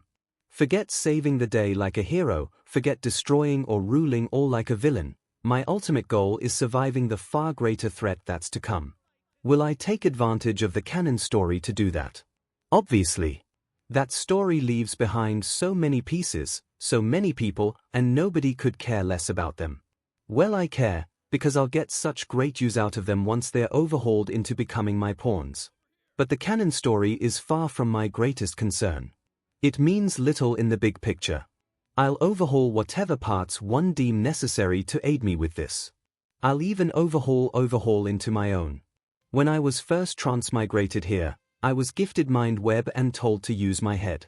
Well, I used my head to get another quirk, the quirk that suits me more than any other in this world, but even that isn't enough. Putting my money where my mouth is requires more than just overhaul the quirk. Just like the second user of One for All once said or says in the future, I suppose, quirks or metrabilities were never what people should have been wary of. Rather, you should fear the reason why someone chooses to use their gifts. I cry out, finally catching the hero killer off guard and slamming him into the ground, ready to activate overhaul and finish the fight at a moment's notice. True power resides within an individual's intent.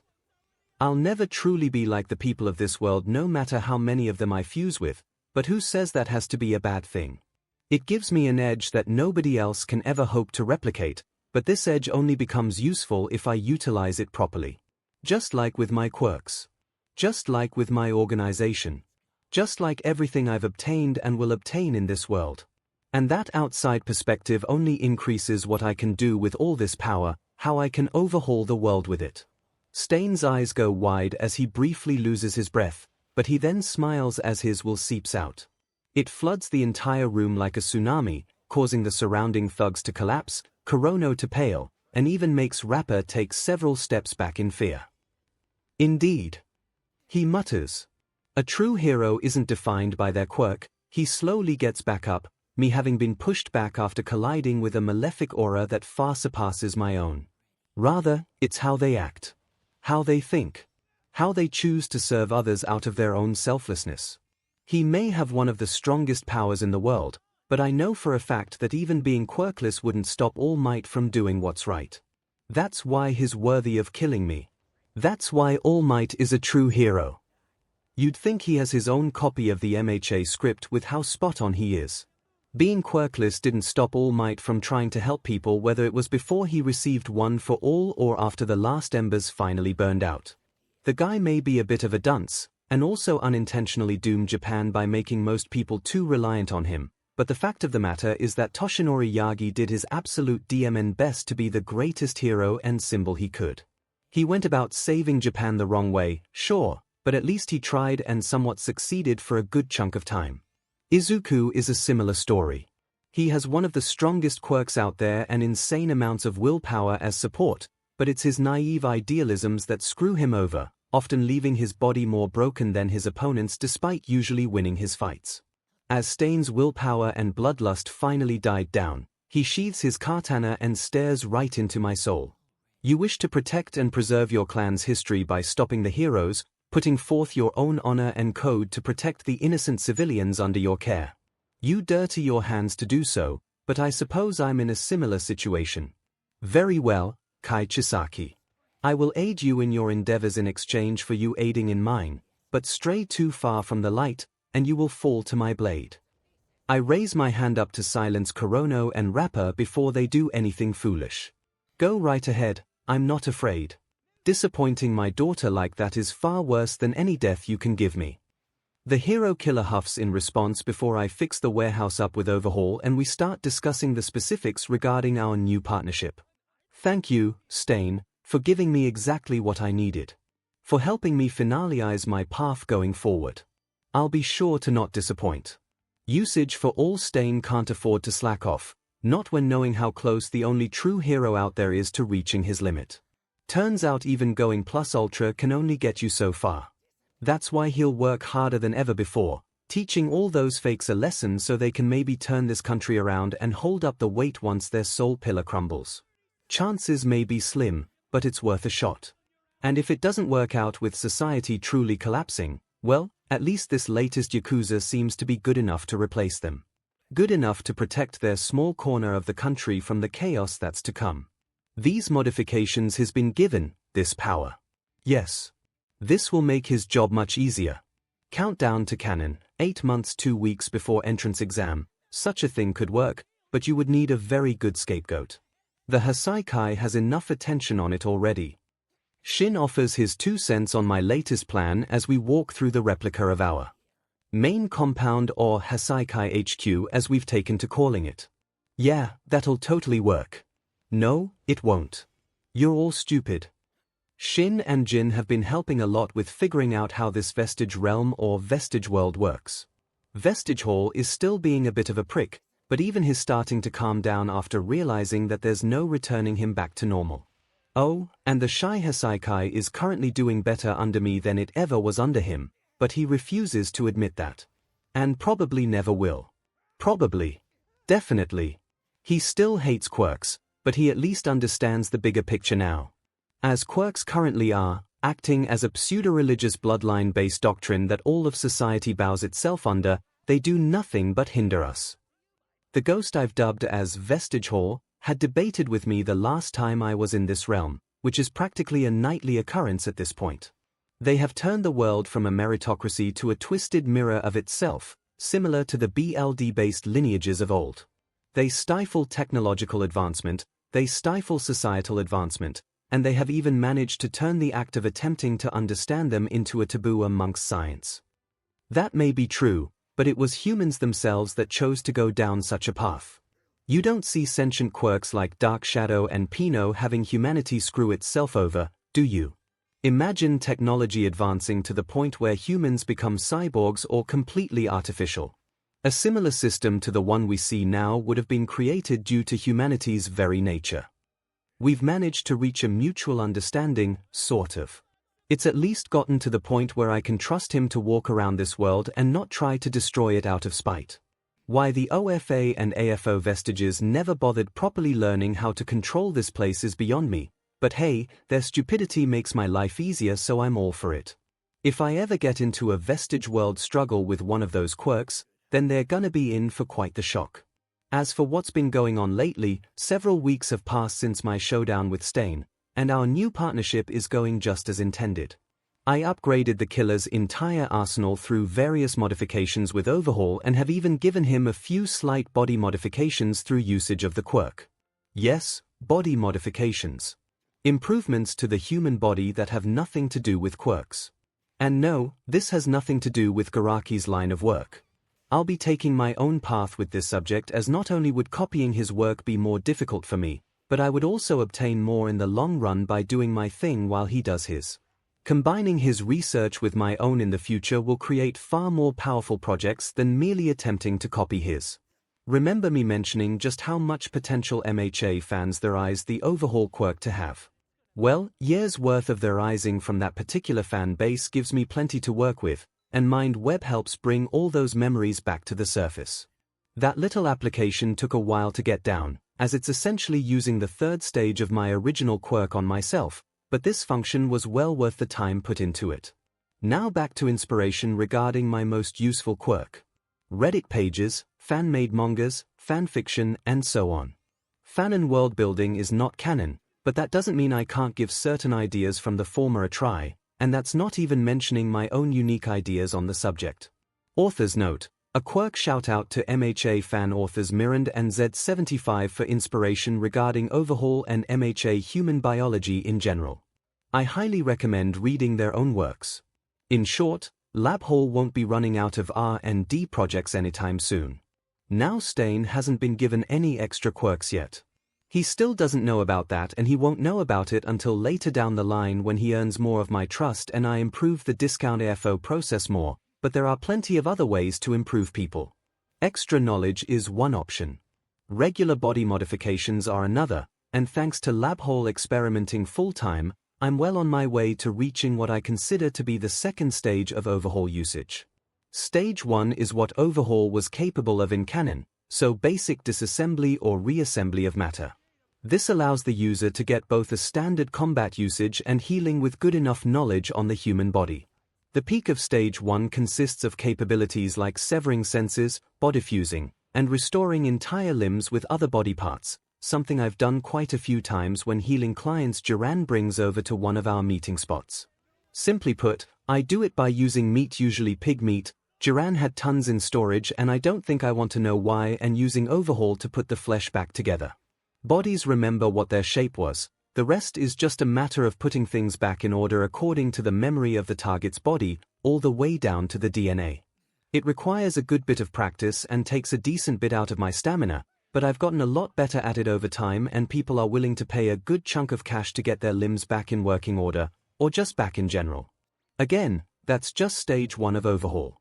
The second stage is where this quirk really starts getting dangerous. Stage 2 gets into the purely speculative but most likely possible category. This stage is using the quirk to not just simply restore an earlier state, but actually change it. If the quirk in question is matter manipulation, well, DNA is matter, isn't it? Who's to say I can't do a little DNA editing with overhaul? The quirk carries almost endless potential when altering and improving humans is involved. Slightly more efficient lungs, denser muscles and bones, platelets working faster to patch up bleeding, livers clearing BLD of poison better, and so on, with the most important goal being to increase the amount of quirks my body and mind can naturally handle. My clones and I have thought of so many potential minor improvements to the human body, improvements that can all be considered less powerful quirks in their own right, and LabHall has already begun to make those alterations a reality. Genetic manipulation doesn't just pertain to quirks, now did it? Canon clearly proved that much with the Nomus and Garaki's other pet projects literally goddamn existing. Speaking of, these modifications of mine aren't anywhere close to the level Dr. Garaki can do for his Nomus, yet. He's been working on this for decades, if not longer, with AFO himself offering plenty of support. That isn't something I can match in a couple months even with my special quirks and cheesing methods when mad science is involved. But the potential is definitely there, and it's practically endless. Imagine being able to hold your breath for an hour because your BLD's ability to hold oxygen is pushed to a completely ridiculous level. Or being able to simply walk through a cloud of nerve agents that could kill every normal man in seconds and not suffer any problems whatsoever because your liver neutralizes the poison faster than it enters your body. Imagine having reflexes so quick that normal human movements have to look to you as if they were moving in slow motion. Imagine having your body's healing capabilities improved so much that you can regrow lost limbs in a matter of minutes. Imagine being able to run calculations in your head faster than in a modern-day CPU. And all of those examples are done without the use of a single quirk. It's just the regular, base human body pushed to all new heights. Dr. Garaki was able to make Tomura's body close to Prime All Might levels of power, and that's while quirkless. All Might, the guy who can change the weather with a punch while being far from said prime. Garaki, like AFO, was only focused on upping raw power. I could take that concept and do so much more with it. And just imagine combining Garaki's research with my own. I could potentially give myself a quirkless body that can replicate or even surpass a body with dozens of quirks, if not more. Physical strength greater than All Might and more versatile enhancer support abilities than All for One, and all while quirkless. But that comes later. Much, much later. In order to do all those things, I actually need to know the details about what I'm doing. Overhaul lets its user manipulate things down to the atom. It splits up molecules and rearranges them, but it's really hard to keep track of everything at that scale. Generally, the larger scale I work with, the less detail I get, and the less detail I get, the easier it becomes to put things back together the way I want because I have less options or aspects to consider when rearranging. That being said, destruction is always easy. I just need to will whatever object I'm touching apart, and overhaul will naturally do so no matter how tiny and complex or large and basic it is. But rebuilding and especially altering things is where using the quirk gets a lot tougher. Besides obviously needing to know exactly what you're doing, like having the appropriate medical knowledge to reassemble the human body without whatever injury or illness it has, there is also the previously mentioned issue of just keeping track of things. Multitasking and parallel processing are skills crucial for both overhaul and mind web, and my clones and I have been getting plenty of practice with that.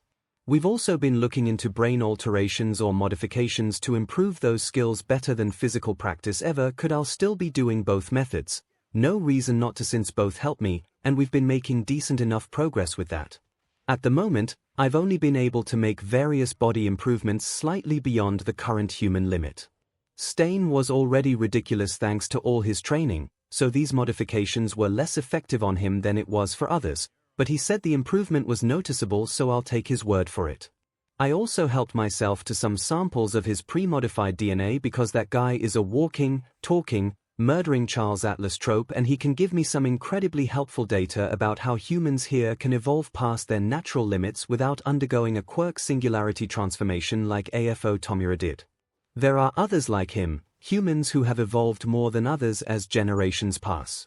It's not just quirks that are growing stronger, the rest of the human body is too. Endeavor can probably bench press cars despite only having a fire quirk, and Mirio could send near high-end Nomus flying back with regular punches during the Paranormal Liberation War despite only having a permeation quirk. The latter will be very helpful research material as Nighthall trains him into a nightmare for my villainous competition, and I've got Stain to use as a testing dummy too. So yeah, I technically bioengineered the hero killer into even more of a super soldier last week after giving him a new and improved arsenal of quirk-modified weapons. Good luck with that, heroes. I won't be rooting for you. I've also been doing these modifications on myself once I've perfected the process. It hasn't helped me improve too much, but it's a very good starting point, especially when you think about some of the other possibilities a Stage 2 overhaul can do. I already have Duran scouring the black market for carbon nanopolymers, which will be used to replace my entire bone system. That material is much lighter and more resistant, basically bulletproof, than the human skeletal system, so making that swap is going to make me both stronger and faster. Of course, making sure that the end result was actually stable long-term is probably going to take a while. Applying it to myself and my top brass alone was also going to take a while, and that's not even mentioning how costly it is. But money isn't going to be a problem for much longer. Stain showed off his new arsenal to 7 heroes in the last few weeks, with 5 dying and 2 being crippled for life. They were moderately high-ranked too. No top 100 heroes yet, but they were somewhat close to that milestone. Having a friend with access to HeroNet also helped a lot with his hunts. I could direct him to suitable targets and make sure there weren't any high-ranking heroes in the area. The Hero Network is an online service that requires a professional hero license in order to be accessed. It contains the activity reports of pro heroes across the country, lets you see what their quirks are, although you can probably just look that up on Google or something, and allows users to request assistance from other heroes whose quirks may come in handy for certain situations. Sounds great on paper, right? Well, there's one major flaw with this system. All it takes is one pro hero deciding to secretly swap sides, and suddenly villains can see what every hero in the country is currently up to. Say you want to rob a bank for whatever reason. Well, simply ask your pro hero friend for a quick look on HeroNet and you can figure out what banks either have no heroes nearby or have heroes that you can easily take on with your quirk rock paper scissors style. The 𝐿MLE probably took advantage of this over the years thanks to having slid in Go and other heroes as moles for their organization. With Nighthall having access to such a thing, I can take advantage of it too, and I have so many wonderful ways to use it. Thanks for letting me take so much risk and unknown factors out of villain operations, idiots. But back to Stain and I, we're still in the testing phase of this partnership, but it's been working out great. There are plenty of people interested in buying custom gear from the guy who's supplying the hero killer, and the rest of my ever-expanding repertoire has been gaining more traction as a result. Best of all is both the inherent biases and the legal loophole preventing heroes and police from giving my gear nearly as much attention as the villains do. Duran says it himself, it's a serious crime developing and/or selling support items and costumes if you don't have a proper license. These modified weapons I'm selling aren't support items or costumes. They don't aid people's quirks in the traditional sense, anyway. Quirks like 𝐤𝐸𝐽 are outliers like the gear 𝐷𝐻𝐻𝐻 makes. Heroes see Stain himself as the problem, not whatever weapons he wields. Villains are looking at the exact opposite, weapons that could potentially make any heroic annoyances far less annoying. Profiting off this society is so incredibly simple once you properly dissect it. A shame that I have so little time before this all collapses, not to mention the various threats among both heroes and villains forcing me to stay in the shadows of shadows. The HPSC. All for one. The Meta Liberation Army. Even Hummerized to an extent. Those are just a few bits of local opposition I'm more than a little wary over at this stage of my plans. If possible, I'd like to avoid fighting these groups head-on, and that is why people like 𝐒𝐻𝐿 and 𝐼𝐺 are so important in a good chunk of my plans. While Stain is going to be my ultimate hero hunter, 𝐼𝐺 is going to be my ultimate villain hunter. We ultimately decided to get the blonde boy on board Night Eye's agency like in canon. He won't be truly put into the fold, he would never agree with what my Shy Hasaikai is doing even if it's far less awful than what Kai's was doing. But that doesn't mean we can't use him as a quote-unquote legal asset. Just don't act like villains or leave around any deeming evidence around the agency and we're good to go. Okay, it isn't quite that simple, but hiding our less-than-legal operations from 𝐺 should be a piece of cake if he doesn't get anywhere near them to begin with. Training him and monitoring his progress won't seem strange at all, considering what his training to be. He just won't be made aware of the complete picture and never will if both my own preparations and his gullible nature in canon is anything to go by. So if there are any villains we don't like and we don't want to waste assets going after them, just have Night Eye investigate them and 𝐼𝐺 take them down. My heroic assets get more clout and support while my villainous assets have less competition. It's a win-win. Besides, when it comes to major players like 𝐵, it's best to either ensure their story stays on course or take complete control of it. A mix of both, so what I'm doing now with 𝐵 and Stain would be ideal. Remember, I don't want to throw away my biggest advantage in this world, actually knowing what's going to happen. Messing with the main story too much will only make things harder for me in the long run, so I need to be very careful about what I change and when I change it. Back to Stain. The heroes will probably, eventually discover that he has a new backer. They'll also probably notice the influx of regular goons wielding similar weapons as the hero killer, and their biases towards everything quirk-related can only downplay the situation for so long as heroes are getting killed left and right. Unfortunately for them, Duran has been very careful about controlling intel regarding his latest gold mine, so the best the heroes can do right now is confiscate the items after arresting the villains wielding them and throw them into some evidence box to rot. That is until the crooked cops under me secretly get them back along with some other thrown-away contraband collecting dust in their storage rooms. Being a villain doesn't mean I won't recycle. Another continuous stream of helpful resources. Don't mind if I do. Speaking of, the villains have tried finding out about the creator of these weapons too, but Duran is extremely serious about customer confidentiality as shown in canon when he defended the LOV from the MLA. Also, I've been offering him an extra bonus to not mention a word of what's going on between us to a certain demon lord and any of his associates. Last thing I need is him warping into my HQ and trying to steal my quirk to overhaul himself back into his prime. The potato was wretched enough to not take it in canon despite Kai himself being literally 3 feet away from him and completely defenseless during the Tartarus attack, but this world stopped being canon the moment I arrived. Oh, but wait a second. All for One did get a copy of Overhaul when Kai Chisaki was a kid potential vessel in the orphanage set up by Dr. Garaki. Want to know what he did with that copy? He mutilated it. He had Garaki scrape away the rebuild overhaul aspect of it, only leaving the destruction aspect which became the decay quirk he shoved into a tiny Tenko, Tomura. That idiot probably thought Kai's quirk was useless because it apparently automatically rebuilt everything it destroyed. It wouldn't surprise me in the slightest, he's too lazy and too stupid to MSTR any kind of complex quirk. Saying best genus quirk didn't fit Tomura's disposition at Kamino was probably just an excuse to not make himself look like even more of a stupid brute than All Might. At least his archenemy didn't already know about the other quirks within him, only relying on the stockpile for super strength as a result. All for One has no such excuse. And it's not like he lost track of Kai either. He even knew that Kai became the 𝐤 𝐤𝐵𝐵𝐼's leader for FS sake, so he probably had updated intel on that quirk too.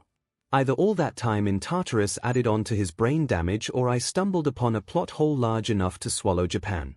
I refuse to take any chances, however, and I'd rather not unleash Sadman's parade to doom the world out of spite and get sent to hell for the rest of eternity just yet, so AFO is staying in the dark about this as much as I can make it so. Same with the MLA. You'd be surprised how easy it is to blow their cover with a quick confirmation question paired with confession. As for how I stumbled upon secret operatives under Redestro, all this business the Heiseikai is now getting requires a lot of manpower to fill out these quotas, and while I could just make some more clones of myself, I already explained why I want to severely limit how many clones of me are running around. 4 of me running around is enough for me, thanks. So then why not just make clones of others then? I can make twice clones to be the middlemen and flood my ranks with clones of loyal members, right? Well, remember that I'm trying to keep this trump card of mine as hidden as possible. If I send some clones of thugs out to do my dirty work and one happens to take enough damage to dissolve, quite a few people on the outside are gonna start asking questions. I've made some clones of the 8 bullets and a few of the higher quality thugs to protect HQ, among other tasks there, but that's about it. I can't get too carried away and over-rely on double here. After all, houses built up on weak foundations tend to come crashing down. Look at what happened with the PLF in canon for proof. This is why I had Duran look for any Abagawa Tenshukai remnants as well as any other former Yakuza remnants out there, such as old members of the To-Do gang.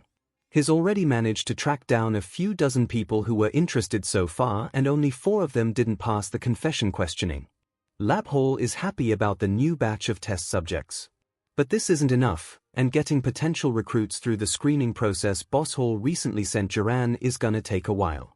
Don't get me wrong, the broker has taken a real interest in me. Curiosity mixed with goodwill gets me a lot from my middleman into the greater underworld, but he can only accomplish so much in such a short time frame. Luckily for me, there's one more source of recruits that I've been working on getting before our meeting with Stain, and this involves one of our largest and longest plans to date. Operation Deku. Now the main 𝐤 𝐤𝐵𝐵𝐼 compound is located in the city of Osaka, Japan. This isn't mentioned on the show and I have no idea if this is considered canon or not, but it makes enough sense when cross-referencing various other locations in the series with a map of Japan from my previous world. Speaking of, in my previous world, the city of Osaka was one of the 3 major cities in Japan: Osaka, Tokyo, and Nagoya, with a population of 2.7 million people in the year. It is also considered to be Japan's economic hub, and that was probably the case in this world too before the dawn of quirks, but things are a bit different now several centuries later. The city of Osaka here and now is a whole lot smaller, with only around 150,000 people calling it home, so the average size of a small city population. For comparison, I'm pretty sure that Deku City had somewhere between 90,000 to 110,000 people living in it. But Deku City was in a pretty isolated rural area, albeit with a secret army amassing under Japan's nose, while Osaka is surrounded on all sides by either other cities or water. Osaka is also still considered to be a popular marketplace as well as an important port for the country. Now, while this does open up quite a few new avenues for business endeavors like smuggling trigger and other illegal items by sea, something Hummerise tried in canon, it also means that the area is home to a decent bit of law enforcement. The military in Japan may be more extinct than even the Yakuza, and police officers may be nothing more than glorified jailers, but heroes are still a major pain in the butt to handle. There aren't any top heroes nearby. The best this place gets is guys like Fat Gum and Naya who show up on occasion. As for the heroes that are around, they couldn't care less about some little Yakuza, especially as we aren't technically villains in the eyes of the law. Even if we were, most would probably see us as ancient relics that are beneath them and a waste of their time. Guns. Who cares? Dealing with those totally isn't impressive for their hero rep at all. Just leave it to the police, those glorified jailers can handle small fry like that. But the local nobody heroes are still a threat that needs to be addressed. Boss Hall already managed to blackmail and bribe some corrupt, unranked heroes into looking the other way, but then Stain paid the city a visit and killed a solid chunk of them before we could meet up, as well as a few we did meet up and make deals with. That brought plenty of unwanted attention to Osaka for a bit, but once Stain left, the mass of heroes looking to hunt him down moved on. As for the police, Boss Hall has already begun turning them to our side through bribes, blackmail, and setting up a few accidents which replace some of them with our own guys. Confession once again proves to be a godsend as any liars and traitors got rooted out real quick. Not only that, but we've begun to slowly have the legal side of the Hasaikai become more public, offering to help out civilians with stuff like carrying groceries and running some charity events. They aren't using their quirks at all, so it isn't illegal. It's also helping to increase our local PR so people will get used to and even feel safe when they see guys in surgical or plague masks wandering around. Now such a thing isn't going to work overnight.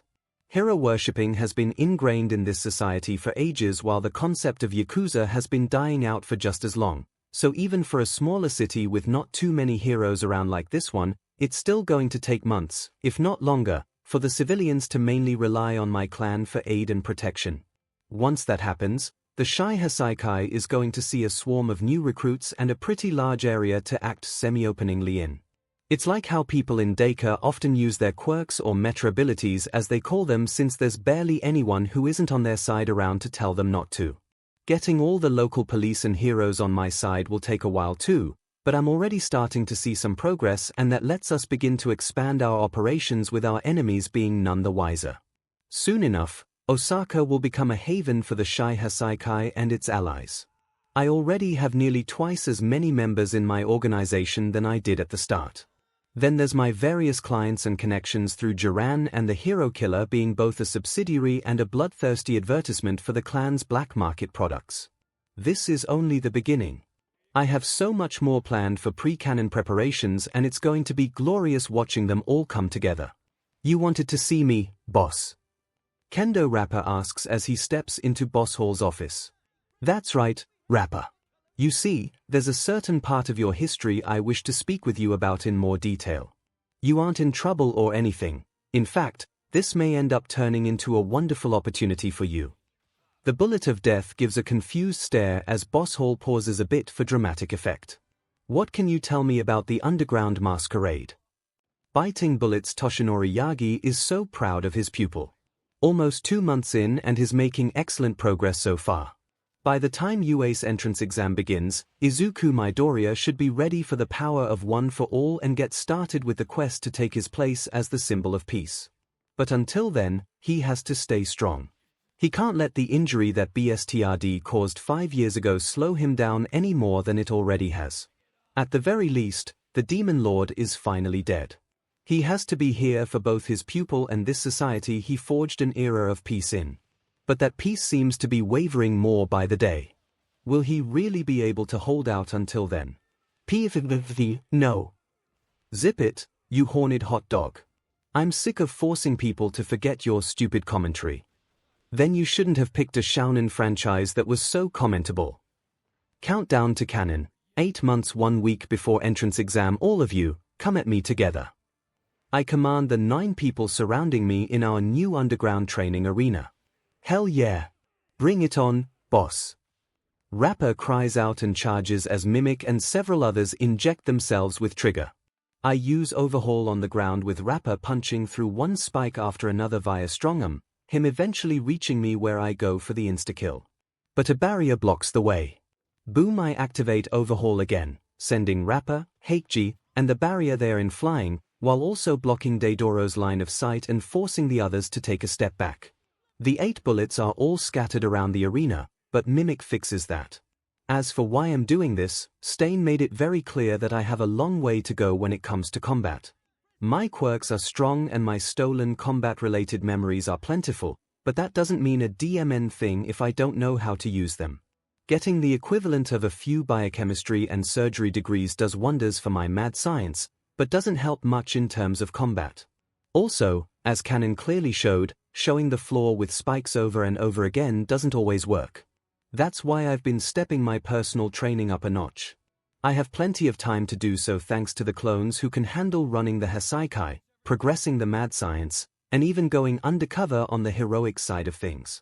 And while I can simply create twice clones and imbue them with the knowledge memories needed to make a limitless gauntlet of opponents for me, my actual top brass needs some training too. That doesn't mean I don't do the former. I use either or both methods depending on who's available. Both surgical, pharmacological training and combat training is necessary to unleash this quirk's full potential. Overhaul is one of the most versatile quirks out there, so my training needs to be versatile as well if I wish to truly MSTR it. Amplification of output, improvement of control, instinctual understanding of the mechanisms both directly relate to the quirk itself and its practical usages, and so on. Obtaining Kai's body and memories was a great start, but I intend to reach all new heights with his quirk, and that unfortunately requires at least a bit of copying UA's plus ultra motto. I've got to work both smarter and harder to pull this off. Stay in formation, Rapper. Everyone works together, just like we practiced. 𝐒𝐻𝐼𝐺 commands, showing the improvements my best henchmen have made over these last few months. Mimic uses his quirk to wrestle control over the arena away from me, us acting as the main players in this high-intensity game of chess. He brings guys like Deidoro and Rikia closer towards me for seconds at a time, letting them use sloshed and energy. SCK to slow me down. Rapper and Yu are the main heavy hitters with strong arm and Crystallize being capable of taking me down quickly if they get a few unblocked blows on my head, knocking me out before I can heal. Worst case scenario, they can shatter any counter I send towards the last two as Mimic helps them retreat. Toya mainly stays in the air thanks to Mimic, his larceny quirk stealing any weapon I attempt to make as long as his in my line of sight. It could be something from the ground around me or from bits of Yu's shattered crystals. Speaking of, they're not worth anything in terms of money in canon due to them being fake, but the crystals he can constantly grow out of his are pretty damn durable and fairly light too. Naturally, being more creative than Kai Chisaki ever was, I had him grow heaps of them while on trigger to further, permanently strengthen them before removing them and crafting armor and weapons out of them through overhaul.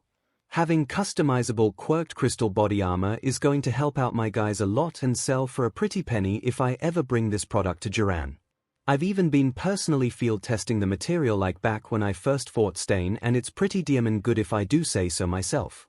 But back to the current fight, 𝐒𝐻𝐼𝐺 and Soromitsu are mainly fighting from mid-range.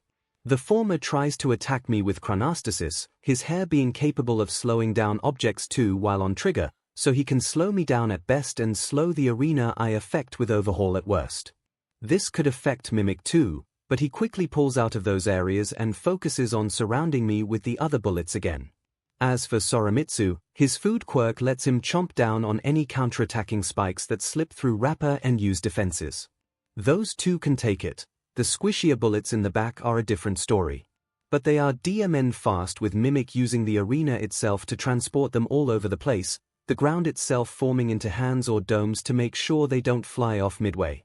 With this level of quirks, coordination, and pure skill, it's an extremely tough battle with me losing more often than not, but I'm improving and improving fast. My elite troops are as well, especially with me giving them my most up-to-date body modifications after perfecting them on more expendable test subjects, of course, but I've still got a few advantages over them. Mind Web lets me see their thoughts, and while reacting or even processing the thoughts of 9 people at once while fighting for my life isn't easy by any means, I'm definitely getting better at it. Even directly controlling people is starting to take less focus, and while I can still only do it to one person at a time, albeit for much longer intervals if necessary, when timed right, it can severely throw off the enemy. Mimic is my main target for obvious reasons and has been getting better at avoiding it, but that's just made me improve it in turn. Yeah, I wasn't going to keep the existence of Mind Web from them forever. They thought the copy-pasting memory thing was another trick I could do with Overhaul, which is pretty reasonable considering I can, in fact, do that with Overhaul. It's just easier with Mind Web. Luckily for me, they've already seen me fusing with Shin and Jin, acquiring their quirks in the process, so I simply told them that I stumbled upon a civilian with a powerful telepathy quirk and a terrible habit of not keeping his mouth shut, and problem solved. The improvements with Overhaul are even more obvious with me becoming better and better using the combative side of that quirk by the day. From shape-shifting my body or any weapons I wield with the materials around me more smoothly and quickly to knowing exactly where to aim when the chance to insta-kill comes up, I'm quickly becoming an absolute menace with my quirk combat-wise. Then there's my quirkless combat skills which have also been improving. Same goes for my skills with weapons. I've had several more spars with Stain since our first meeting, with me even managing to do my copy-pasting memory trick after temporarily fusing with him once, getting loads more experience with all kinds of melee combat. It was also the only time someone ever managed to physically resist, so Vestiges excluded my control after an Overhaul fusion. Holy F, I thought my body was going to tear itself apart during that half a minute of hell. Turns out people can be too angry to forcefully put into a coma. Or mind-controlled. Or properly placed into an Overhaul-induced body fusion. Having half your body forcefully flailing about while a second mouth on your back is screaming bloody murder isn't as enjoyable as it sounds. At the very least, it was a good reminder on the kind of bullshit people can accomplish with enough willpower here. It's also another good reason to stay the hell away from any form of one for all and all for one for the time being. I eventually did get most of the memories I wanted from him through a combination of Mind Web and Overhaul, but it was no doubt the most difficult task I've ever done since this second life of mine began. You know, I'd say this process was excellent training, even if unintentionally, but that sounds a little too much like the masochistic nut jobs this franchise centers around for my liking. What followed was me giving a quick explanation about the finer, more hidden details of my quirk while getting chased around the room by an absolutely livid mass hero murderer since he simply shrugged off anything I could throw at him with Mind Web. Of course, obtaining a mental how-to guide on throwing a punch or swinging a sword is great and all, but I actually need to physically practice it to get my body used to what my mind knows. After convincing Stain to not slash me apart, the prospect of getting more quirks luckily interested him enough. It'll make his job a whole lot easier. He showed me how to use the knowledge I copied while making it very clear that I shouldn't copy him and only use him as inspiration to make my own fighting style. Yeah, I'm not making the same mistake Izuku does in canon even at the end of the series. His fighting style is 99% All Might, 1% Kick. Rapper, Stain, and anyone else I get mental combat manuals from will simply be used as reference points for my own unique style. I have skills and multiple powers that are entirely unique to me. Attempting to perfectly replicate others would only hinder me. Mind Web, Overhaul, and even Confession gets used during these battles, with the latter being activated to occasionally throw people off with embarrassing, cringy questions like "What's the most embarrassing thing you've ever done in this building?" or "Who in the Shy Hasaikai do you ship together the most and why?" It's unorthodox, sure, but it's also making my best henchmen nearly immune to taunts and other quote-unquote vocal distractions. Back to the fight. A solid shot from Rapper slightly cracks my skull and flings me into a concrete cage made by Mimic. From there, Yu joins the brawler in an all-out assault for the few seconds it takes me to escape. However, the tide of the fight turns once I'm freed rather than once I'm captured. I won't lie to you guys, that hurt. I deadpan at my fellow villains. Allow me to demonstrate. Rapper gets impaled with a polearm scythe made out of used crystals as I form a makeshift roof over my head to block Toya's larceny quirk, and that's all before having said ceiling launch hordes of spikes that turn him into a porcupine. Mimic goes down next after I finally get the slippery little SHT under my control with Mind Web and crush him with his own part of the arena.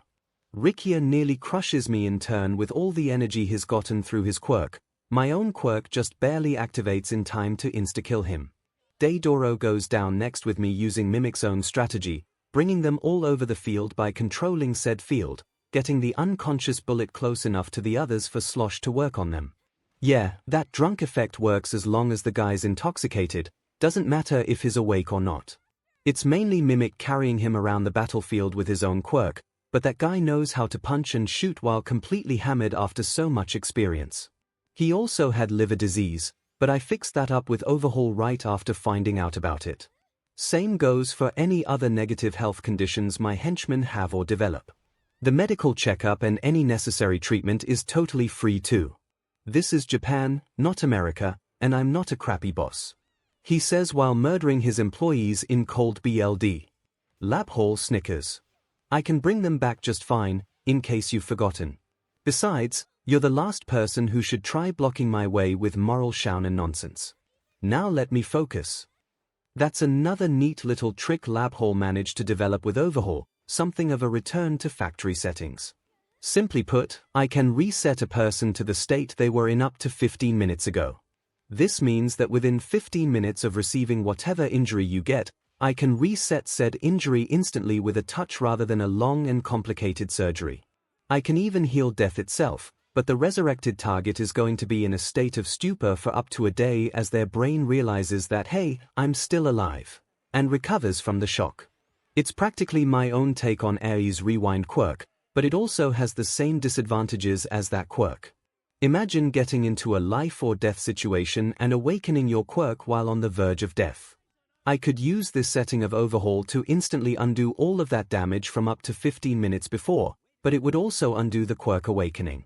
If the awakening happened 2 minutes ago, then I could just overhaul you to the state you were in, say, 1.5 minutes ago, but besides needing to actually know how long ago to reset you towards, doing this would also leave any damage you got before the quirk awakening, meaning you would still probably be on the verge of death.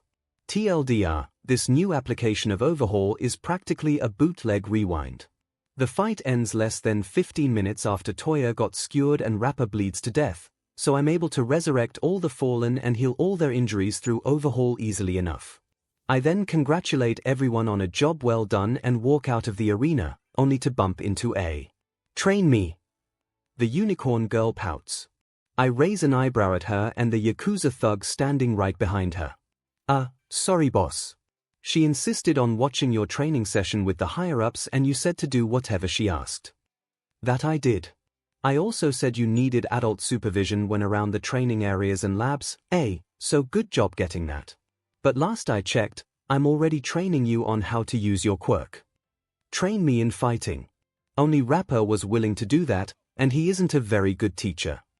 My daughter admits and, come again. Rapper? I question, slowly turning around.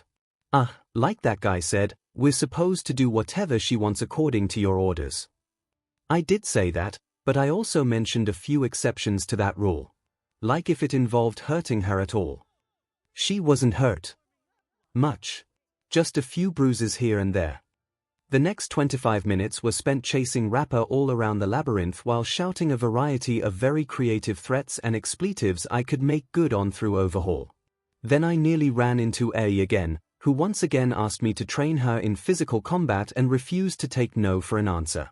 I know that this is a shounen world where 15-year-old hero trainees are sent into war zones thanks to the concept of actual military forces being nothing more than an ancient relic, but she's 5 years old for crying out loud. But DMN it, she honed that puppy-eyed expression of hers into one of the most dangerous weapons in this compound. Alright, fine. But it isn't going to be easy, 𝐸. That doesn't stop you, Dad. It won't stop me either. The white-haired girl declares as I ruffle her hair. I've got a few more things going for me, Snowflake. Now first things first, you're going to do some stamina training. Stamina training. She repeats while raising an eyebrow. Yup. The more stamina you have, the longer you'll be able to fight for. This is extra useful for you since your quirk is an energy stockpiler, so it'll double as quirk training. 𝐸 still doesn't quite understand, so I try a different approach. Remember that blue-haired girl who almost won the sports festival we went to? The one who could launch those energy spirals. Yeah, she was really cool. Can I do that someday? 𝐸 asks, wanting to replicate 𝐒𝐠 𝐻𝐸. It's possible. I can only theorize about how most of your quirk applications can develop at the moment, but it may be possible. I trail off, suddenly thinking of another, much faster alternative that I'll shelve away for later. I haven't quite gotten to stage 3 of Overhaul applications yet. For now, it's crucial to focus on developing the basics. You're only a kid, so you have plenty of room to grow even without any body enhancements. Before you ask, 𝐸 was the one who came to me about wanting the same upgrades I gave to myself, Stain, and my clan's top brass. Even though it would only take an instant, even though I could sever her nervous system to prevent her from feeling any pain beforehand, I still didn't like the idea one bit. I didn't want to become any more like Kai, using Overhaul on 𝐸. But my daughter assured me that it was okay. It's like you told me, Dad. Quirks aren't good or bad, only the people using them are. Kai used overhaul to hurt me, but you're going to use it to help me. I won't even feel any pain and it'll be over in a second. Please, Daddy. Excluding quirks, Eri is probably the most powerful 5-year-old in the world right now. Including quirks, that probably wouldn't change. Rewind is absolutely busted and comparable to AFO, OFA, and New Order if utilized right. Overhaul will join that list too once I MSTR its third stage or manage to awaken it. Or both. But yeah, everyone's motivated to train their hearts out right now and Rapper absolutely loves the vibes going around. He also got temporarily fused with a punching bag and beaten around for what he did with A with neither my knowledge nor my consent. Yes, I'm aware of that punishment's irony. Such was the point. Overhaul lets me do so many wonderful things, like actually carry out some of my more creative threats. Even Rapper shouldn't have the ball to act out of turn again. And speaking of Rapper, he's going to be playing a very big part in one of my massive underworld projects, the second coming of the Underground Masquerade. The Underground Masquerade was an illegal underground fighting event organized by All for One and also conveniently located in the middle of Osaka, hidden in an old parking structure. This event featured in MH Vigilantes organizes guerrilla fighting tournaments that pit fighters against each other and run the books for the betting audience. There were plenty of people who came to watch and bet on the pit fights, but they can also be watched via streaming. The fights are usually 1v1s and everything from deadly moves to weapons to quirks, and even quirk-boosting drags are allowed with one or both fighters usually needing serious medical attention afterwards. The only known rule is a dress code that obliges all those attending this event, whether they are fighters or spectators, must wear a mask that hides their face. A fighting event that once happened close to my current main compound where everyone is required to wear a mask. Sounds pretty easy for my particular villain organization to start back up again, right? Well, not exactly. Remember who organized the original. All for One put together this clandestine fighting tournament to carry out pretty much all his illegal business endeavors like trigger trafficking, illegal gambling, and most importantly, finding interesting quirks to add to his collection. Due to the brutality of the fighting, it wasn't strange for people to need medical attention after their matches, with some of them mysteriously disappearing after that. Most probably assumed they died from their injuries, and that's technically true. It's just that the quirk-stealing boogeyman was the one to give them their fatal injuries after taking their powers. There's a whole lot more I could do with this concept than AFO could ever dream of. Everything from finding new recruits to getting funds through bets and healing fees after fights to selling our wide range of products to acquiring plenty more knowledge on all kinds of combat through MindWeb. And of course, finding new quirks to take.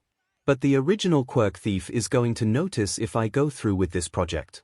There's no way he wouldn't, and that's pretty counterproductive when one of my main goals is to keep as much of the 𝐒𝐻𝐻 Saikai's rapidly growing power and influence unknown to him as possible. Jiran pointed that out too after he picked his jaw off the ground. Keeping AFO from finding out about me is getting more difficult by the day, and it would be flat out impossible without the lovely combination of MindWeb and confession. Those quirks reveal the true allegiances of anyone I come across and let me remove any memories of my clan from their minds if said allegiances are a problem. Perfect for keeping things secret from any problematic people. However, even that combination has its limits, and this latest big plan is pushing it to plus ultra levels. But that's alright, because I've got a few other tricks up my sleeve to make this work. For starters, there's my knowledge of it, both from canon and from Rapper, who has plenty of first-hand experience with that event.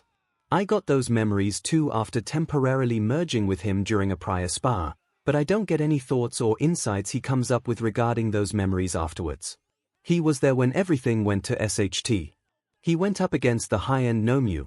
He wasn't at that point yet, but still had multiple quirks and plenty of body modifications back then, with Meko and a clock knuckle duster as AFO flooded the room with trigger gas, causing chaos to break out as he snatched quirks through Kurogiri's warp gate.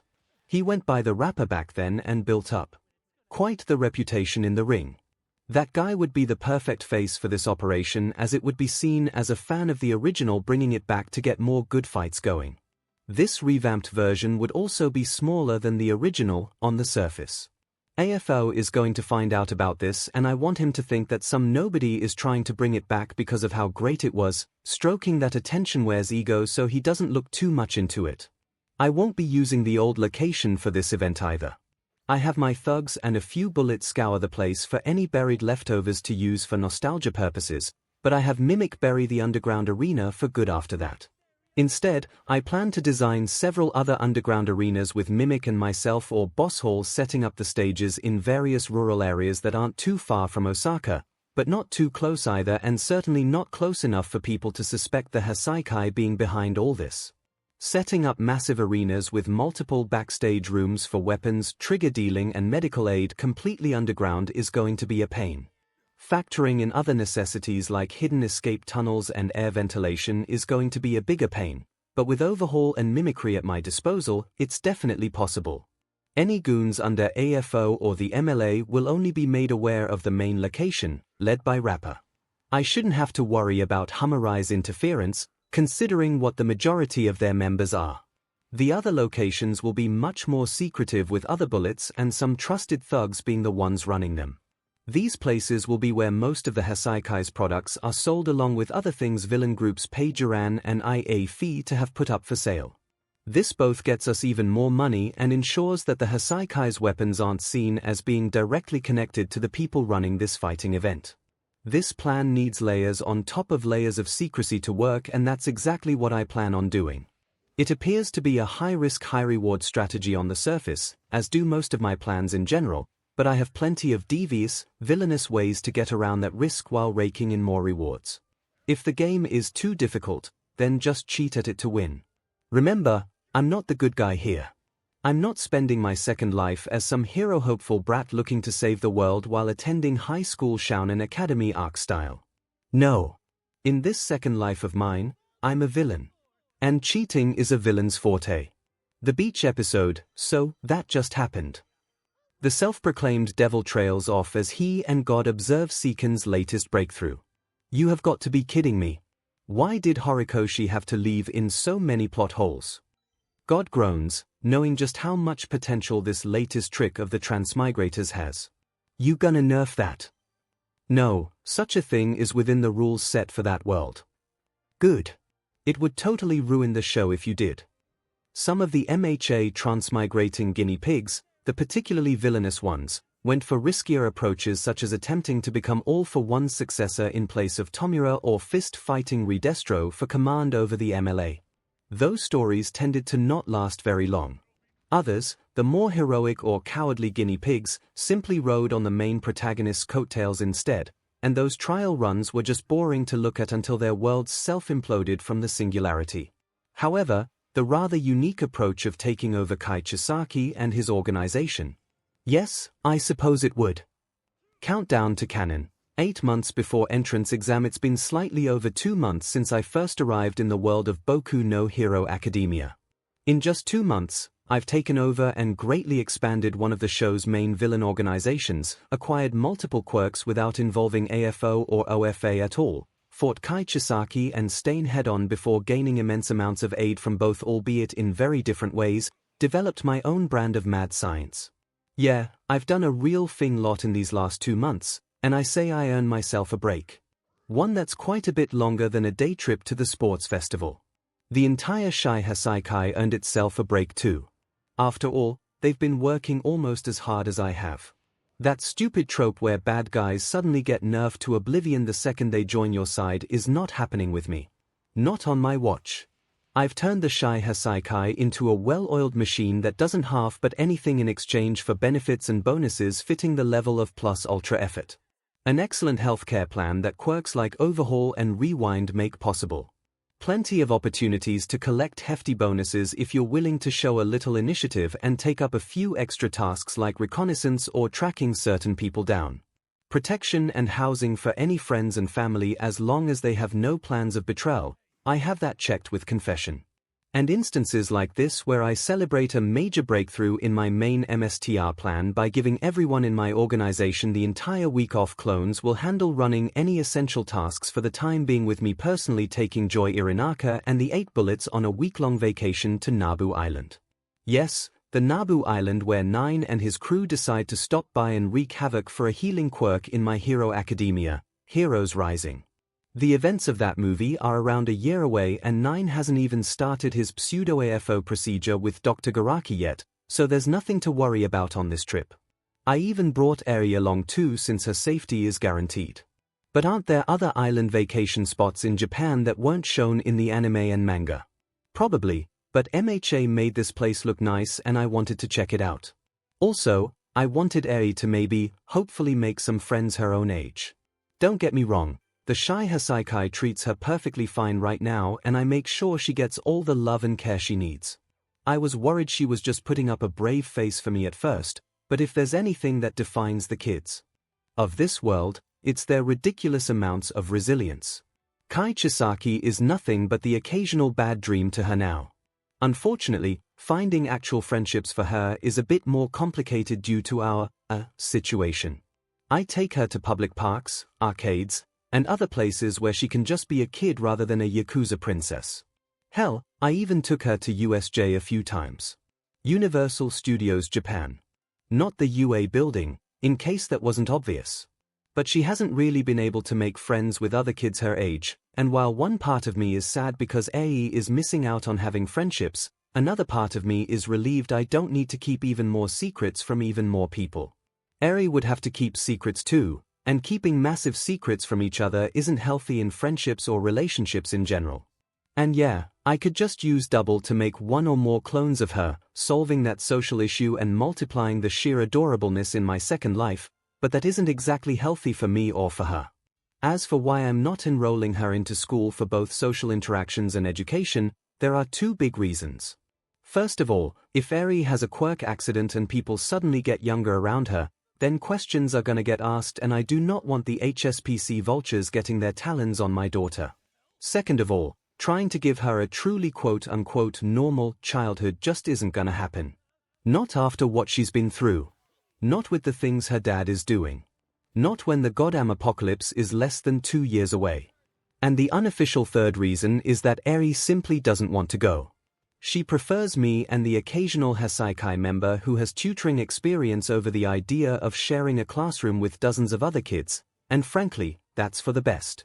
Eri is incredibly intelligent and can do amazing things once she builds up some confidence in herself. It's what led to this latest breakthrough in my long-term plans, something that makes the capabilities of AFO and Dr. Garaki look amateurish in comparison.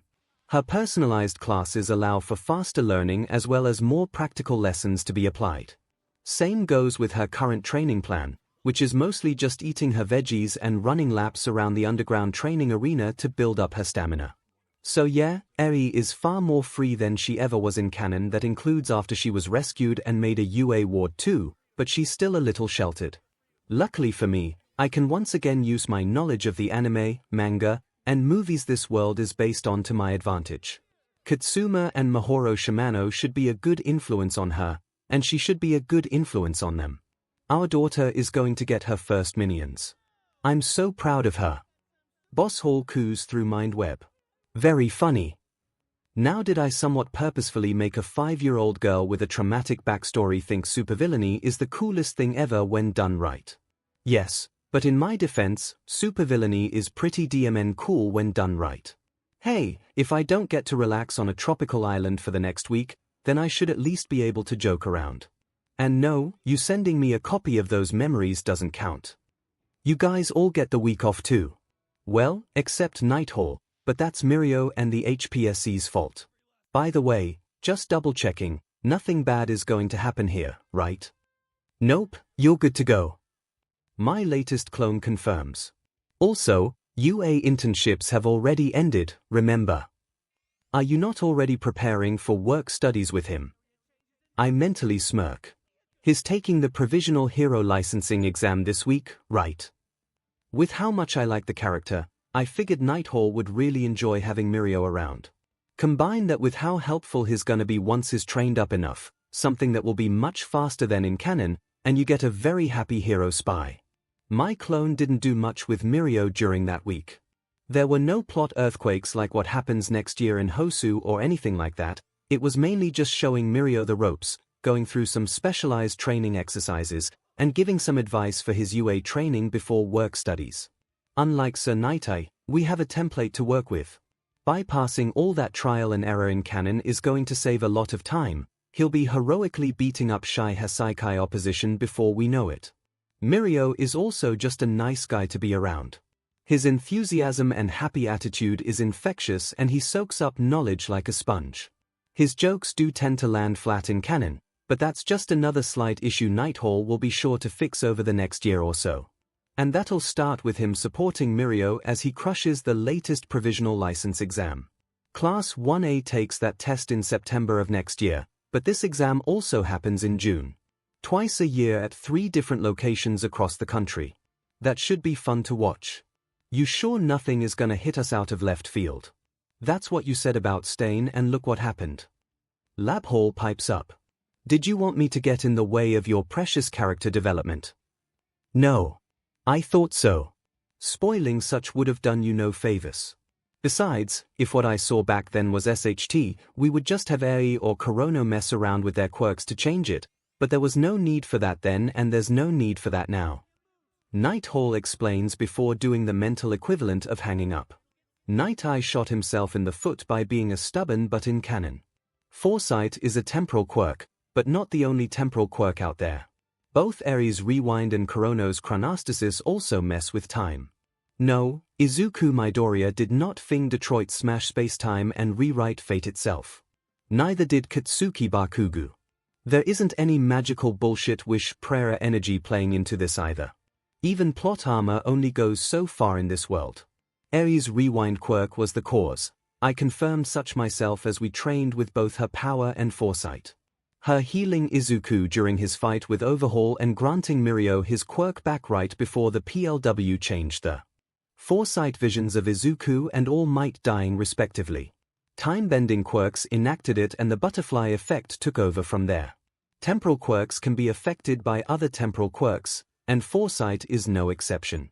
Basically, the more rewind and chronostasis, among other temporal quirks, are used during a future point in time foresight observes, the more said results are muddled and inaccurate. Such is why we don't simply spam usage of foresight on myself every day. While it could give us a surefire warning if AFO or All Might suddenly decides to reenact the FBI open up meme on Osaka, doing so would prevent 𝐼𝐼 and 𝐶𝐻𝐻 from using their quirks, and with all the other detection methods and contingencies we have, it just isn't worth it. How ironic that instead of fate being unchangeable, my main problem with this quirk is that fate is too easily changeable. Mirai Sasaki would have an aneurysm if he ever found out about this. But Sir Night-Eye is dead and Nighthall is a vastly superior replacement. Him, me, and the other clones are still connected with each other through Mind Web, but we can choose whether or not we want to have a one-way or two-way conversation with each other. All of us using Mind Web together basically lets us have our own mental private Discord chat room and we can choose to listen in on, send, or block notifications whenever we like. We can even forcefully send each other messages regardless of whether or not the recipient is blocking them, but my clones and I agreed on doing so only for emergencies. But back to our current vacation, everything's on my dime so my subordinates are free to do what they wish as long as they aren't causing trouble for people. We didn't come here to be villains like 9 did, we came here to take a break from being villains. We didn't even bring our villain outfits with us. Not that we really need them if we want to bust some heads open. I've got on a straw hat, sunglasses, a Hawaiian shirt, jean shorts, and sandals, with most of the other adults having similar summer outfits on and half of them already wearing their bathing suits. Same with 𝐼𝐼, who has an adorable one-piece swimsuit on that comes with a little skirt attached to it. I forgot what the hell those kinds of bathing suits are called, but she loves it because of the unicorn pictures it has and that's all that matters. Alright everyone. Before you go off and do whatever, I just want to quickly remind you of a few ground rules. I began speaking after we arrived on the island and put most of our luggage at the vacation house I rented for us. 𝐼𝐼 already left to go explore, so it's just us adults right now. No villain stuff at all, except for that one thing I have planned later on in the week, but even calling that villainous to begin with is a bit of a stretch. No causing a scene, we're just tourists looking to chillax right now. No getting into fights, rapper. He has the gall to look shocked at the mere implication. I mean it. There are only a few unranked heroes here that even our thugs have a decent shot against all by themselves, but we aren't publicly recognized villains, with most of us not even being registered as villains, and I plan on keeping it that way for the foreseeable future. Other than that, have fun. You guys earned this vacation. Most of them cheer and holler before we all go off to start our week-long break. Soromitsu stuffs his face over at the food stalls, quickly ranking up a calorie count that even Fat Gum would gawk at. Deidoro drags Toya over to some beach bar to get hammered. Rapper and Rikia manage to find some muscle beach area to work out at. I think they played a few volleyball matches too, if the sudden charges I got for several of the inflatable ball is any indicator. Looks like Rapper used his quirk in the spirit of competitiveness. 𝐒𝐲𝐽𝐿, Joy, Yu, and Hekiji decided to go wander around the island. Same with A, but she's only allowed to wander around the village south of the island without any adult supervision. I don't want her getting lost in the forests covering most of this place. And Kurono and I spend most of the time just lying down on beach chairs and enjoying the view. You know, when you first mentioned making big changes to the Hasaikai after the old man's death, I was worried. Kurono admits, much to my surprise. You often let anger cloud your judgment back then. I still remember the days when we were little brats and the old man had to pry you off of other little brats who badmouthed the Yakuza, and as we got older, I got more radical, yeah. I admit, with many memories of Kai Chisaki popping back up in my head. To the point where even the old man couldn't stop me. I don't want to say his death was a good thing, but, ironically enough, it's what finally snapped me out of my stupor. It's what finally helped me grow up. He still probably wouldn't approve of what we're doing, but I'm sure he would be happy seeing how much his clan is growing. We're gonna pull this off, Kai. My best friend tells me. If your intel is true, then not even the quirk-stealing boogeyman himself can compare to what you can do now. I can't take full credit, Kurono. Most of it goes to A. Her quirk really is something special. I just wish I knew how best to utilize it sooner. She grew to trust you so quickly despite, well, everything. He points out, his tone being one of slight disbelief. I was honest with her. That's all there is to it. I chuckle, telling him the truth. Any important context about said honesty being left out is merely a coincidence. I was given a second chance, a second life, if you will, by the old man. How can I let that go to waste? I'll overhaul whatever I need to, but I won't forget what allowed me to do such. Is that where your new villain name comes from? Second Doreifu is the kanji for second life, is it not? Kurono confirms. Yes, I decided to change my quote-unquote villain name to 𝐒𝐭𝐚𝐲 Doreifu. With how much about Kai Chisaki I've already changed, barely anyone batted an eye at the brand new villain name for myself. Instead of overhaul, I'll just go by my true name. And the logical symbolism will prevent any eyebrows from being raised.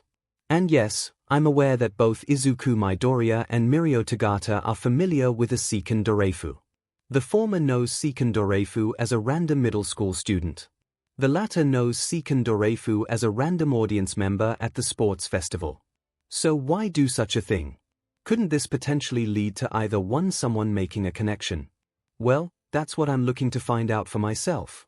You see, while I'm already quite knowledgeable on this world and its characters, one thing I'm not entirely sure of is the extent of its rules.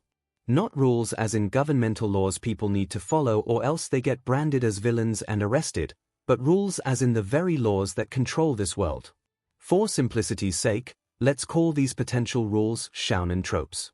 These are things like the clothes covering people's private parts being capable of withstanding anything, so the show in question can be marketed to younger audiences. Plot armor is another aspect I want to take into consideration. This concept isn't just some joke to complain about, it's a genuine concern of mine if the very world demands that its heroes win no matter how impossible such an event occurring should be. After all, I decided to become a villain. If villains here are predestined to lose, then I obviously need to do something about that if I want to win. This is where my current experiment comes in. Call it my latest move in this 5D chess game I'm playing. Logically, Izuku or Mirio somehow connecting the 𝐒𝐭𝐚𝐲 Doreifu they know to me should be practically impossible. Let's look at the facts here. Like I said before, neither of those hero students will ever come close to the city of Osaka. In other words, neither of them will ever be around to overhear my 𝐂𝐸𝐻𝐸 Saikai title being spoken by any subordinates of mine. And even if they somehow magically did, the 𝐒𝐭𝐚 Izuku knows is some random middle schooler and the 𝐒𝐭𝐚 Mirio knows is some random young adult audience member with a daughter, both being in rather good disguises, might I add. Oh, and remember the whole body modification thing I'm doing right now. My physical appearance is gradually changing over time as I grow stronger and gain more quirks, so it's not like Mirio is gonna recognize me if we just so happen to run into each other again, much less Izuku in a similar scenario. Besides, there are probably plenty of other people out there named 𝐒𝐭𝐚 or 𝐒𝐭𝐚 or 𝐒𝐭𝐚 or something similar. Both my original identity and the disguise I used at the sports festival were just random faces in the crowd, background characters if you will. Would you connect some random, unsuspicious civilian you only met once several months or even years ago to a Yakuza boss who not only looks vastly different physically, the ultimate disguise creator, just another of Overhaul's countless uses, but whose villain name happens to be the same as that civilian's name? My current real name is technically Kai Chisaki, remember. In short, with practically no knowledge about any of my identities and how different they are from each other, among other factors, it should be impossible for Izuku or Mirio to make a firm connection between them. Even if they did, it's not like they or the public in general is even aware of me being a villain. But if the plot requires the heroes to defeat all of the villains, then even if it makes absolutely no sense whatsoever, Izuku and Mirio are going to connect all of my identities and even my Night Hall clone, despite the latter looking, sounding, and acting like Sir Night Eye, figure out that I'm a villain and try to stop me. This is what I wish to test. This is what I wish to observe in a controlled setting, because that's far better than being completely blindsided by such a development. With Night Hall taking Mirio in, we'll be able to both observe and control his environment while he grows as a hero student. We should have no problem hiding our villainous endeavors from him because we control what he sees and does. And if Mirio somehow discovers the truth, we'll be able to know exactly how and draw our own conclusions from there. To summarize all of that, this experiment will allow us to observe how this world in general works, getting a heads up on any unfair plot armor aspects that our enemies have. Once we determine such, we can then retreat and prepare counters to it. That's the worst-case scenario. Best-case scenario, Mirio and Izuku, when he starts his own hero journey in earnest, won't have the plot armor needed to discover and overcome me no matter what preparations I make, and I can continue my initial plan with that extra piece of crucial data in mind. Like I said before, I'm playing a completely different game than these people. I'm looking at the bigger picture, at the concept of the story itself and the unspoken epilogue that comes after, as those are far greater threats to me than any hero or villain in this shounen's main plot. My enemy is the world itself and its inevitable destruction. Heroes and villains alike are merely mediums to enact this world's will, or perhaps the deity that created it for this little experiment of his. Overcoming such may sound inconceivable, but by doing this, I can at least take a step in the right direction. Oh, and as a nice little bonus, Eri can now call me 𝐒𝐭𝐚 and none of my subordinates will bat an eye. And speaking of the little devil. Hey, Dad. Look. I made some new friends. Eri calls over with Kurono and I, turning our heads to see her walking over with two other kids. Well, you go have fun with that. I gotta use the restroom. Kurono mutters before bailing, but I don't mind. It took 3 days, but she finally found them. The Shimano siblings. Hi there, Mr. Eri's dad. I'm Katsuma. The younger of the two waves. And I'm Mahoro. Are you a hero? The older sibling asks me. Professionally. No. To A. I like to think so. I answer and Eri gives her an I told you so. What do you think about professional heroes then? Mahoro continues grilling me, and thanks to the movie, I already know how to answer. That to her liking while voicing my honest opinion. It's a dangerous job despite the relatively peaceful times we're living in. Many see the job as a walk in the park or a chance to become famous for fame's sake thanks to our symbol of peace, but he won't be around forever, and when he retires, the villains will be ready to strike. See? I told you it was dangerous. Mahoro tells her brother. Dad's a way better hero than any of them. I still wanna save people though. Katsuma trails off as I kneel down to the kid's level. Wanting to save people is a selfless thing to do, Katsuma, but it's also difficult. I'm guessing you care a lot about your family. Why yeah. My big sis and dad always try to help me, even if my dad isn't around much. Alright, so do you want to help them too? Do you want to save them? Yeah. The 5-year-old boy answers. Well, that's a great place to start. Trying to save everyone is practically impossible, even for the strongest heroes out there like All Might, so while it is a little selfish, I would suggest working towards being able to save your family first and foremost. Then whatever friends you have and any other people you care about. That's what I personally try my best to do, and while I'm pretty strong myself, I still have plenty of trouble with just doing that. Really? Eri says you're super strong enough to fight All Might and some potato guy who's as strong as him. Mahoro points out. I'm not quite at that level yet, but I'm getting closer. Just please don't tell anyone about that. I don't want my enemies catching on and using that to hurt Eri and the rest of my family. Okay. I ask. As for the potato guy thing, I probably should have told Eri to not talk about AFO to any new friends she makes, but in my defense, I doubt that anyone is going to believe a 5-year-old kid when they talk about an evil potato who can give and take quirks or beat up the symbol of peace. Except other 5-year-old kids, apparently. Whoops. Okay. Thanks, Mr. Eri's dad. I'm gonna protect my family too when I grow up. I'll be a hero for my dad like he is to me. Katsuma smiles with Mahoro supporting this decision. The three of them go off on their own adventures soon after, with the brother and sister asking permission to show Eri around the rest of the island before leaving. I accepted since those kids are natives of the place, so they shouldn't get lost. The trip carries on for several more days without any problems. I can just sit back and relax without a care in the world, the only exception being when I watch the provisional license exam through a mind link with Nighthall. Mirio crushes the competition, just like I knew he would. Any lingering mental stress fades away and I'm even able to forget about the upcoming apocalypse for a little while, but eventually, I need to take care of a special assignment. During the middle of night 5, I head out with Joy and most of the bullets. Deidoro was too drunk to function and Rikia was staying behind to watch the sleeping Eri with us all traveling over to Mount Shiroyama. These natural caverns are rather spacious, but there's a large risk of people stumbling across any facility we create here. 𝐒𝐫𝐽 voices his thoughts with most of us agreeing. Too bad we can't use the castle. This place is so fin badass. Rapper laments. It's also falling apart. Joy comments. Nothing you and the boss can't fix. Rapper argues back. True, but this place is a tourist attraction and we're supposed to be creating a hidden base here. I end the bantering. If you don't mind me asking, why bother going through the trouble of making one here? Toya inquires. I mean, I get that a lot of what we're doing now is risky, but we've already got half a dozen other large bases throughout Japan with many more on the way. Why create a hideout in the middle of nowhere? Call me overly cautious, but considering that both the symbol of peace and symbol of evil would have heart attacks if they ever found out what we're doing, I want to have a few last resorts ready if we suddenly find the entire underworld or every hero in Japan at all our doorsteps on the mainland. The existence of this secret facility will only be known by us, Rikia, Joy, and A.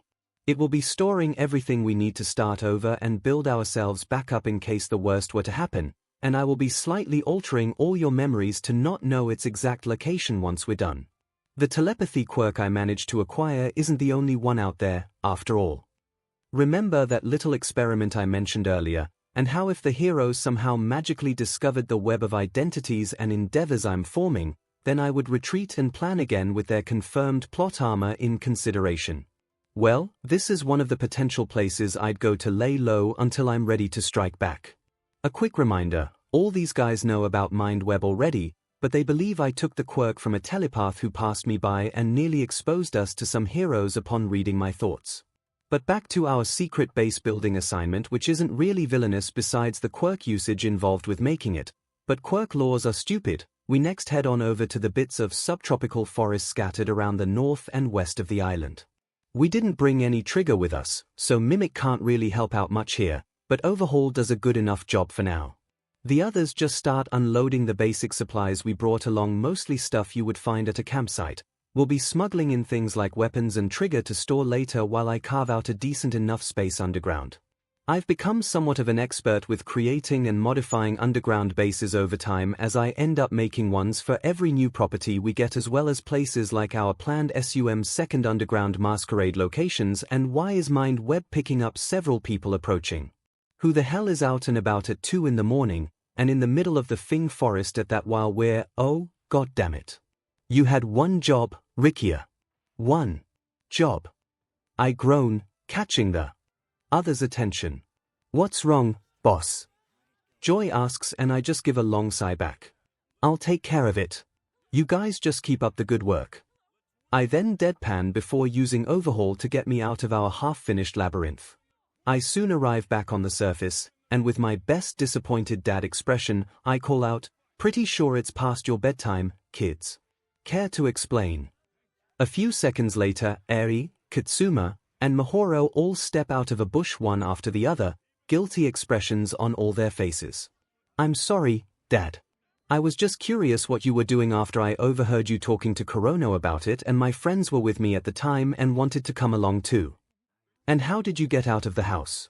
I remember having a certain employee of mine guarding it. I used pillows and an empty ice cream cone to make it look like I was still in bed with the blankets all the way up. She tells me, quickly switching her expression and tone from guilty to prideful. Sneaking by 𝐒𝐴 wasn't too hard. He was watching his favorite TV show when I got that far, so I just had to be extra quiet. As for Katsuma and Mahoro, their dad isn't home yet and nobody else was watching them, so they could leave their house without any problems. I didn't know what you were doing though, so I asked those two if there were any super special places on the island, and they told me about Mount Shiroyama, so we went there and saw you heading back and we just followed you from there. And how exactly did you do so without alerting me to your presence? We were really quiet and oh. You mean Mind Web? Well, I watched you train a couple times back at home with the 8 bullets and figured that quirk had a range limit since it was a lot harder for you to fight against opponents who were far away. So I just had us stay a bit farther away from you than Deidoro and 𝐒𝐴 usually did during your training sessions while we followed you. I am so proud of her. She's getting grounded when this trip is over, but I am so proud of her.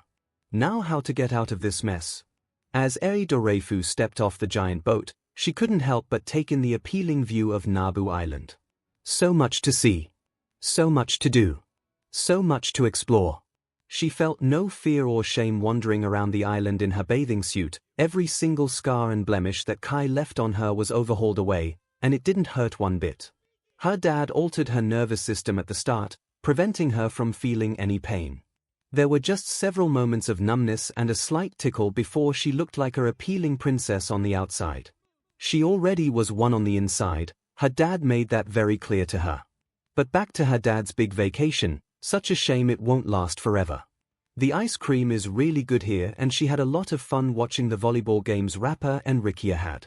It was especially fun blackmailing them with threats to tell her dad about their hyper-competitiveness if they didn't buy her that really cool boogie board with the giant unicorn picture on it. They didn't realize he would see the charges for a replacement volleyball and net regardless until it was too late. She did. She's simply paying them back for what they did, or rather, didn't do when Kai was in charge, not overhaul. That's the name of the quirk he used and her dad uses. It isn't much. She isn't that mean to the people who knew. Besides chronostasis, he still thinks Deidoro is the one who viciously pranks him on occasion. After all, they're nice to her now and her father still has use for them. They were pawns for Kai before and are pawns for 𝐒𝐭𝐚 now. He's older than her. He has more experience and quirks, but she's catching up. She's a fast learner, her dad said so himself. She got the super soldier treatment too, and she'll even get more quirks soon enough. Nobody will mess with her then. But which to choose? Maybe she'll ask her dad for the energy spiral quirk that blue-haired girl had at the sports festival they went to. She could do a lot with energy control like that, way more than that naive hero. That's the main problem with the heroes in Eri's opinion. They're naive. They don't know how bad things are and how awful things are going to get. Most become arrogant, greedy, fame-seeking, corrupt, or all the above as a result. The remaining ones that actually have good intentions like Lemillion if her dad is right about him, are simply doomed from the start because of that. They'll collapse under the weight of their good intentions, just look at All Might for proof. They all didn't have a clue about what Kai was doing to her. It wasn't a professional hero that saved her from him, it was her dad. A person that he hurt too. A person that Kai feared too. And for good reason. Her dad said once that history is written by the winners, and he's right. He's always right. Professional heroes are just a name. A pointless title. If Kai Chisaki managed to gain complete control over Japan, then he could make the 8 Bullets and all the Yakuza people who helped hurt her into official pro-heroes. No, the only true hero to her is her dad. People like Lemillion are nice and all, but only her dad knows the truth. Only her dad is capable of doing something when the end of Japan finally comes. He's so amazing, and she wants to be like that too. She's gonna train hard and MSTR her quirk and get more quirks and become better than everybody, but her dad showed her just how important it is to have people helping her. So she's gonna take his advice and find some of her own minions. He told her to find friends, but she's smart enough to understand what he's really asking for, and besides, your minions can become your friends too. Treating your employees well encourages them to work hard and not betray you. It's Business 101. Using fear works too, but that evil potato man's methods aren't as good as her dad's. She overheard him say so himself. Well, she's pretty sure she did. Eavesdropping isn't easy when your target has a built-in radar that picks up on any people within 50 or so feet from him, but he doesn't know that she knows that, so she can use that to her advantage and stay 51 feet or so away, keeping him in her sights rather than the other way around. Even with the slight super hearing she has, her dad recently figured out how to naturally improve human senses with Overhaul 2 and the labyrinth walls echoing the sounds a bit. Listening in from so far away isn't easy, but she'll get better at it. Practice makes perfect, and she's going plus ultra with her practice. Oh, hello there. Are you on vacation here?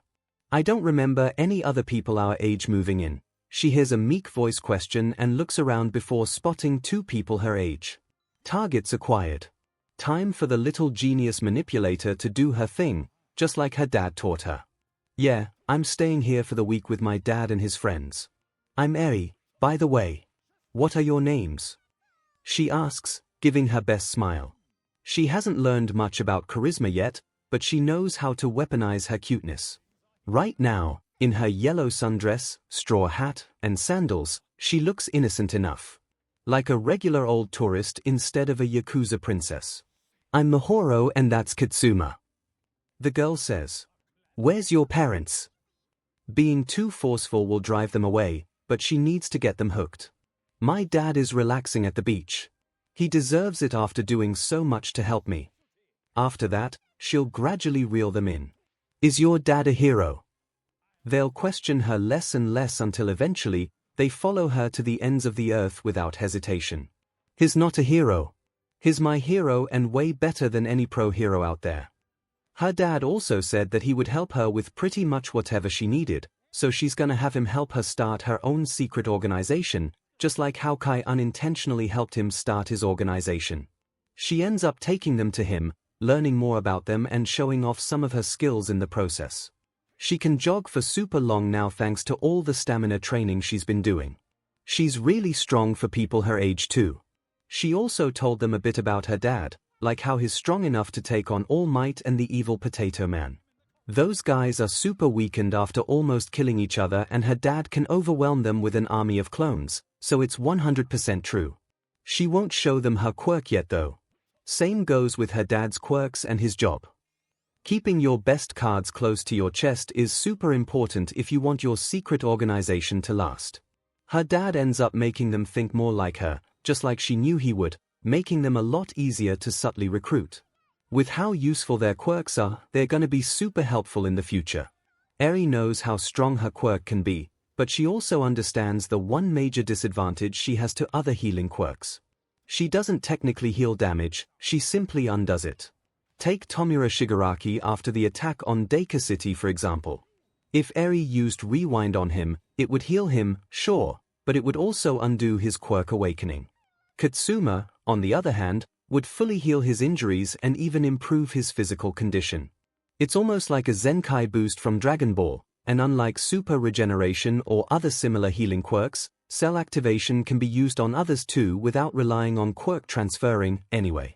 A quirk like that would really be helpful for the 𝐂𝐻𝐻𝐼𝐾. Maybe she should see if Katsuma is willing to take part in her family's new father-daughter ultimate move. On second thought, that can wait. Her dad and his minions are apparently up to something and she wants to find out what. Her dad doesn't keep much from her. He trusts her more than anyone, it's just that she doesn't have a reason to be told some things as they don't really affect her.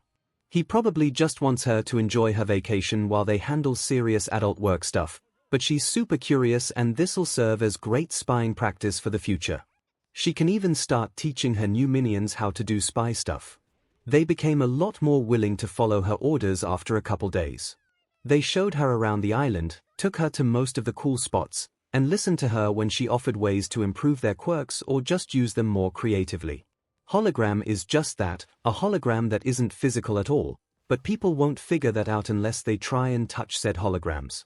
Most villains wouldn't dare fight All Might, right? Create a hologram of him showing up and saying I am here, and your enemies will run for the hills. You could probably pull a similar trick with some other well-known, extremely dangerous heroes and villains. Just do a bit of research or watch a few live videos of them and you'll be good to go. It's also easy to disguise your quirk as something else. Create holograms of a firestorm endeavor would envy or maybe fake summoning some nightmarish creatures and order them to tear your opponents apart. Hologram can create all kinds of wonderful enemy deterrent, even if it's just one massive bluff. And who knows? Maybe enough training with that quirk can allow some illusions to temporarily become real. Eri already learned about the concept of quirk awakenings from her dad. Maybe Mihoro can obtain something like that. As for cell activation, using it takes a lot of stamina, so she offered a tip her dad offered her and suggested focusing on healing some parts like the heart and brain over less crucial parts of the human body like fingers or toes if you have to penny pinch your stamina. Her minions are already showing improvement, and Eri makes sure to give them plenty of positive reinforcement in return. Now Katsuma clearly has some confidence issues. He leans on his older sister for support and protection, and that's okay. Eri knows how important the people you see as family can be.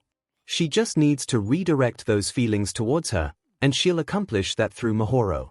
If you have unquestioning faith and trust towards your guardian, then won't you have something for the one your guardian views in a similar light? Your guardian's guardian, if you will. It's this kind of strategizing and manipulation Eri has begun learning from her dad, either through his direct teaching or simply observing him from the background. She already learned plenty during her time as Kai Chisaki's prisoner and test subject. She could watch how her captors acted, how the Yakuza operated and behaved.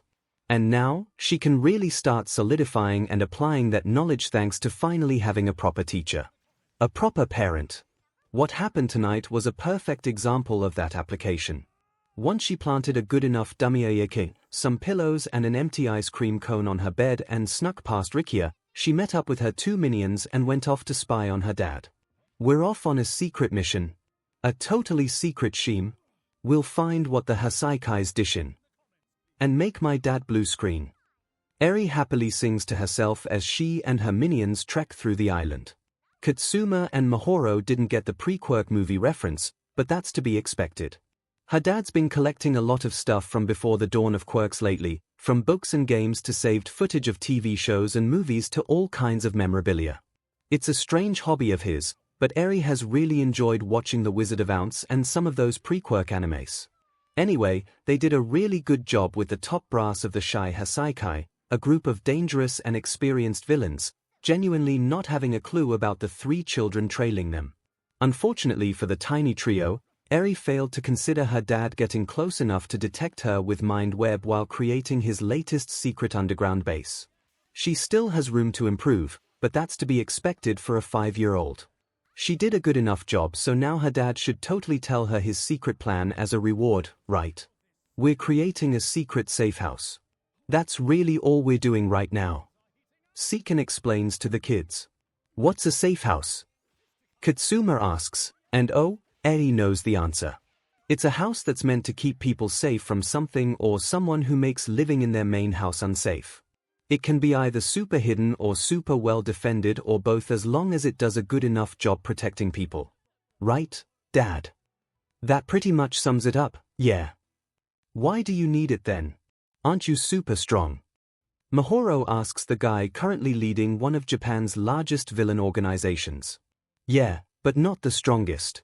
Not in terms of power or numbers or anything, really. I only have one major advantage over my competition, well, besides them not knowing how much of a threat I really am, and this secret getting out would make them collectively sure CRP bricks. Is it that you have multiple quirks? The older of the two siblings confirms. A said you have a telepathy quirk we had to watch out for while following you, but you just made the ground itself lift you out of that big hole. Yes, but that's not it. There are other people with multiple quirks like All Might and his arch-nemesis, All for One, or the evil Potato Man as my daughter called him. The latter can even give and take quirks like candy whenever he wishes to. He himself even has hundreds of them stocked up after living for entire centuries. He is the closest thing this world has to a genuine demon lord, and he can wipe out this entire island with a single blast containing numerous combined quirks if he wanted to. All Might can as well with a single punch at his peak, and even back then, he didn't manage to tap into his quirk's true potential. He would get a lot more powerful if he started using the other quirks in his arsenal. Endgame Izuku and Tomura were absolute monsters. The latter can literally destroy all of Japan in a single week with just his decay quirk, and the former easily outclasses All Might in his prime with quirks like FA Jin and Gishift at his disposal. But even they had clear limits when it comes to quirks. Rewind can theoretically kill them both if hit with enough of that time-reversing energy, and what 𝐒𝐭𝐴 and 𝐸 managed to recently accomplish, the reason this celebration trip was taken in the first place. It may very well dwarf even that with its potential. And they said crime doesn't pay. Shows how much they know. Someday, 𝐸 will become even more dangerous than her father. She'll have the whole world in her hands and the power to mold it as she wishes. But that time isn't now. She's still a child with a lot to learn, so she'll start out small and build herself up like her dad is.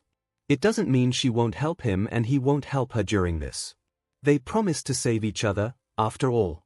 They'll survive the end of the world together, and rule what remains afterwards. Or, if the singularity theory turns out to be false, they can just skip that first step. They'll do this all together, mostly.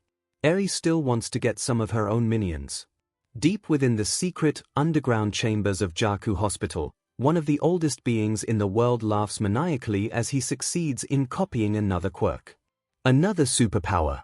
It may take weeks or even months for just one copy to be made. It may take a small fortune for just one copy to be made, but time and money isn't an issue thanks to his lord's support. Besides, he succeeded in doing the impossible. Most may be weaker than the originals, but he can copy quirks.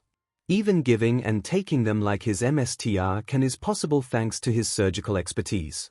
It's complicated and takes a very long time, but it's possible.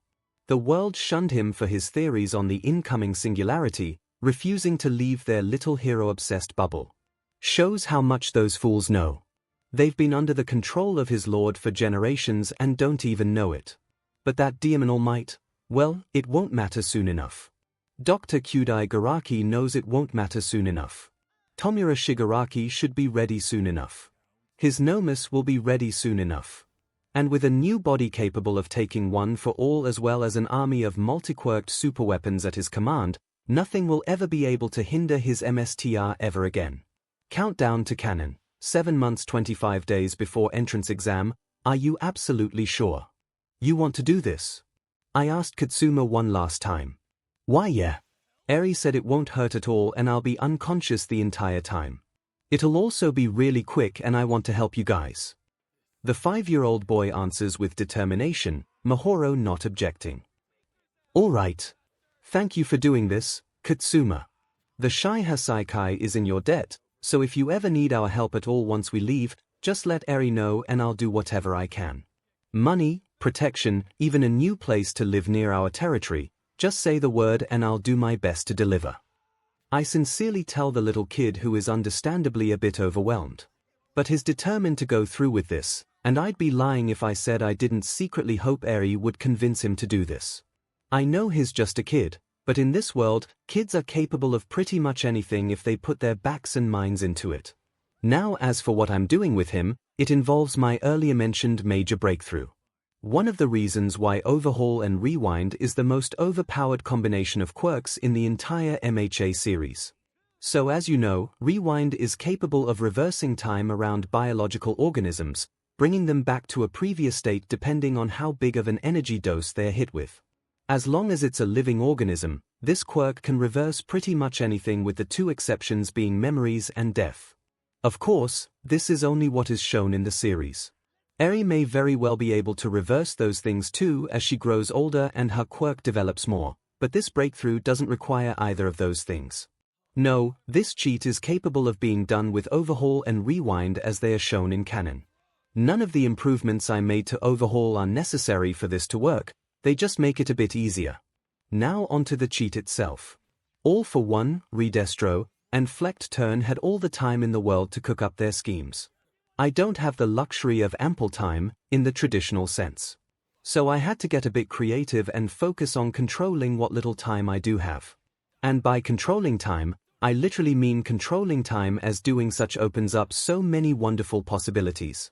As shown in canon, Rewind is capable of undoing body fusions done through Overhaul.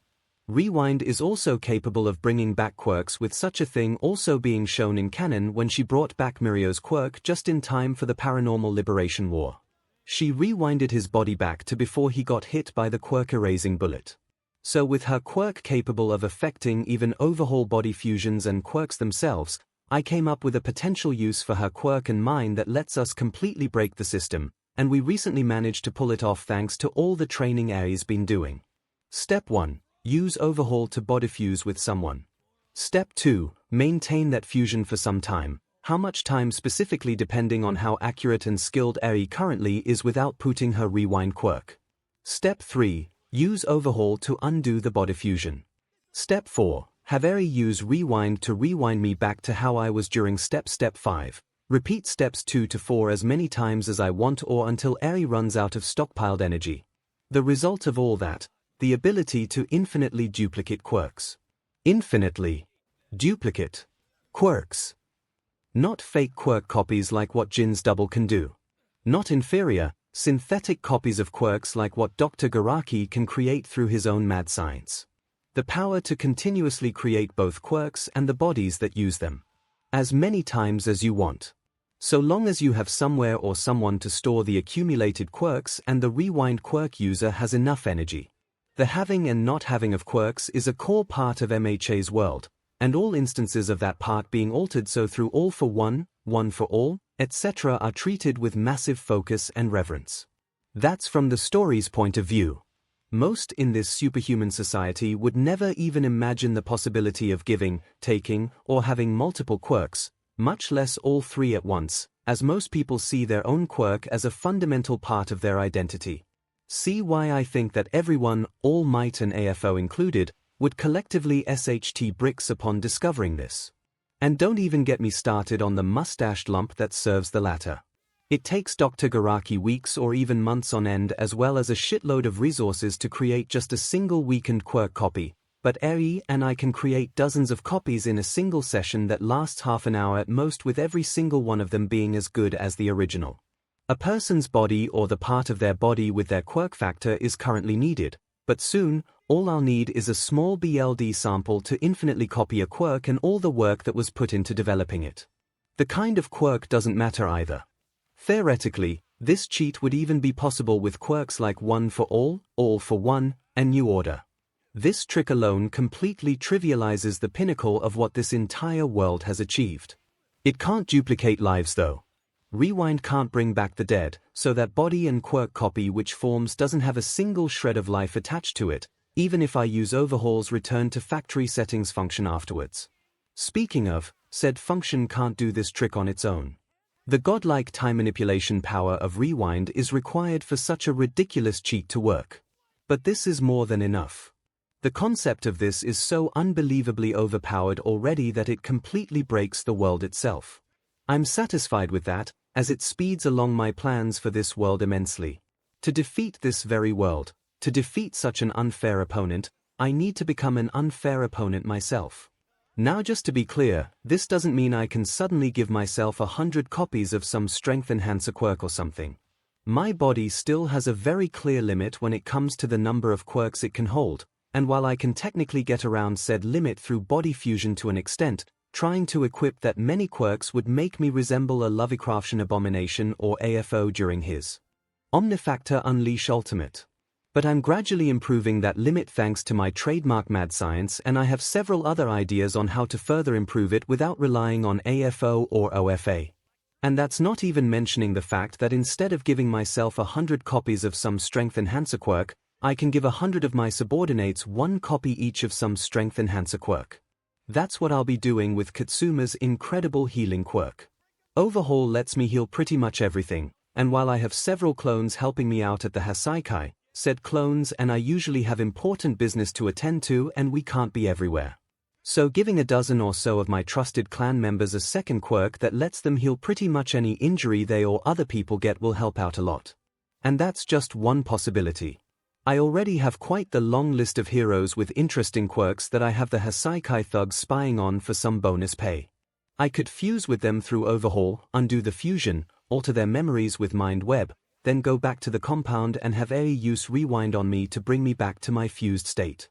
I then give one of my subordinates that hero's quirk factor and enough extra body mass of theirs to use it without strain, then have 𝐸𝐸 rewind on me again, rinse, and repeat. I could even re-merge with a discarded quirk and its accompanying body mass before using this trick again and again if I ever need to make more duplicates, saving me any more trips to whatever person I originally got the quirk from. Now I obviously can't have my own take on Nomu walking around in the open too much. Either the heroes or AFO or both will catch on real quick and the entire world is going to turn against me at a moment's notice after shitting themselves in sheer terror. The most I can really do is give the Hasaikai members I have go out on basic missions enhancers with no visible mutations, so a quirk that boosts either strength, speed, intelligence, and so on. That can be disguised as the person in question just ramping their training up to as for the ones that can't be so hidden when using their new quirks, so healing quirks like Katsuma's or mutation quirks or something that obviously isn't connected to the person's original quirk, I'll just use Overhaul to completely change their physical bodies and identities and have them use their new quirk as their primary quirk. Of course, such tactics become meaningless the moment someone bothers taking a BLD sample and picks up on multiple quirk factors being present in one of my guys. Best case scenario, people believe All For One is behind it and he gets outed as still being around a lot earlier than usual. Worst case scenario, they connect it back to me and my plans of survival become a whole lot harder to achieve. That's why I will be using these guys out in the open very sparingly until I'm ready to reveal myself with very few people outside the Hasaikai who I still continuously comb for any traitors with confession will even know about their multi-quirked existence before that day comes. Not even Jiran is being told about this despite how much money it could potentially make me. Being extremely paranoid has gotten me this far. I'll be keeping this mindset going until the end. My organization will be ready for anything this world throws at me and I'll be able to do whatever I DMN well please. And I just need some more time to perfect this process and our quirks. Overhaul and rewind, a quirk synergy that not even All For One and One For All combined can compare to. And the best Kai Chisaki could do with them was make a few fancy bullets. All that talk about nobody but him seeing the big picture in canon. If anyone was failing to see the big picture, it was him. But I'm the one in control now, and with my daughter by my side, there's no telling how high we can reach. All Might is running on fumes and everything is going to burn the day he ends. It's a literal deadline for the Shy Hasaikai and I plan to meet it, if not finish up early, and still have time for some vacations like this. The rest of our Nabu Island trip is fun for everyone. More relaxing, more sightseeing, a small war with some snack-stealing seagulls who could pass off for having intelligence quirks, and even some suikawari. That's the traditional Japanese beach activity or party game where people are bond-fled, given large sticks or swords, and smash watermelons. No, I don't get it either, but it is lots of fun. It's basically Japan's version of hitting a pinata, only there aren't any goodies given for winning besides some sandy watermelon. We can't do it a lot since watermelons are super expensive in Japan, can easily be over 14,500 yen or $100 due to scarcity and popularity, and I have a criminal empire to finance, but having some fun on occasion works wonders for my subordinates' morale. I also got a nice picture of Eri perfectly slicing a watermelon with a samurai sword she somehow got as Katsuma and Mahoro watched on with stars in their eyes, so no complaints there. Our little Yakuza princess really knows how to wow her minions. Friends. Minions. Just blame her role model / idol / adopted father and oh, wait. That's you. Screw you, Nighthawk. Expect her to request more watermelons to practice on through usage of double when you get back. After all, nobody in Heiseikai HQ will give you CRP over illegal quirk usage, which is just quirk usage in general for anyone who isn't a pro hero. Double, one of the most powerful and dangerous quirks this planet has ever seen, used to make a few watermelons. Because their high price is moderately inconvenient for me and my daughter likes suikawari. With my current track record, I can definitely see myself doing that. Anyway, breaks like this are nice, and we even end up staying an extra day to watch the 4th of July firework festival this island apparently hosts, but once that's done and our vacation ends, it's time to go plus ultra with our work. So as we finally arrive back home with A gaining several new friends and a week-long grounding, and me gaining a very powerful healing quirk to duplicate and distribute, the Shy Heiseikai enters a new PRD of explosive growth. I've still got over half a year until canon properly starts, and I plan on using every single DMN second of it. I'll continue achieving what nobody else in this world would even dare to dream of and use it however I like. I don't owe this doomed world a DMN thing. I didn't get this far by completely sticking to its script. That being the case, I suppose I've basically become Hajime Nagumo from Arifureta. Funny, considering how similar Izuku is to Kuki. They are both naive fools running around using what power they have to solve whatever immediate problems they can rather than make any actual changes to the deeper issues causing those immediate problems in the first place. The only reason Izuku's foolishness works out while Kuki's doesn't is that Izuku is the main character of his shounen while Kuki's just a comedic sideshow in the shounen he's from. Izuku gets his happy ending in canon, but what about after? The only one truly getting a happy ending here will be Emi. And A, of course. Current Shy Heiseikai forces, main family plus current quirks, Seiken Doreifu, Mind Web, Overhaul, Confession, Double Boss Hall, Originals Arsenal Lab Hall, Originals Arsenal Night Hall, Originals Arsenal, Foresight A, Rewind Top Brass plus current position and quirks, Joy Irinaka Main Manager, Mimicry Harry Korono Leader of 8 Bullets, Personal Assistant of Seiken, Chronostasis Kendo Rapper 8 Bullets, Strong Arm Hekiji Tengai 8 Bullets, Barrier Toya Setsuno 8 Bullets, Larceny. Yu Hojo 8 Bullets, Crystallized Soromitsu Tabe 8 Bullets, Food Deidoro Sakaki 8 Bullets, Sloshed Rikia Katsukame 8 Bullets, Energy SEK Other Forces, Thugs and Goons, 1200 Corrupt and or Body-Fused Police, 225 Corrupt and or Body-Fused Heroes, 7. Subsidiaries, Hero Killer Total People from other small gangs and independent villains, 12 Outside Allies. Jiran as he finishes modifying the final member of this first batch, Lab Hall lets out a chuckle. Then another chuckle. Then several more chuckles accompanied by a snort. No maniacal laughter though. As fun as embracing that stereotype would be, he doesn't want people thinking he got any more insane. Like my Hatsum levels of insane, minus the explosions, some of the explosions. Anyway, better let the others know through their group chat. The long haulers, Lab Hall, first batch of Praetorians are all done. Main Hall, finally. Garaki, meet your monsters match. Lab Hall, seeing the look on that mustached potato's face is gonna bring such a smile to mine. He made a big mistake throwing away Overhaul like that. Lab Hall, how did that saying go again? One man's trash is another man's treasure, right? Boss Hall, oh, that's something I've been meaning to ask you guys about. Night Hall, what we're gonna do about the Nomus when they start showing up. Boss Hall, no, the fact that we're calling both All for One and Dr. Kyudai Garaki potatoes. I feel like that's gonna get confusing soon. Also, it's incredibly childish. Main Hall, So is calling Izuku Midoriya a masochistic plot-armored shounen protagonist who peaked in his first year of high school, even though he totally is that. I know we have a reputation to keep up, but we can afford to be childish in private. Isn't Nighthall supposed to be the stuck-up one? Nighthall, first of all, I think we can all agree that we don't like Izuku Midoriya as a person. And that we don't want him anywhere near us. Nighthall, shounen anime plot armor aside, he has the look of someone giving a diagnosis on your deathbed. And the accuracy of someone who spends far too much time paying close attention to trivial things that, somehow, pay off. Labhall, plot armor is somehow. Nighthall, let me finish.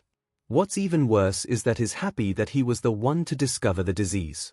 He knows all about the disease and he knows what it'll do to you. He knows how you'll react and he talks about the likelihood of early onset symptoms and the types of treatments you should start considering. He asks about your loved ones and you just sit there, dreading it. Bosshall, in other words, he's too DMN nosy for his own good.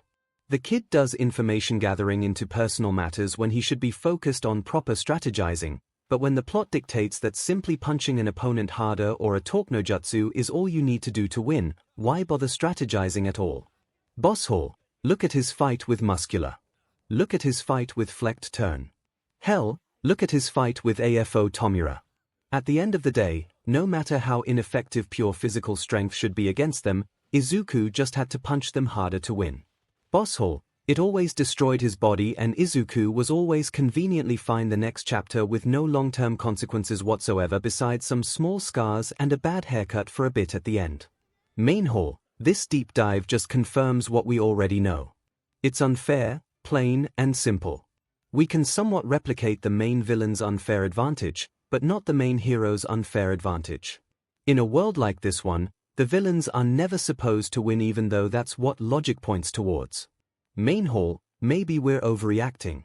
Maybe I could just walk to Izuku's house right now and insta-kill him without a second thought. Or maybe All Might will just so happen to appear and punch through my head before I can reach his student.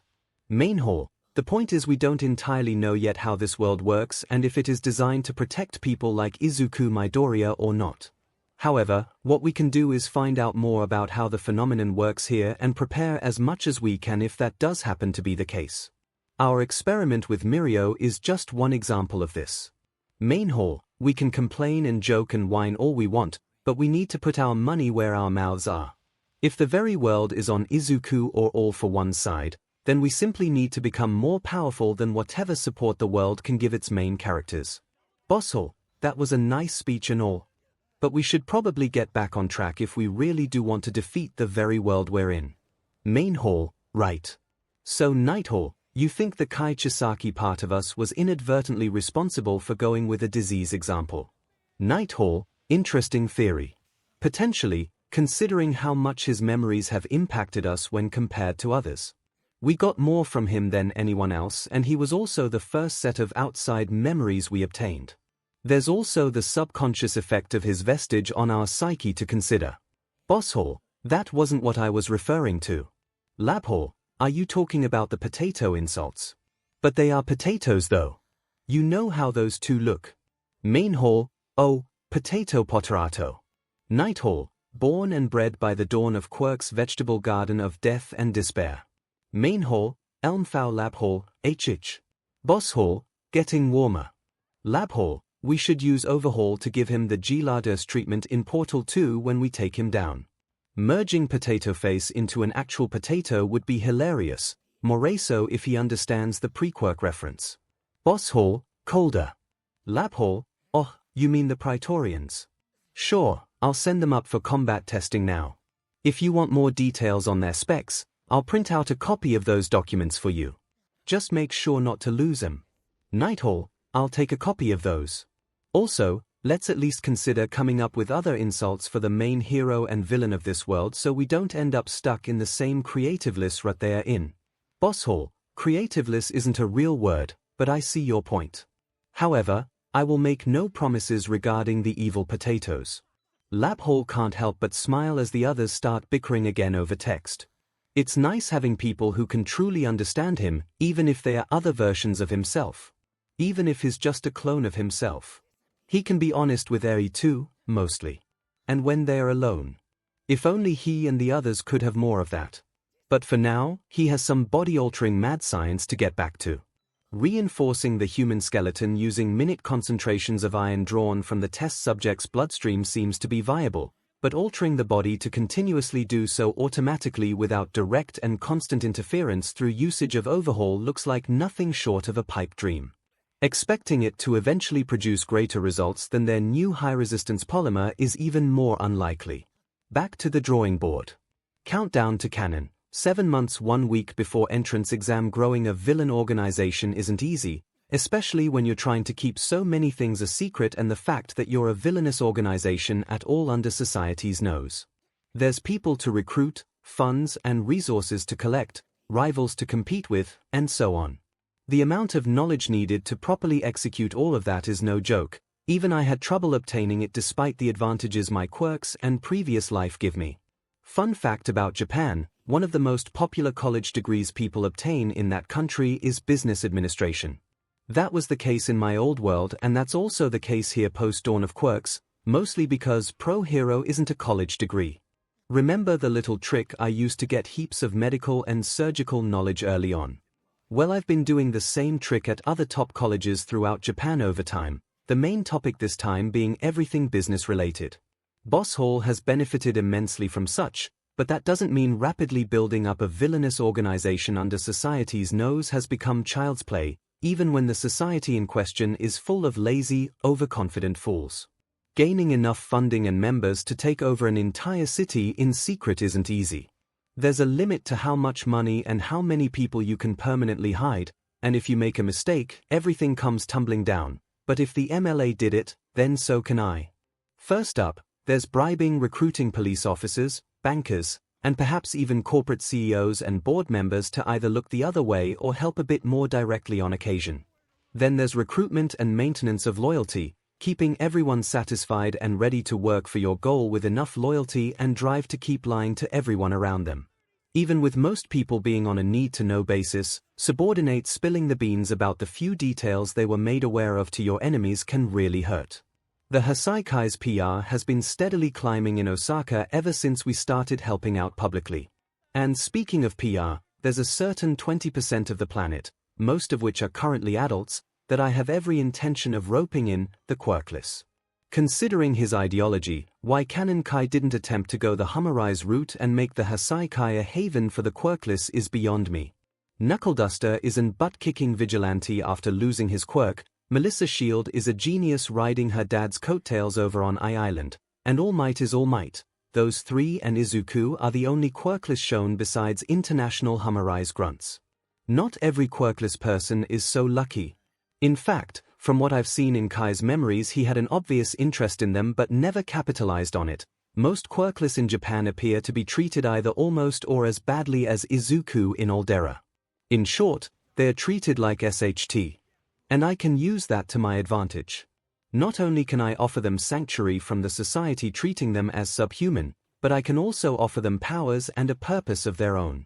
Needless to say, the ones I've recruited so far are fanatically loyal towards me. The only issue is Humorize already having a monopoly on quirkless recruits. Japan is far from their main focus and they aren't nearly as widespread here as, say, the MLA, but I still need to be very careful about avoiding their radar. It shouldn't be too difficult as it's nothing I haven't done before. We aren't an official villainous organization, just some ancient relic from the time before quirks that can't possibly match up to the modern paragons of society known as heroes, right? That's the image we're trying to keep, anyway. The last thing I need is Humorize ousting me or AFO paying us a little visit or the HPSC sending hawks to assassinate me and bury the Yakuza for good. The villains are one thing, but we can't be seen as a threat to the heroes at all, not just in power, but also with their jobs in general. Luckily for me, Night Hall recently came up with the perfect solution to that problem. The Night Eye Agency has begun officially, occasionally working with the little local Yakuza in Osaka. The shy 𝐒𝐲 Yakuza totally isn't doing anything concerning, it's merely offering to aid the heroes with any small, menial tasks not worth their precious time like helping old ladies cross the street or getting cats out of trees. That's what Sir Naite has been reporting to the HPSC with plenty of proof to back it up, and they don't seem to mind as long as they don't make the heroes look incompetent. This new long-term plan has the extra benefit of making civilians like us more, because if the heroes are willing to officially work with the Shy Hasaikai, then these ancient Yakuza guys with their strange honor and traditions must not be all that bad, right? Officially, we only have around 100 members, with most having weak quirks not worth mentioning, if any quirks at all. In reality, we have numbers in the low 4-digit range, with more new recruits coming in every day. New potential recruits first get background checks done on them courtesy of either Jiran when looking for villains to send over, or the Hasaikai itself for citizens of Osaka or neighboring cities or quirkless people we secretly reach out to. They then take what has recently been dubbed by Kurono as the confessional, where me or one of my clones directly asks them through confession if they are a spy and if they are with either AFO, the MLA, or Hummerise. Their memories of that brief event then get altered whether they succeed or fail, so they don't learn about their leader having multiple quirks the moment they join. Confessionals are those enclosed stalls in churches divided by a screen in which a priest sits to hear people confess their sins, so considering that and the quirk used for this, I suppose the nickname fits, even if Kurono meant it as a joke. The civilians then get innocent enough jobs, mostly our legal endeavors or simply helping the community for more PR, while villains and the fanatics get the more dirty tasks like smuggling, stealing, spying, etc. Then there's our corrupt guys like the local police and heroes. Along with generally looking the other way and keeping us in the loop with whatever other stuff law enforcement in Japan has going on, they secretly slip us supplies like ballistic shields, full helmets, bulletproof vests, all kinds of guns, and so on. With how much quirks have grown, claiming supplies like that were destroyed in the field by villains is far from outlandish. At least none of the police higher-ups or insurance companies seem to suspect anything, especially when we stage proof with some of the known villains secretly under me. Short, choppy videos of villains with powerful mutant or strength-enhancing quirks shattering their gear is enough. It's ingrained that quirks are better than police gear no matter how weak the former are, so nobody will question it any further than that. Now, to be fair, blunt force being more privileged nowadays isn't simply due to All Might being a thing. While a gun still is useful against most humans, people who have animal-like skins and shells or can transform their body into steel or possess reflexes resembling a wild beast or possess metal or wind manipulation can defend against such a tool. However, when guns and similar weapons are modified to specifically handle powers like that, they become far more dangerous. Incendiary rounds and piercing rounds are just the tip of the iceberg when you have a matter manipulation quirk at your disposal and know how to use it. All that gear my organization gets is modified through overhaul and either serves as equipment for my own guys or gets sent to Jiran for him to sell. He is literally sending entire trucks over for us to load all our products into, enough weapons and armor to equip a small army included, and nobody is batting an eye. The products as well as the money we get in exchange and any supplies we buy ourselves are hidden by all the packages and boxes they are shoved in, of course, but the point still stands. Then there are the Hasaikai's subsidiary groups. Stain is still working wonders when it comes to underworld PR and popularity, with him quickly closing in on his canon number of murdered and crippled heroes. He also often stops by the Hasaiki HQ to lay low after too many heroes swarm towards whatever town he was last spotted in. He'll then spend anywhere from a couple days to a week getting his gear fixed up and restocked, as well as getting any injuries healed by myself or our designated medic subordinates I gave copies of Katsuma's quirk and some medical knowledge to before heading back out to hunt. Well, that stuff is what we offer him during his brief breaks. He also has plenty to offer us while he's here. The best part of having the hero killer around was the combat training. The main compound now has multiple training rooms. We're probably going to completely remodel the labyrinth soon. Things are starting to get a bit messy and Stain was ready to murder his boredom with some harsh training. Sometimes, he'll train with the 8 bullets or myself. Other times, I'll have him train my Praetorians more on those guys later in quirkless, close quarters combat. Now, while I can literally resurrect someone if they died within 15 minutes or so, that doesn't mean I want Stain constantly murdering my troops. Stain agreed to not injure them too terribly most of the time, but I still had to have thugs clean a lot of BLD off the floor almost every day the villain was here. Oh, and Stain gave me permission to use double clones of him to help train everyone while he was off doing his thing. Now anyone who wants to go plus ultra with their combat training has just the instructor needed to do so. As for other subsidiary forces we've acquired since then, none of them are very big, but that doesn't mean they aren't capable. Take the dynamic duo of Gentle Criminal and La Brava for example. Their villain channel was somehow even less popular now than it was during their canon debut, and they were determined but still down in the dumps about it. That's why, after having my thugs track them down for some bonus pay, I offered to essentially sponsor them. I would get newfound knowledge on thievery and hacking, and they would get more fans plus a bank account that wasn't weeping in pain anymore each time they looked at anything that wasn't a basic item necessary for their survival. Going into more detail, the Hasaikai would offer them better gear, funding, and a place to lay low when needed in exchange for them doing the occasional thievery for us. They may not be very interested in money besides ensuring they have enough for essentials, and even that's difficult for them, but we are, and getting better equipped lets them do more, which equals more fame. But the more valuable of the two is definitely La Brava. For starters, she's the only person in canon capable of out-hacking Skeptic of the MLA. She doesn't even have a quirk helping her out there, but to be fair, neither does Skeptic, they're both just that good. Nope. Her quirk, Love, allows the user to greatly empower others the stronger their feelings are for them. She can only do this once a day, but it's still a powerful trump card to have as shown in canon. The potential benefits they would get by working for us got their attention. The Yakuza having honor and morals like them helped convince them to give us a chance. The fact that we're capable of doing things with quirks not believed to be possible had them sold, since the Shy Hasaikai is going to be put in the history books no matter what once my quirk and body modification discoveries are brought out into the open. I had both Gentle Criminal and La Brava's quirks copied with their consent, and even got all of La Brava's hacking knowledge and memories during that particular body fusion as a bonus.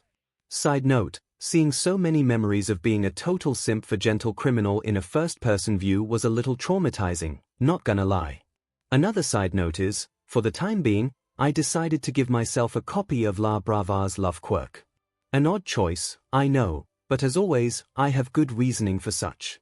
One of my greatest problems at the moment is increasing my body's limited capacity for quirks. Overhaul can bypass this problem, but only on a quantitative standpoint rather than qualitative. In simple terms, Overhaul lets me gain more bodies and mass to hold more quirks. Meanwhile, quirks like All for One and One for All rely on sheer quality to hold multiple quirks. Now those two quirks are out of my reach, but there is one more that provides a similar effect. Unfortunately, the Endurance quirk is also out of my reach, since it belongs to the moving mountain of mass destruction that is All for One's main bodyguard. All hope isn't lost though, not if I can replicate that quirk's effect through a different quirk. Endurance converts the user's morale into extra strength and stamina, while Love converts the user's love for someone else into extra strength and stamina. Endurance can improve the user's body enough to hold multiple other quirks, so can Love do something similar? Well, even if it could, there are several downsides. This boost can only be activated once a day, while Endurance runs 24/7 as long as its user has morale. This boost can also only be given to others, not the user themselves, while Endurance solely boosts the user themselves. I don't expect this quirk to replace Endurance. Instead, I plan on practicing usage of this quirk on myself and others, the former being done through my clones, to learn more about its body-enhancing effects. I obviously care a lot about myself, so the quirk works just fine, and the boost is substantial, as is the amount of data Lab Hall will obtain from the experiments we'll carry out. It will both aid me in my body modification research and prepare me for when I do get the Endurance quirk. In essence, it serves as a sort of trial run for later evolutions of mine. Final side note, Vestige La Brava will not shut up about getting a copy of Gentle's quirk in here with us, no matter how many times I tell her about my very strict quirk limit. Yes, these quirk copies have vestiges too. All for One proved that during the final battle with a synthetic copy of his quirk, and the same goes for my method of quirk duplication. Surprisingly enough, none of the people I gave other quirks to mentioned anything about vestiges. Can I access my Vestige world due to knowing so much about it from canon, or are people with mental quirks capable of accessing it easier? Or maybe it's both. I don't know, but as long as the vestiges don't pull their own body snatching AFO style, it shouldn't matter. So that duo is off stealing from higher quality targets now, and they obviously aren't mentioning anything about their new employers, as per my request. I will enter the spotlight when I'm ready, and I'm simply not quite ready yet. But I'm getting there. The 𝐒𝐻𝐻𝐼 is getting there. I've got Innsmouth and his crew, the villain 𝐂𝐿𝐾 and 𝐶𝐻 go up against during the first UA internship in the anime, starting to handle some of our overseas smuggling for us. Groups like Team Reservoir Dogs, the criminal gang that Kai decimated for his canon debut, handling robberies and other things I don't want the 𝐻𝐻𝐼's involvement in, and a good chunk of solo independent villains just looking for support following my orders. The knowledge of their boss is far less than gentle and la brava. They don't even know the name of the organization they're working for, since there's a decent chance of them being caught and arrested before I'm ready, but they have their uses. Small uses, but uses nonetheless. It's all coming together now. Everything I worked for is coming together into something incredible. And nothing proves this more than the recent completion of my Praetorian Guard.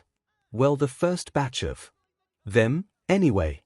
For some context, the Praetorian Guard was an elite unit of the Imperial Roman Army that served as personal bodyguards and intelligence agents for Roman emperors. They also served as SCRTs for said emperors, as the name implies.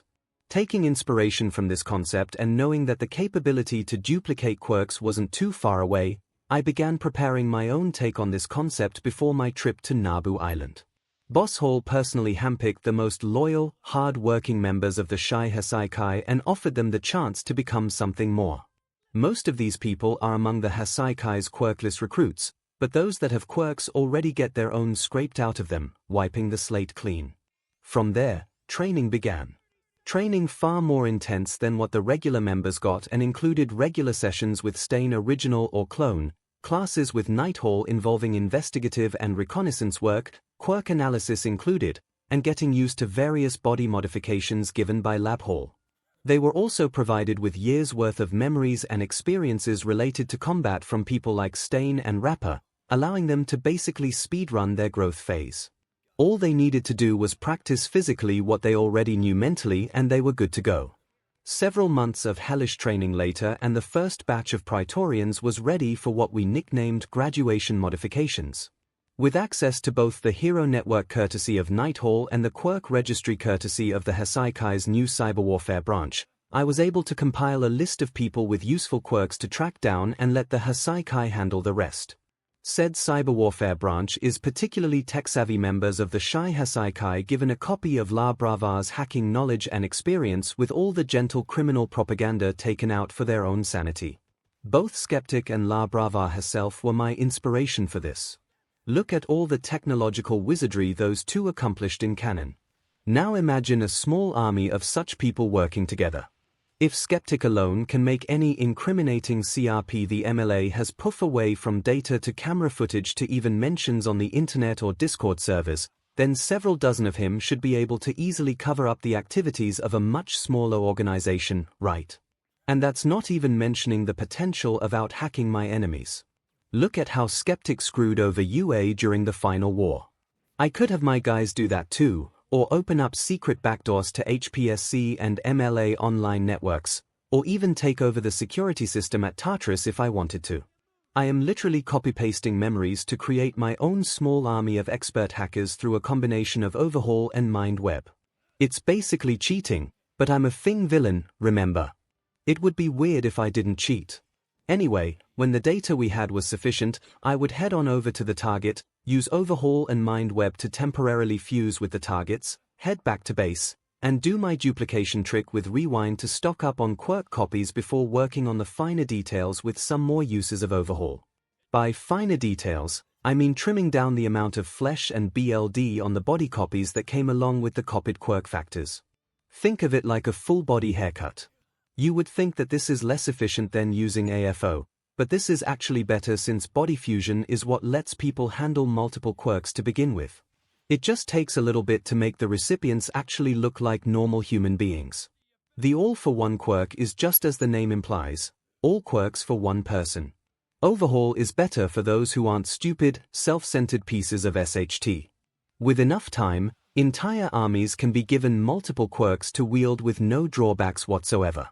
Now taking repeated trips like this is certainly risky due to the chance of being spotted, I usually have to travel far away from Osaka to collect quirks after all. But my cyber warfare branch helps erase all traces of 𝐂𝐸𝐲𝐷 actions from any security cameras and stuff like that, and I only do my quirk collecting late at night when minimal people are around.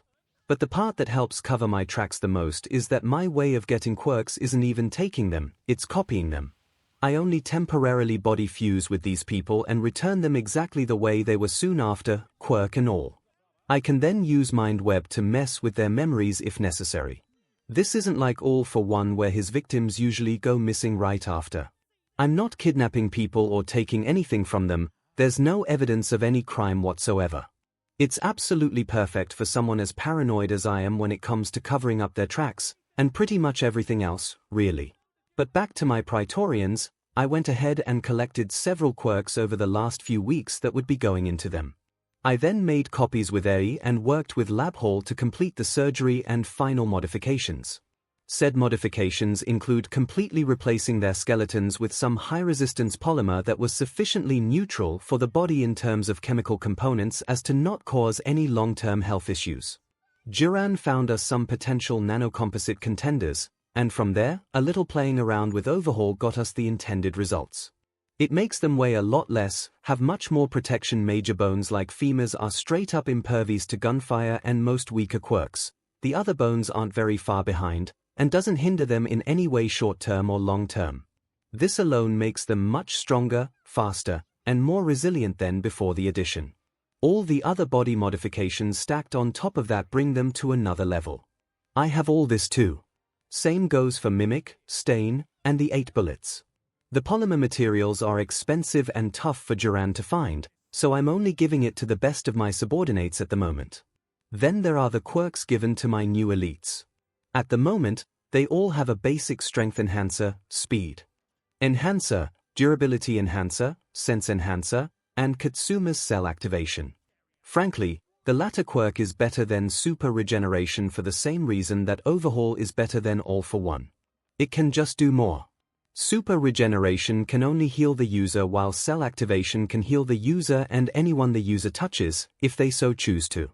It also improves the recipient's physical performance as an extra bonus, so yeah, I don't even need Garaki's Nomus for my own pet projects.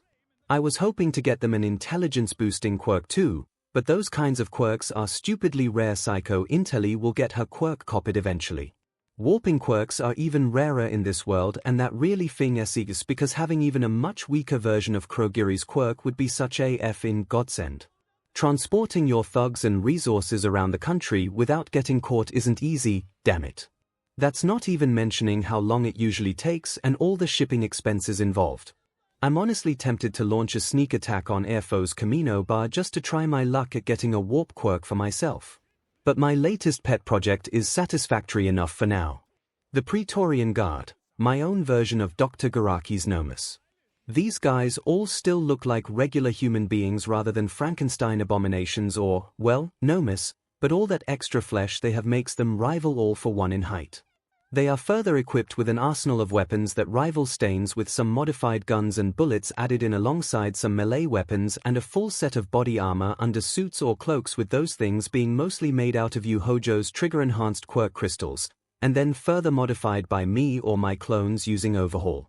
Speaking of trigger, then also each carry a few doses of LabHall's most up-to-date trigger that makes the ones the anti-quirk quack known as Kai Chisaki was pumping out before look like the work of an actual quack. Oh, and my guys no longer need to worry about the long-term effects of spamming trigger. Once again, overhaul for the win. LabHall already figured out how to remove any lingering negative effects from that quirk-enhancing drag which grows over time via instant overhaul surgery, so any subordinate of mine who's used trigger multiple times can head over to the compound's medical station where LabHall will then fix them up in seconds whenever he's available. I'm pretty sure he set up some designated drop-in times for stuff like that soon after, since Mimic isn't the only one spamming use of that drag to be useful in combat. Him and the other top brass are allowed to use as much as they want for training purposes, as can the Praetorians. The grunts have no need for that stuff most of the time, but I still have some top-tier triggers stored at all our bases in case of emergencies. The trigger I give to Duran has always been out of date, the best stuff is being kept for my own organization's use. After all, if someone were to try attacking my guys with our own trigger like I did to Kai way back when, oh the irony, then my guys will be able to maintain an advantage with a better version of that same product. The same goes for pretty much everything I let Duran bring into the black market. Melee and ranged weapons, armor, bullets, that sort of stuff. All those products aren't up to date and never will be. The small reduction in money is worth keeping the advantage in power and support. Now as for how these guys match up with my canon competition, while Garaki's pet projects usually hold the edge in terms of raw power and pure destructive force, my pet projects more than make up for it with their intelligence and wide array of skills.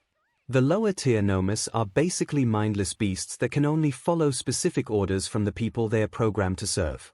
My Praetorians are capable of acting independently just fine and have plenty of uses outside of simple destruction and murder.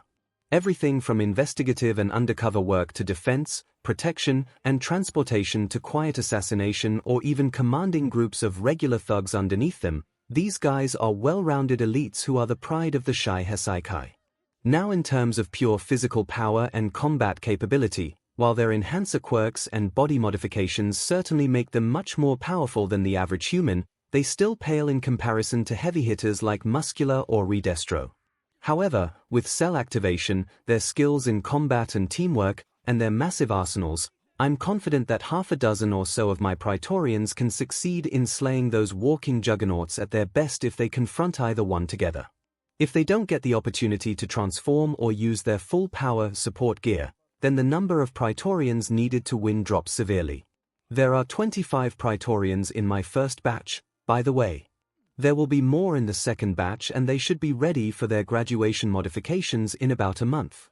Oh, and they're all constantly training to improve their skills too when they aren't out on special assignments. These guys are the only multi-quirked members of my organization I'm willing to let go outside of Osaka for now besides myself and my clones like Nighthall since they have the skills needed to do whatever I ask of them and not get caught. Each and every one of them should be able to take on heroes ranked around the top. They should be able to take on Garaki's low-end and mid-end Nomus too. Top heroes like Hawks and Endeavor as well as high-end Nomus like Hood are still far from their reach, but the sheer number of them I plan to pump out should more than make up for it. And again, that group is just one of my pet projects. Heroes and villains alike won't know what hit them when the time comes. Current 𝐒𝐻𝐻𝐼 forces, main family plus current quirks, 𝐒𝐭𝐚𝐲 𝐔𝐸𝐽, Mind Web, Overhaul, Confession, Double, Love Boss Hall, Originals Arsenal Lab Hall, Originals Arsenal Night Hall, Originals Arsenal, Foresight A, Rewind Top Brass plus current position and quirks, Joy Irinaka Main Manager. Mimicry Harry Corono Leader of 8 bullets, Personal Assistant of 𝐒𝐭𝐚, Chronastasis Kendo Rapper 8 bullets, Strong Arm Hekiji Tengai 8 bullets, Barrier Toya Setsuno 8 bullets, Larceny Yu Hojo 8 bullets, Crystallized Soromitsu Tabe 8 bullets, Food Daidoro Sakaki 8 bullets, Sloshed Rikia Katsukame 8 bullets, Energy SEK Other Forces, Praetorian Guard, 25 Cyber Warfare Branch, 20 Corrupt and or Body-Fused Police, 250 Corrupt and or Body-Fused Heroes, 8 Thugs. And Goons, 1250 Subsidiaries, Hero Killer Gentle Criminal and La Brava Innsmouth and his crew team Reservoir Dogs total people from other small gangs and independent villains, 30 outside allies. Duran dreams don't come true, something strange is going on. The underworld is stirring, and he isn't sure why. Are others beginning to realize how weakened that blonde oaf has become? Or is it something else? He would know for sure if his empire was at its peak. If he hasn't been so weakened. Oh, he can't wait to finally be out of this godforsaken chair. Until the day where he no longer needs to be connected to so many tubes and wires. Until the day he finally reclaims his younger brother. No, they are not twins of equal age. He crawled out of their egg donor first, damn it. But for that to happen, he needs to ensure that Tenko Shimura is ready.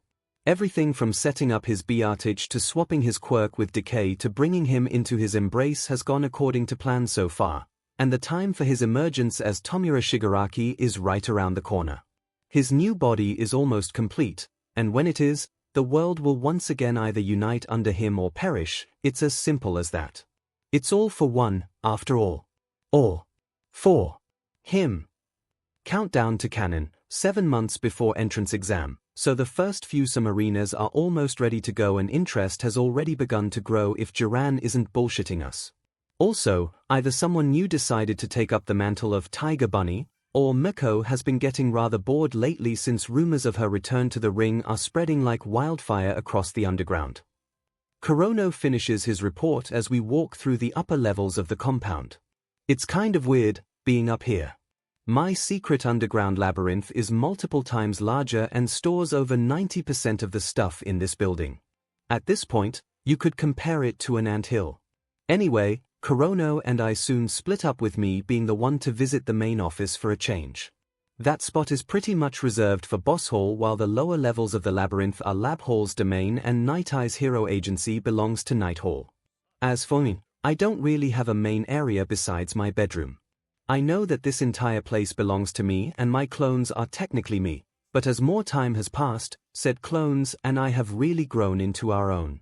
Boss Hall is the most serious of the bunch, the unbeatable supervillain known as Paperwork slowly eating away at whatever the equivalent of a soul is for him. Lab Hall is a bit on the nuttier side and extremely eccentric, but unlike a certain future UA support class student, he knows where to draw the line and how to keep his stuff from exploding every 5 minutes. Night Hall's unique differences mainly came from the guy he merged with, as like what I did with Kai, he took every single memory from Mirai during the fusion. He tends to be pretty serious too, but he knows how to crack a joke and is amazing with investigative work. I'm heading over to meet with the former right now, as while handling the organizational part of our organization is mainly his role, the rest of us still help out a bit and make all the major plans together. Plans that are resulting in us quickly becoming one of the most powerful villain organizations in Japan.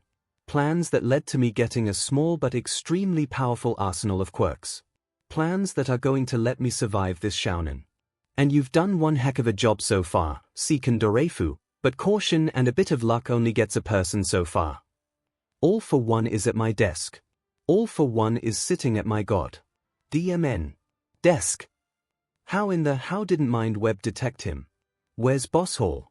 Is he dead? I would have felt it deheblock that quirk signalant dash my mind's racing at 1,000,000 miles a second, and it just occurred to me that he doesn't look the way he should. He isn't wearing his mask. His face isn't scarred either. No. All for One looks exactly how he did in his prime, with only one key difference. There's a small, brown, glowing horn on the right side of his forehead. Ultimate move, infinite doubles, Sadman's parade on the compound, the labyrinth, and over a third of the entire city was wiped away in mere moments. If it wasn't for the horde of clones shielding me, a few of them using Overhaul to make more barriers at the last moment, many more of them using Love to power me up at the last moment, and all the modifications I had done to myself, I wouldn't only be on the verge of death right now. Air cannon, spring-like limbs, kinetic booster ×4, strength enhancer ×3, radio waves, heavy payload, multiplier, spatial distortion, hard flame fan, dark ball, impure beam, and rewind to heal all the recoil. Even if I didn't alter my nervous system before, I would be in far too much shock to feel the pain. I've been reduced to a bloody stump filled with holes from a single attack, but my own physical condition isn't on my mind right now. Corpses. So many corpses, the city I've made my own, the employees working tirelessly to make my dreams a reality, the few people I called friends, and the one person I called family. All my hard work, all my plans, all my exploits, all of it reduced to a burning graveyard. When did it all go so wrong? This just can't be my reality, right? No. I can still fix this. My arms are long gone, but I prepared for this problem. I took inspiration from his goddamn cannon final form just for this. I still have several extra hands around my body, and after resetting my condition and making more clones to distract him, if I can just revive the others and reset the damage before 15 minutes pass, maybe there's even some trigger still lying. Arrow rivet stab. Forced quirk activation. Black tendrils stab into me and Overhaul is activated against my will, self-destructing every remaining hand I have. No. I can't use double without them. I can't use Overhaul without them. So, still think I'm ridiculous. The BSTRD taunts as he uses air walk to slowly descend on down. What remains of the city burns all around us. All Might isn't anywhere close by. Well, you're right. By all means, I am ridiculous, but what you fail to realize is that ridiculous stops being ridiculous when you have the strength to back it up. I open my mouth and I want to curse and scream and threaten and just do something. Anything. But I can't talk. I can't even breathe right now. It took me a while to catch on to your schemes. You took a different approach than any I've seen before in my long life and it threw me off, but this isn't the story of you and your family. It's the story about me and my family. So many dead. No, wait. I don't see her anywhere. Please, at least let my daughter be okay. Where is she? I know you have at least some kind of telepathy quirk, you psychotic attention-ware of a brocon. Where is A? I must thank you for collecting all these wonderful quirks for me. They'll make taking one for all back so much easier. Double. Confession. Overhaul. Mind web. I feel my quirks leaving me one by one.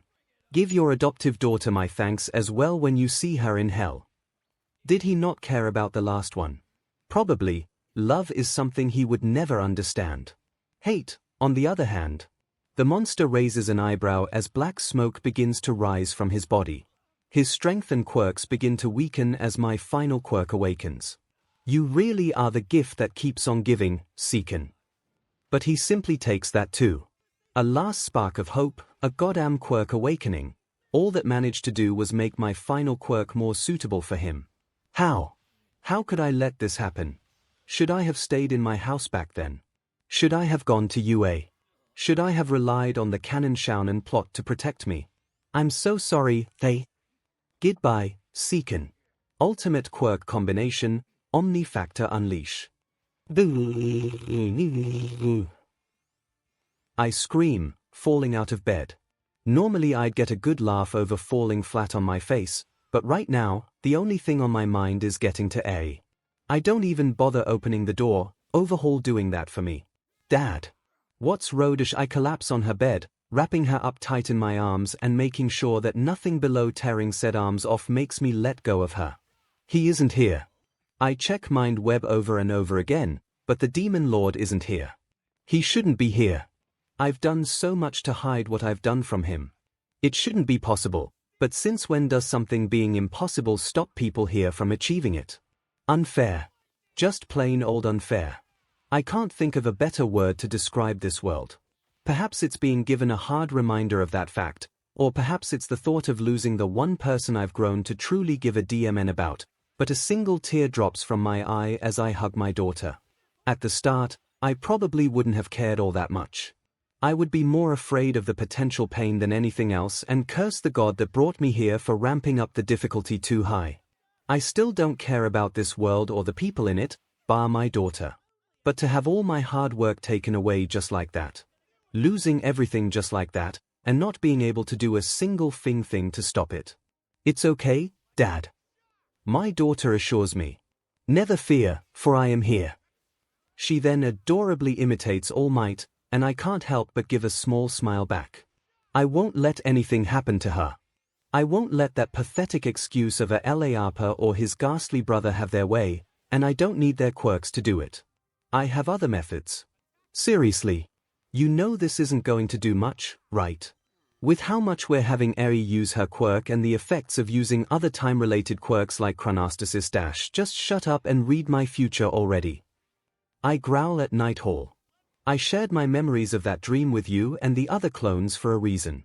If something goes terribly wrong, we need to know about it and fix it ASAP. All right, all right. He relents before giving a long sigh. As a quick reminder, Nighthall is the fourth and most recent permanent clone of me I created with the sole purpose of taking over for Sir Night-Eye by fusing with Sir Night-Eye. But wait, you may be thinking. Wouldn't doing an overhaul body fusion go over the damage limit a double clone can take? It involved basically blowing both bodies apart first, right? Well, overhaul is a slight exception to that rule. It would be one thing if the quirk was used to only blast the body apart, but in this case, the quirk reassembles everything a moment later, creating something new. Now clones from double can't be resurrected if they are simply blown apart. They remain as a puddle of dark goo no matter how I try using overhaul, but doing the classic disassemble and reassemble trick in the same moment makes sure they technically never die to begin with. This latest clone of mine was also made with the same trick I created the first 2 permanent clones with, only with a twice clone as the middleman instead of another clone of myself, ensuring that we all still have both double slots open. As for his sidekicks, we fused them with some of our subordinates instead of more clones. Time was then spent modifying their appearances so they resemble the heroes they've taken over as much as physically possible, and the end result was really DMN close enough for nobody to notice the differences once they got their personalities down. This guy has Night Eye's quirk, body, skills, and memories, things we've been putting to great use ever since. Night Eye being such a big part of All Might's war against AFO was especially helpful for us since we now knew a whole lot more about the Potato's operations and strategies than before. There are decades worth of schemes the guy did that were never shown in canon, schemes All Might, Nezu, and Night Eye managed to stop with their own top-secret operations. Cross-referencing all of that with what we know from canon is what lets us stay several steps ahead of him for now, but after a nightmare like that, I refuse to take any more chances. This isn't like what he did with All Might after his first fight with the guy. We know we can change the future, and our method is a whole lot better than smashing it as Izuku so predictably declares to Night Eye. Now it's hard to overstate just how powerful One for All, and All Might or Izuku by extension really are. Out of several billion quirks, the unintentional creation of AFO and his little bro probably come the closest to a real-life Superman. A single punch from All Might can DMN near destroy entire cities. A wave of his arm can blow out massive forest fires. His brute force alone can change the weather and tides. While he doesn't have access to his MSDR's awakened float quirk, or any of the other quirks in OFA for that matter, he was so strong that he doesn't have to. The guy can cover hundreds of kilometers in minutes with nothing but angled jumps and controlled falls. Then you have the bonus quirks from previous users, all awakened courtesy of the stockpile. Black Whip and Danger Sense basically let you become Spider-Man, Float lets you fly, and FA Jin and 𝐔𝐬𝐽 each practically multiply the already ridiculous base stockpile by several times over. The latter 2 quirks can boost Izuku from 45% to 120% with no extra drawbacks besides 𝐔𝐬𝐽 taking away oxygen from the user's body, so imagine those 2 applied when he's at 100% OFA from the get-go. He could temporarily reach around 300% of that ever-increasing stockpile if he fully mastered One for All, and with him demolishing an AFO Tomura whose body was rendered quirkless, but still rivaled that of Prime All Might or OFA 100% before the stockpile further increased in Izuku at just 120%, that jump in power would be absolutely monstrous. I don't have that, but I don't need that to deal with the potato. Not with the quirks I have at my disposal. I can deal with him better than OFA's sheer brute strength ever could. Frankly, I expect to see you spamming overhaul on him until he turns into bloody mist. Let's see if he comes back from that. Nighthall chuckles as his hand touches my own and his eyes glow a bright purple. Silence follows. Seconds that feel like hours pass, and Nighthall starts to sweat. He starts to shake. He starts to tremble. Finally, he lets go with a gasp and nearly falls flat on his butt. That bad? I ask. I don't know. The F do you mean you don't know? I mean I don't know. I tried looking up to when the final war arc happens in canon with All for One as the main focus, but it was all garbled and things just got more and more messy as time passed. It was probably due to 𝐼 using rewind on you so much to duplicate quirks, it kept throwing everything off. But you were able to see my encounter with Stain just fine before, right? 𝐼 and Chrono weren't using their quirks during that point in time. How ironic that us constantly changing fate so much managed to somehow become a disadvantage. Foresight has practically been rendered useless for long-term use, and short-term use would have to be limited to times when our other time-related quirks are never used. If the outcome for the latter is something we don't like, then time-related quirks can alter it without a problem, but this is still a major incompatibility issue. I really start to get impatient as Nighthall rambles on. We can discuss quirk theories and applications later. I want to know about any future run-ins with AFO, 𝐷𝐼. What did you see then? I aggressively inquire, cutting my clone off from his self-analysis. Well, from what I saw, you do fight all for one if that's what you're wondering. It was the person himself, not 𝐼𝐸𝐺 or anyone else under the control of his quirk vestige. He was wearing his knockoff Darth Vader mask too, but it was the one from the final war rather than the one he uses at Kamino, so take that as you will. Also, that's the only moment I could at least somewhat clearly see. If you two happened to run into each other before that encounter, I wouldn't know. And once again, we're messing with time so much that the chances of what I saw happening exactly as they did are low. Exact point in time. No clue. And before you ask, I barely saw the fight. Foresight only showed me the beginning stages, and even that was mostly just you two 𝐻T talking each other if his dramatic body gestures were anything to go by. Location. And was anyone else there? You guys were in a wrecked city that was burning to the ground all around you. But, I'm 99.9% sure the city in question was in Osaka. He adds on, noticing me visibly pale after that first part. As for your other question, there was one other person present from what I could see. Let me guess. Deku. Try star and stripe. Star and oh what the F, future me. Current 𝐂𝐩𝐽 𝐷𝐻𝐼𝐾 forces, main family plus current quirks, 𝐒𝐭𝐚𝐲 𝐔𝐸𝐽𝐽, mind web, overhaul, confession, double, love boss hall, originals arsenal lab hall, originals arsenal night hall, originals arsenal, foresight A, rewind top brass plus current position and quirks, Joy Irinaka main manager, mimicry Harry Kurono leader of 8 bullets, personal assistant of 𝐒𝐭𝐚, chronostasis kendo rapper 8 bullets, strong arm Heikiji Tengai 8 bullets, barrier Toya Setsuno 8 bullets, larceny Yu Hojo 8 bullets, crystallized Soromitsu Tabe 8 bullets, food Deidoro Sakaki 8 bullets, sloshed Rikia Katsukame 8 bullets, energy SEK other forces, Praetorian Guard, 25 cyber warfare branch, 20 corrupt and or bot-diffused police, 270 corrupt and or bot-diffused heroes, 9 thugs and goons, 1320 subsidiaries. Hero killer gentle criminal and La Brava Innsmouth and his crew team Reservoir Dogs total. People from other small gangs and independent villains, 34 outside allies. Duran the HPSC president sighs and rubs her temple as she reads the reports in front of her. Yakuza. Seriously? What, are a tribe of cavemen going to settle in Tokyo now too? Mirai Sasaki has always been an oddball, and yet he was the sidekick to All Might himself for years and years. Has he lost even more of it mentally after parting with the symbol of peace? Is this him trying to recruit some more manpower under the table? Or is this one of his famed, so-called jokes? Send Hawks over to take a look. I want to know if we're dealing with a villain gang in crappy disguises or some history nuts doing charity work. Yes, ma'am President. Yokomiru Mera replies with a yawn before going off to carry out the order. If Sir Night Eye's band of Yakuza is as harmless as he claims, then fine, he can have his extra help. But if this is some plan to slyly change the status quo for the sake of his old partner, then he's in for a rude awakening and a one-way ticket to Tartarus right alongside his new cohorts. Countdown to canon, 6 months 2 weeks before entrance exam, I want my 𝐻𝐼𝐾 back. I want my gentle. I want out. No, this place is awesome. I suppose I'll help too. My head feels like it's splitting apart as I fight for control, my will going against the wills of 2 fanatics, a multiple personality nut job, and the Yakuza I framed when first getting control over the 𝐻𝐼𝐾. In the Vestige world, I'm fighting against all 4 of them. In the real world, their quirks are either firing off at random or malfunctioning alongside my own. But the damage is contained.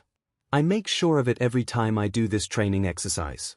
When it comes to giving, taking, and having multiple quirks in this shounen world, willpower is one of, if not the most important factor to have. All for one can't take a person's quirk if he can't overcome the vestige of said quirk. It's why he couldn't steal one for all when he tried to against the 5th, 6th, and 9th users of the quirk. The collective vestiges inhabiting the quirk were able to push back against AFO's hatred every time. Only 𝐼𝐸𝐺 could do so at the very end thanks to his will and hatred. After a certain nightmare that may or may not have slightly traumatized me, as well as practically confirming that I'll be fighting AFO in the future, I decided to start coming up with more countermeasures against the Demon Lord, as using Sadman's Parade is pretty much the quirk version of mutually assured destruction or MAD. One such countermeasure is basically creating my own pseudo one for all. I have multiple quirks in me too, and while they aren't all connected the same way the quirks in OFA are, they can collectively fight back against any unwanted invaders. Of course, their willpower still has to be pretty ridiculous to fend the Demon Lord off, hence this training. The vestiges do their best to take control over my body AFO style, and I do my best to resist them, helping us all increase our willpower and get used to those kinds of battles. The vestiges were willing to do this. Even Vestige Hall has been a lot friendlier after seeing how much his Yakuza was thriving and under his leadership nonetheless, but he still takes these chances to try and permanently take over. Even his will can't match my own, so he'll SCK it up and work with the others during these sessions to at least have a shot. Worst case scenario, the other vestiges and I all turn against Kai if he gets a bit too close to winning, since nobody wants Kai calling the shots, but it has never come to that point. My own willpower is nothing to scoff at, not after everything I've been through. The other vestiges would rather not be added to the potatoes collection either, so they're all willing to work together with me and push back the Demon Lord in an epic battle of quirks. Using willpower to attack the opponent. It's a pretty familiar concept from a few martial arts novels I read back on my original Earth. It feels somewhat similar. Anyway, that's my Shonen-style contingency. My logical contingency added on top of that should seal the deal. So quick reminder of AFO's plan. The guy couldn't take OFA due to the vestiges resisting him every time he tried, so he set up a successor for himself, Tenko, or Tomura Shigaraki as the guy would call him, secretly control every bit of his life from his 𝐵𝐻 to what quirk he had to the chain of events leading to him accidentally killing his family and eventually raising the guy to have as much hatred and as strong of a will as possible while repressing his past as Tenko. He then had Tomura start up the League of Villains, continued to help him grow, then got beat up and arrested, and I guess just had to hope that Tomura wouldn't die until Dr. Garaki implanted AFO in him. Then his quirk vestige would take over Tomura and become a stronger him with the willpower needed to finally take one for all. Why? Just why? This has to be his most wretched plan yet, and he's made a lot of questionable decisions over the years, like not taking a copy of Overhaul for himself and instead having Garaki nerf it into decay for Tomura. For starters, if his will can't overwhelm OFA but Tomura's can, then can't Tomura's will overwhelm AFO too once he gets the quirk? The answer is yes, because that's literally exactly what happened in canon. And sure, his traumatizing trump card managed to get control back over Shiggy later, but that was thanks to Izuku and OFA weakening the guy's mind enough for the evil potato to sprout again. And even then, he still lost to Tomura and Izuku again right after that. But that's not even the dumbest part about this whole thing. Oh no. If I was all for one and wanted to get one for all, but couldn't get the quirk because OFA's vestiges have more willpower than me, you know what I would do? Here's a hint. Quirks that increase your goddamn willpower. If there are quirks that can literally rewrite the rules of reality like New Order, I refuse to believe that there aren't any quirks that can boost your willpower a bit too, especially with how many mental-related quirks are shown throughout the series. Oh, by the way, there's at least one quirk shown in canon that does in fact boost your willpower. Remember Trumpet from the Meta Liberation Army. Yeah, his Insight quirk boosts people's physical and mental states, increasing their prowess and determination. Gee whiz, that almost sounds like people affected by this quirk get a boost in willpower. And to really hit the nail in this stupid coffin, I took a quick look through the quirk registry, and guess what I found? At least half a dozen potential quirks that can increase a person's willpower among other things. No, I am not counting Trumpet's quirk in that list. The Hasaikai tracked down 2 of the people who had these kinds of mental quirks, and I did the quirk duplication trick with A on both of them, and guess what? Suppressing the other vestiges in me became easier once I had a copy of them.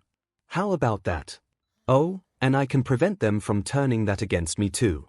Vestiges are only allowed to use their quirks or have authority here when I say so.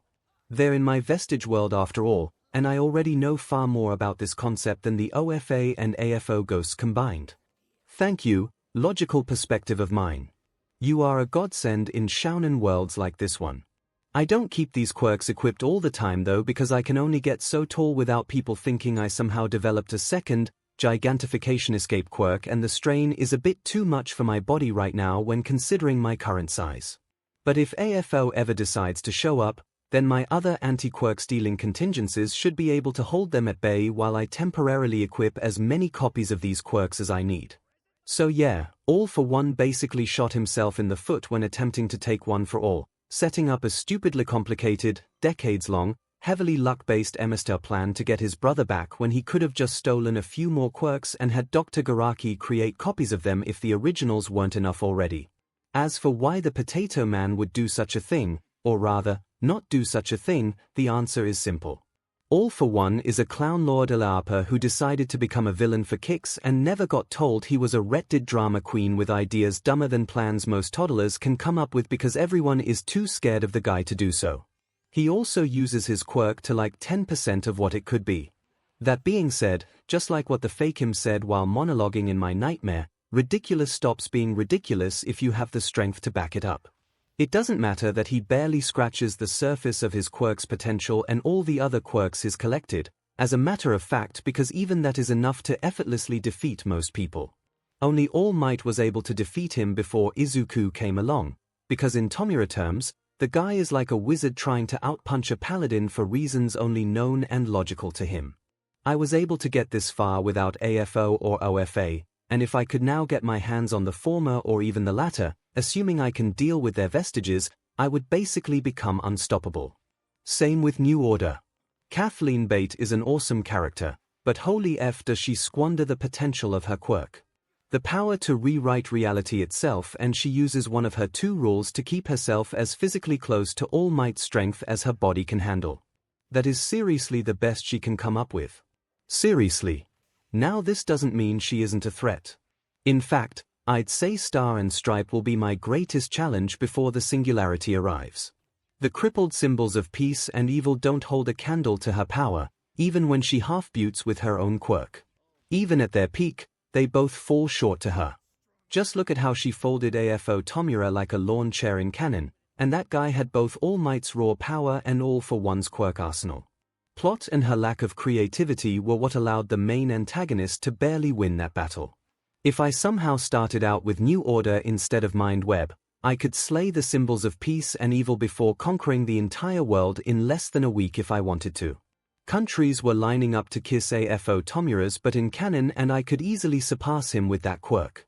But while taking a trip to the United States and bodyfusing with its #1 hero sounds tempting, I don't have the confidence to take her on yet, even with how little of her quirk's potential she uses. Besides, if Nighthall's foresight is anything to go by, then I'll be taking on both her and All For One eventually. I'll continue biding my time for now. I'm making enough rapid progress with Overhaul and Rewind at my disposal at the moment. In fact, while we're on the subject of My Hero Academia's most powerful canon quirks, let's go over my personal top 5, shall we? Now a few quick notes before we begin. First, this list will factor in both the quirk's inherent power and untapped potential that users can potentially exploit. Second, the users of these quirks, original or otherwise, will not be factored in as most people don't even scratch the surface of their quirk or quirk's potential. Quirk vestiges will also not be factored in as they are mirrors of the quirk's original users more than the quirk itself. And in case it isn't already obvious, how dangerous a quirk is doesn't just factor in how hard you can hit people with it. One For All itself doesn't even crack the top 5 on my list. Yes, the 6 bonus quirks it comes with are included. OFA still doesn't make the cut, mainly because there is a hard limit to how much stockpiled power any person can take. The OFA vestiges said it themselves. Only a quirkless person like Izuku or All Might can hope to use that power without it rapidly aging and degenerating their body, and look at how much it hurts Izuku all throughout the canon series. Even if Izuku found another quirkless person to pass OFA onto, I doubt this hypothetical 10th user would be able to use more than a fraction of its true power. I said that untapped potential would be factored in, but only if it's possible for people to actually utilize that potential. Finally, using body modifications to get around that limit isn't natural, like how Izuku somewhat naturally adapts to OFA over time, so that will not be factored in. Any quirk modifications, so like what happened to Oboro, Krogiri to create Warp Gate or Overhaul to create Decay, are fair game, but this list will only consider their quirks, not their bodies. Anyway, onto my top 5. Number 5, Queen Bee. For anyone who hasn't read 𝐒𝐻𝐈 Vigilantes, I want you to imagine a quirked animal like 𝐒𝐻𝐈, only this quirked animal is a parasitic insect monarch. This insect monarch, when given a host to inhabit, can give BRTH to an infinite amount of modified bees, often releasing them in groups of hundreds or thousands rather quickly that function as a hive mind. The queen bee is biophysically connected to each bee of the swarm and gains insight to whatever experiences or information they glean. The bees in question appear very similar to regular old bees and wasps, so unless you know what small differences to spot, you won't be able to tell which species are which. And this endless swarm of bees can, among many other things, possess people like the queen can to gain access to their memories and quirks, be used to carry drags like Trigger in their modified abdomens and inject whoever they want with these substances through their modified stingers.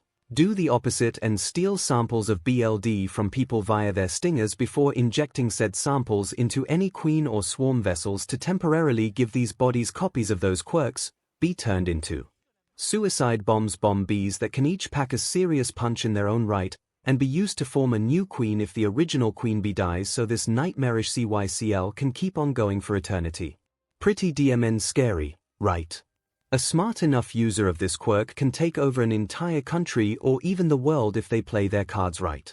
You could have bees fly all over the place to serve as spies, or reckon, have them possess people to become more direct spies and turncoats, launch surprise bombing attacks on important people or infrastructure, sabotage heroes and villains by injecting them with various drags, get samples of powerful quirks for your own growing army of vessels to temporarily equip whenever you want them to, and so on. And the best part? Unless every last bee in your swarm is hunted down, you have limitless chances to try again. You can scatter your bees all over Japan and basically respawn through any of them if you die, over and over again. See why this cracks the top 5 while OFA doesn't. Someone who mastered one for all and the bonus quirks that come with it is extremely powerful, but at the end of the day, they're just one person who can hit stuff really hard. One person who can get exhausted by an endless swarm of multi-quirked vessels and suicide bombs before they too eventually get possessed, their quirk and memories added and endlessly copied into the ever-growing hive. The battle of attrition is one that centuries-old quirks simply can't win. And speaking of centuries-old quirks, number 4, All for One. The quirk that can give and take quirks. Extremely powerful, right? Even if there are some serious limitations. However, most of these limitations are due to the user. And unlike One for All, it is possible for at least some people to use the quirk to its fullest potential. That among other things gives it an edge over its eternal rival. All for One, the quirk can steal One for All, but the former's user has to be capable of subduing the latter's vestiges. The fact of the matter is that AFO, the quirk, can steal any other quirk and store hundreds of them, if not far more, for their own use. Major limitations regarding the quirk itself are what keeps it from being any higher. For starters, while you can give and take quirks with it, you can't outright delete quirks you don't want. That can seriously cost you if New Order and One for All are anything to go by. You also have to be touching the main body to steal a person's quirk. During the final war, All for One couldn't get a copy of Double or Transform from Toga clones despite physically touching them. Even touching the original Toga would only let him steal her Transform quirk, not the Double quirk she was copying through Transform. You know what quirk doesn't have those pesky limits? Number 3, Overhaul. While All for One is superior in terms of initial power that anyone can use, Overhaul easily wins in terms of potential. Taking others' quirks is just one of many potential uses the matter manipulation quirk has. Healing, altering the environment, killing whoever you touch, and all that can be done in an instant with enough knowledge. That is Overhaul's canon potential. I'm not even including all the fun little tricks I discovered on my own. And going back to the Final War example, if an Overhaul user were to body fuse with a Toga Twice clone, then the user would have access to both Double and Transform while an All for One user wouldn't. They would lose it if the clone in question takes enough damage or the timer on the original Toga's double copy runs out, but the fact that they get access to those quirks at all gives Overhaul a massive edge over All for One. Overhaul can take more than a person's quirk, they can take a person's entire body. And while fusing with too many quirks and bodies would turn them into a Lovravshan abomination, that doesn't negatively affect this quirk's potential. So just to reiterate, When the user is someone like all for one, a stupid LARPing toddler in a grown man's body, then AFO is the superior quirk since it doesn't require any extra knowledge to utilize. But when it comes to someone with the required knowledge, Overhaul can do far more than what All for One does with his quirk. Moving on from godlike quirks to godlike quirks, we have our next two entries. Number 2, New Order. The user can manipulate and bestow new properties onto themselves and the world around them functionally at will, with a maximum of 2 new orders at a time, and this is done by touching the target and saying their name. Said rules are kept even if her quirk is taken or erased, assuming the rule in question isn't replaced. In the former's case, New Order rules can range from simple descriptions to conditional changes based on cause and effect, and it can affect physical entities, people, objects, and incorporeal things such as the air, light, or even other quirks. Want to stop gravity from working around you? Want to make a skyscraper have the consistency of wet cardboard? Want to make anyone who touches you fall unconscious? Want to fly or reflect damage or have physical power like All Mights? Just declare a rule allowing it and you're golden. Those are the kind of rules Star and Stripe would use, and she easily beat around AFO 𝐒𝐿𝐼 in canon. Quick reminder, AFO 𝐒𝐿𝐼 at that point had a quirkless body rivaling Prime All Might and all of AFO's quirks. The new Demon Lord barely won via plot armored cheap shot and lost a good chunk of his quirks in the process thanks to Star declaring that New Order would rage against other quirks, making her power tear apart AFO 𝐒𝐿𝐼's vestige world and destroy many of his stockpiled quirks as a result. Endgame Izuku, even with 45% of OFA's stockpile and all his bonus quirks ready to go, could only barely defeat this weakened version of AFO 𝐒𝐿𝐼 thanks to some vestige shenanigans and plot armor. And remember, these rules are what Star and Stripe thought up. Here's a fun few rules that I would declare with New Order, and considering how New Order is shown to be capable of affecting quirks in canon, there is a very good chance they would work. New Order, 𝐒𝐭𝐴 can give and take quirks. New Order, 𝐒𝐭𝐴's quirk factor is limitless. New Order, insert subordinate of mine can awaken the quirk or quirks of any person they touch. Proceeds to let the subordinate in question touch me to awaken New Order and then touch every other subordinate of mine to awaken all of their quirks too. New Order, 𝐒𝐭𝐴 has permanent hysterical strength once again, making the quirk even more powerful. I can go on, but it should be fairly obvious by now why New Order ranks above Overhaul and All for One. But there is still one quirk more dangerous than it. I've been pretty vocal about which quirk this is, but in case you forgot, well, let's go over some honorable mentions first. Rewind.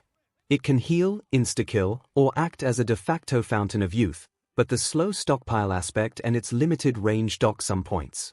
The nature of its healing aspect also docks some points as it takes away any gains like a quirk awakening alongside any injuries during whatever PRD of time from the user is rewound.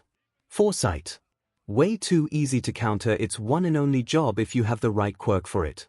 Every quirk has a counter of some kind, but the limit of Foresight's versatility makes this a serious problem. It's also very reliant on the aid of other people to be effective, gain better outcomes which dock some more points. One for all. You can fly, become a natural smoke grenade, become a bootleg Spider-Man, or just hit people really hard, if not all the above. Its main usage is punching people really DMN hard, but it is very good at that, so I'll give credit where it's due. However, the main reason why this quirk ranks so low on my list is how badly its potential was ruined by its users over time. I'm not talking about using the quirk in stupid ways, I'm talking about mutilating any future potential this quirk had to grow. This quirk can copy and awaken any quirk its users have as the stockpile grows. Imagine All Might passing around OFA to other top heroes like Endeavor, Captain Celebrity, or even Star and Stripe. One for All could gain copies of those quirks, awaken these copies using the stockpile, and allow its most recent user to become a god in human form. Unfortunately for the heroes, such a thing happening now is impossible because the stockpile has grown far too much. Trying to add more users and quirks would grow the already insane amounts of power into an energy storm that nobody, quirkless or otherwise, would be able to wield without exploding from the sheer amounts of power contained in it. If the one for all I'm ranking is the quirk when it initially formed in Yoichi, then I would probably put it in third place or maybe even second place due to its sheer potential alone. It would take centuries and many extremely powerful heroes to create an ultimate awakened quirk combination that curb stomps all for one and allows its user to actually handle such tremendous power, but the potential for doing so is still there. However, the current, canon 1 for all was passed around to a bunch of nobodies over the course of 2 centuries, so most of its potential was flushed down the toilet. Great job, heroes. I'd expect nothing less from you goddamn dunces. That covers honorable mentions. Let's get back to what you all probably saw coming. Number 1, double. What's worse than one overhaul or all for one or star and stripe? An endless army of those people who can all use their quirks to the same level as the original. Would these people be loyal to the double user? Probably not, but this list is based on inherent power and potential, not the users of these quirks. Can quirk-stealing quirks take this power too? Yes. However, in a theoretical deathmatch, all for one and other quirk-stealing quirk users would likely never be able to reach the double user thanks to the endless tidal wave of infinite copies blocking their way. It's more dangerous than the previous 4 quirks combined because it can replicate what the previous 4 quirks can do infinite times over. If the user of this quirk wants the world to burn and isn't an over-emotional idiot like Twice or Toga, then the world will burn and nobody will be able to stop it. These are, in my opinion, the 5 most dangerous quirks shown in canon. Keywords, shown in canon. Those are some of the most powerful quirks this world currently has, and as nice as having them all would be, I'm preparing for the point where quirks like that appear 10 times as often. Or 100 times. Or 1,000 times. For all I know, there could be dozens of other people with quirks and power rivaling All Might or Star and Stripe or All for One right now. People will be born with similar or stronger powers than the examples above, and this god-awful society will turn at least some of them into villains while others go hero. Then they'll all clash and the collateral of those battles will become everyone's problem. In short, I don't need to obsess over collecting all the strongest canon quirks like they are Pokemon. I'll take what I need, ensuring minimal risk to myself while doing so, and prepare to further grow in the future when quirks on that level become far less rare, making them far easier to take as a result. The Shy Hasaikai is continuing to grow under the noses of heroes and villains alike. The SUM should be ready to begin soon, and Operation Deka is getting closer to completion every day. The number of new recruits is continuing to rapidly increase, and the production of Praetorians is also starting to speed up as we continue making slight improvements to perfect the process. The most important factor in all this is loyalty. It's much more important than ability to a leader like me. Loyalty means that one could rely on and entrust heavy responsibilities to others. Even if the person couldn't do anything big because of how weak they were, it's still better than giving an important task to someone more capable but less loyal, ready to jump ship at any time. Once such a person left or even defected to an enemy group, then everything they learned about their old group would be used to harm their old group. That's not even mentioning factors like the cost of nurturing this capable person going to waste. Almost a dozen of my employees have been arrested while on undercover missions over the last few months, but their loyalty to the cause made sure they wouldn't tell the police and heroes a single word about who they truly work for. The Hasaikai would then either send them the bail needed or hire the lawyers needed to get them free. Cases like this are usually minimal because when it comes to dealing with either annoying heroes or villains approaching our turf across the country and refuse to bow down, I usually just have Duran hire independent people with me and the Hasaikai being kept anonymous to get rid of them for me rather than risk my organization directly getting involved. I don't know if having people like Darby or Muscular kill a few extra people for some extra cash is going to affect what they do in the show, but I'm pretty sure a difference that small won't really matter in the long run. Loyalty alone plays a big part when it comes to my organization thriving. It's thanks to loyalty that the true scope of my organization remains a secret to this day. Nobody's blabbing about the multiple quirk wielders being mass-produced and the control we're gradually getting over the city. As AFO and the MLA have demonstrated, there are quite a hefty amount of people in Japan who are willing to become absolute die-hard fanatics for causes and secret societies within this country. I intend to rope in some of those sheeple for my own organization. If Hummerize and I suppose All for One too is anything to go by, then the rest of this world isn't very different in that regard. We're already close to running the main market and own all but one of the regional ports present in Osaka. Duran's been paying us a pretty penny for occasional use of the latter since it makes smuggling stuff overseas so much easier, and we can conduct our legal businesses using both, gaining even more profit. That lets us continue buying up more businesses under shell companies, gradually taking more and more control of the city and even some other companies scattered throughout Japan. The 𝐒𝐻𝐈 cyber warfare branch is also hard at work, getting rid of any potential evidence from security cam footage to online transactions and so on that could expose the 𝐒𝐻𝐈. If Skeptic could do something similar for the MLA, then what's basically a few dozen skeptics can handle keeping my much smaller organization a secret. They're also running online scams and hacking into bank accounts to further fill the 𝐻𝐈's pockets. We're ranking in plenty of money now, more than enough to fund Lab Hall and his ridiculous black market medical equipment expenses. The guy is even starting to build his own collection of pods and containers to store quirks like what Dr. Garaki has. I'm pretty sure he's attempting to replicate the procedure Dr. Garaki did to 9 as well, only without the severely nerfed copy of AFO. The final main expense of ours for the time being is stocking up on weapons. Sure, we can get some basic stuff from the police stations working for us, some support gear through Nighthall, and higher quality items through you spamming his quirk under trigger, but that only covers the basic weapons. The kind of weapons I'm talking about here are the heavy weapons. Artillery, larger mortars, mixed machine guns or grenade launchers, etc. Vehicles too, so tanks, helicopters, combat ships, and other stuff like that. Most heroes out there probably have some method of taking a bullet or two, but the same can't be said for a goddamn tank shell. Deka City was a genius move on Redestro's part, but that guy relied way too heavily on quirks. If he used a bit of funds to stock up on missile launchers or a couple turrets, the League of Villains would have been turned into mincemeat within seconds. But that is military stuff, and the military is practically extinct in this world of heroes, villains, and quirks. Also, this is a shounen. Seriously, the closest thing to a military you see from Japan in canon is the quote-unquote rescue team that comes to Nabu Island at the end of Heroes Rising, but the only thing they have resembling the military is some camo outfits and helmets. They didn't even have weapons on them, unlike the police guys that showed up alongside them. Now to be fair, someone like Giton or Endeavor would completely demolish pretty much anything the military in my old world can throw at them outside of nuclear bombs, but Endeavor is the number 2 hero of Japan and Giton is by far the strongest MLA combatant outside of Redestro himself. The former can melt entire districts and the latter can freeze entire districts. They aren't too tanky themselves, but actually getting close to them without dying yourself is much easier said than done. Point is, there aren't a whole lot of people with that level of power around. Most of the heroes would be turned into Swiss cheese or blown into bloody chunks easily enough under such an onslaught.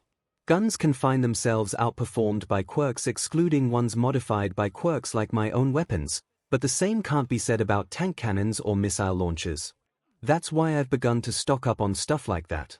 I find some old blueprints for heavy weapons like the examples above either online or maybe at a history museum, get the base materials needed through Duran and some other supply channels, put it all together through Overhaul, and test them out a bit in a heavily reinforced area of the labyrinth. After that, we began slowly stockpiling them around the city, either in abandoned buildings or in specialized underground containers through use of Overhaul. Boss Hall and Mimic have already begun creating a series of underground tunnels all throughout the city to make travel faster and help smuggle things that we can't really carry out in the open no matter how much the locals love us. This is another massive project we've been working on lately that isn't quite complete yet, hence the use of the containers. We also recently created a branch of the 𝐒𝐻𝐈 that's dedicated to operating these weapons of old that will slaughter most of the new. I can't wait to see the look on the heroes' faces when they witness dozens of tanks, attack helicopters, and other military vehicles rising out of the earth itself to blast them into bits.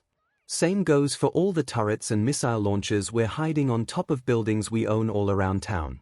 If anyone asks about all the giant boxes and tarps, we'll just say that they're for construction projects or something. It shouldn't be that difficult keeping our military build-up a secret because nobody is ever going to expect somebody to be building up a military in the first place. Same goes for quirk duplication. This is another project that nobody outside the 𝐻𝐈 knows about, not even Duran or our subsidiaries except Stain. The former thinks that I'm using all these parts and shitloads of metal to reinforce my headquarters and other bases, something that is technically true. I'm just also using it for a whole lot of other stuff too. Rows of buildings equipped with turrets and missile launchers. Underground parking lots full of armored cars and tanks. Legions of soldiers and hundreds of multi-quirked users ready to match into battle. That's part of what I plan on amassing before One for All is passed on and the world reaches its end. I just need to. We got a problem. Code Hawk, ETA 10 minutes.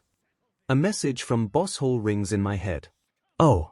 I was wondering when the HPSC would send in their pet bird to scout us out. After all, they need to make sure that this pesky little Yakuza isn't ruining society's hero-worshipping status quo. Come on in, Hawks. I'll be right here waiting for you. Current 𝐒𝐻𝐼 forces, main family plus current quirks, 𝐒𝐭𝐚𝐲 𝐔𝐸𝐽, Mind Web, Overhaul, Confession, Double, Love Boss Hall, Originals Arsenal Lab Hall, Originals Arsenal Night Hall, Originals Arsenal, Foresight A, Rewind Top Brass plus current position and quirks, Joy Irinaka main manager, Mimicry Harry Corono leader of 8 bullets, personal assistant of 𝐒𝐭𝐚, Chronastasis Kendo rapper 8 bullets, Strong Arm 𝐒𝐩𝐽𝐽 8 bullets, Barrier Toya Setsuno 8 bullets, Larceny Yu Hojo 8 bullets, Crystallized Sorimitsu Tabe 8 bullets, Food Daidoro Sakaki 8 bullets, Sloshed Rikia Katsukame 8 bullets, Energy SEK Other Forces, Praetorian Guard, 25 Cyber Warfare Branch, 22 Corrupt and or Body-Fused Police, 305 Corrupt and or Body-Fused Heroes, 9 Thugs and Goons, 1425 Subsidiaries. Hero Killer Gentle Criminal and La Brava Innsmouth and his crew team Reservoir Dogs total people from other small gangs and independent villains, 42 outside. Allies, Duran Hawks and the Toucan the Wing Hero had been on secret, mandatory, special missions by the Hero Public Safety Commission before.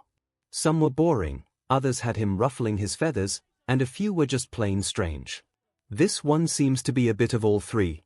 The HPSC, his handlers double as handlers for the peace and are in charge of this superhero society for what it truly was. Not the romanticized commercial nonsense that filmmakers and propaganda teams put out, but rather a fragile society where those who slip under the cracks always seem to rise back up and cause problems. But they won't get very far. He'll make sure of it. They get dirty to keep their corner of the world clean. If only it was as easy as he made it sound. Countdown to canon. 6 months 2 weeks before entrance exam. The Hasaikai moves with rapid efficiency the moment the emergency protocol comes into effect. Even with HeroNet clearly not displaying this sudden move by the current number 3 hero, we still got a decent enough buffer thanks to some undercover agents placed around the surrounding cities. They've been ordered to, among many other things, immediately report when a top 10 hero is spotted in the area, and Hawks isn't exactly low-key when he's soaring through the skies. Construction is halted, weapons are hidden, people are put into position, and security cameras are ready to catch whenever this slippery little SHT decides to leave a few feathers behind for extra reconnaissance. Even Nighthall immediately heads over with all our corrupt heroes in tow. Japan's top beach and the rest of the HPSC likely want to make sure that heroes are still the protectors of this place, and that's exactly what we'll show them. Peekaboo, you fingbird, you. I see you, WhatIf. Everyone's ready to go when the winged hero flies into Osaka, many people quickly noticing and cheering for the sudden arrival of the third best hero in the entire country. Some of these people are undercover Hasaikai members purposefully cranking up the hero worship to 11, but what the bird doesn't know won't hurt him. He then drops on down, signs some autographs, and repeats his usual shtick a couple more times before running into me. Hey there. You're one of those Yakuza guys, right? The hero asks upon seeing me. I'm in Kai's canon outfit right now, only tailor-made to fit someone over a foot taller. The other Yakuza guys still have their masks on too and are off doing whatever community service they can find. Yes. I'm Kai Chisaki, current head of the 𝐒𝐻𝐼 Yakuza. It's an honor to have you in our city, Wing Hero, Hawks. I respond, giving a respectful bow towards the guy. Don't worry about it. He waves me off. And no need to be so polite. I'm just swooping in for a bit. Is there something you need from us? I ask, keeping up the act. As you may be aware, the Yakuza are far from having the influence they once held. There isn't much we can really offer in this age of heroics. No worries. Honestly, I didn't even know what a Yakuza was until a few days ago. I'm surprised there's still some of you guys around, considering the concept is mostly a pre-quirk thing. Yeah, I seriously doubt that. One moment, he's a total dunce who has to be told what should be completely obvious. The next, that conniving little birdie drops the act and turns people into pincushions. The times have changed, and I'm aware that what little of us Yakuza remains likely won't be around for much longer. I just hope that we can be remembered in a positive light, aiding our fellow citizens with their day-to-day activities while heroes like yourself handle the role of guardians. He studies me like a hawk, pun intended under that cocky, laid-back expression of his, but I'm a very good liar even without so many memories of Kai learning from the old man. I then offer to show him around town a bit and he obliges, witnessing some other Yakuza helping people with stuff like setting up shops at the main street market or chatting with some other civilians. To Hawks, we probably look like a glorified charity service or volunteer group, which is exactly what we're going for. He isn't an amateur and covertly leaves behind a feather here and there to continue observing a few random areas, but going plus ultra like that won't get him different results. Our cameras and undercover agents keep track of them all, coordinating with Boss Hall to slowly get rid of them without raising any suspicion to the hero that shed them. As we wander around and make small talk, we totally conveniently stumble across 𝐒 doing his own hero patrol, and all three of us end up having a bit of back and forth. He further sells the idea of us Yakuza being basically harmless and well-behaved and all that jazz, with Hawks slowly buying into it more as more time passes. We aren't doing anything illegal like demanding protection fees or beating up troublemakers or shipping out truckloads of drags or doing human experimentation, so what's there to ruffle his feathers over? Nothing. He ends up sticking around for almost the entire day and flies off while leaving a few more feathers behind. They all happen to conveniently, unsuspiciously get taken out in the next 24 hours, not having found anything noteworthy. Great job, everyone. Code Hawk is officially over. Boss Hall announces the following day with the entire Hasaikai celebrating the successful citywide deception. I'm extremely happy too, not just for managing to keep my villain organization a secret, but also for getting enough data with Night Hall for something rather special I had planned. And stupidly risky, I suppose. But it wouldn't be the first time we used our otherworldly knowledge and a bit of creativity to bypass that issue. Deep down in the lowest levels of Shy Hasaikai's underground labyrinth, two bright red wings form from a pile of dark goo. Then his outfit. Then his face, the latter of which quickly forms into one of shock as an EMP device goes off right next to him. I don't know if you had any secret cameras or other recording devices on you, but I'd rather not chance it. I explain from the other side of the arena. This memory gap that Gunkai saw formed the rest of me. I'm a clone from Quirk, double. But that Quirk belongs to the S-rank villain, twice. The Hawks clone quickly concludes and I give a slow, exaggerated clap. Got it in one, bird brain. I'm not twice though. Well, technically I am, but also not really. I'm not quite Kai Chisaki either. You can call me Seiken Doreifu, leader of one of the three major villain organizations currently hidden in Japan and the only person besides the centuries-old boogeyman himself capable of directly giving and taking quirks. That gets the bird's jaw to drop, but I'm not done yet. And you, my fine feathered friend, have the honor of being one of my training partners for the time being. You and every other clone of you I make once I'm done roasting and skewering you. Don't bother trying to escape. This arena is hundreds of feet below the earth and I have more than enough oxygen to last until I use some of my quirks to bring myself out once you've been dealt with. So go ahead and put all that HPSC training to use, Kigo Tokomi. Fight me with the intent to kill, because I sure as hell will with you. The AFO-style monologue wasn't just for the sake of monologuing. The bird holding a considerable position on my personal SHT list makes humbling copies of him rather satisfying. But there's much more to this latest move of mine. I also want these clones to try their absolute thing best against me so I get the best possible training. Japan's number 3 hero should suit my needs for the time being. Now you may be wondering why I don't just use my knowledge of the anime and manga to create doubles of other people. Well, I tried that already, And I don't know if that info doesn't compute with my quirk or what, because it just refused to work with that kind of intel. The quirk also doesn't let me create clones of people I get sent data about or watch on videos. Hearing verbal descriptions given to me doesn't work either, no matter how accurate and detailed they are.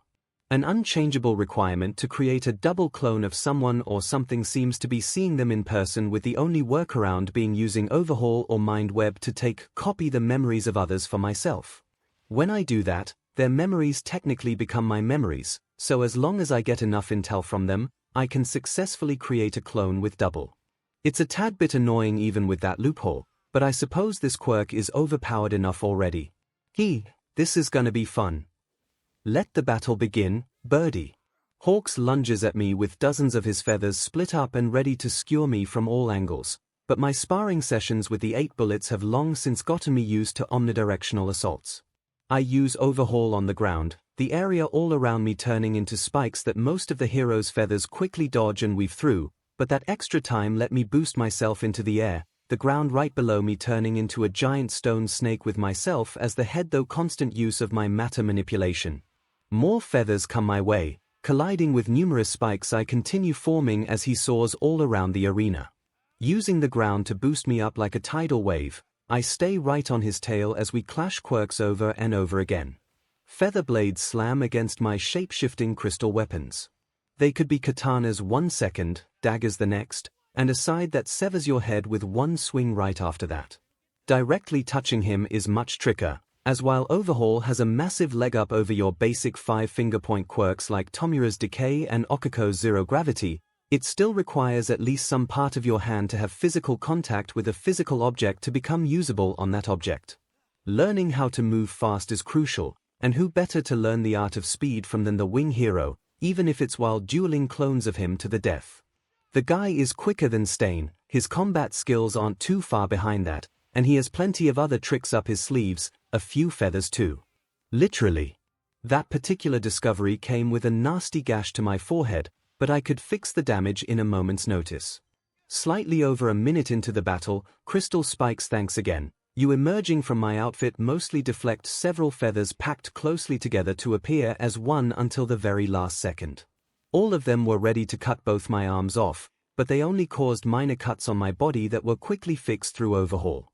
Looks like 𝐒𝐲 picked up on where my best quirks factor stems from, but even if he did succeed, I have several extra hands ready to repair that damage in an instant. Not bad at all. I grin. Say, how many people have you secretly assassinated with that little trick? Confession forces him to answer. The number is higher than I expected. The HPSC is dangerous. Not as dangerous as many MHA fan stories make it out to be, but still very dangerous. According to the law that signed it into existence, it's basically an enforcement agency responsible for managing interactions between heroes and the rest of society, as well as investigating the most dangerous villains out there, bar AFO, I guess. But this little law happens to be quite vague on a lot of things, so the suits running the Safety Commission have taken advantage of that to do certain things they could claim was implied in the job description. Things they were never specifically told they had the authority to do, but also never told they couldn't do. Training their own heroes like Hawks and Lady Nagant and paying them from their own pocket rather than through the usual government stipends based on ranking obviously wasn't something they were ever supposed to be able to do.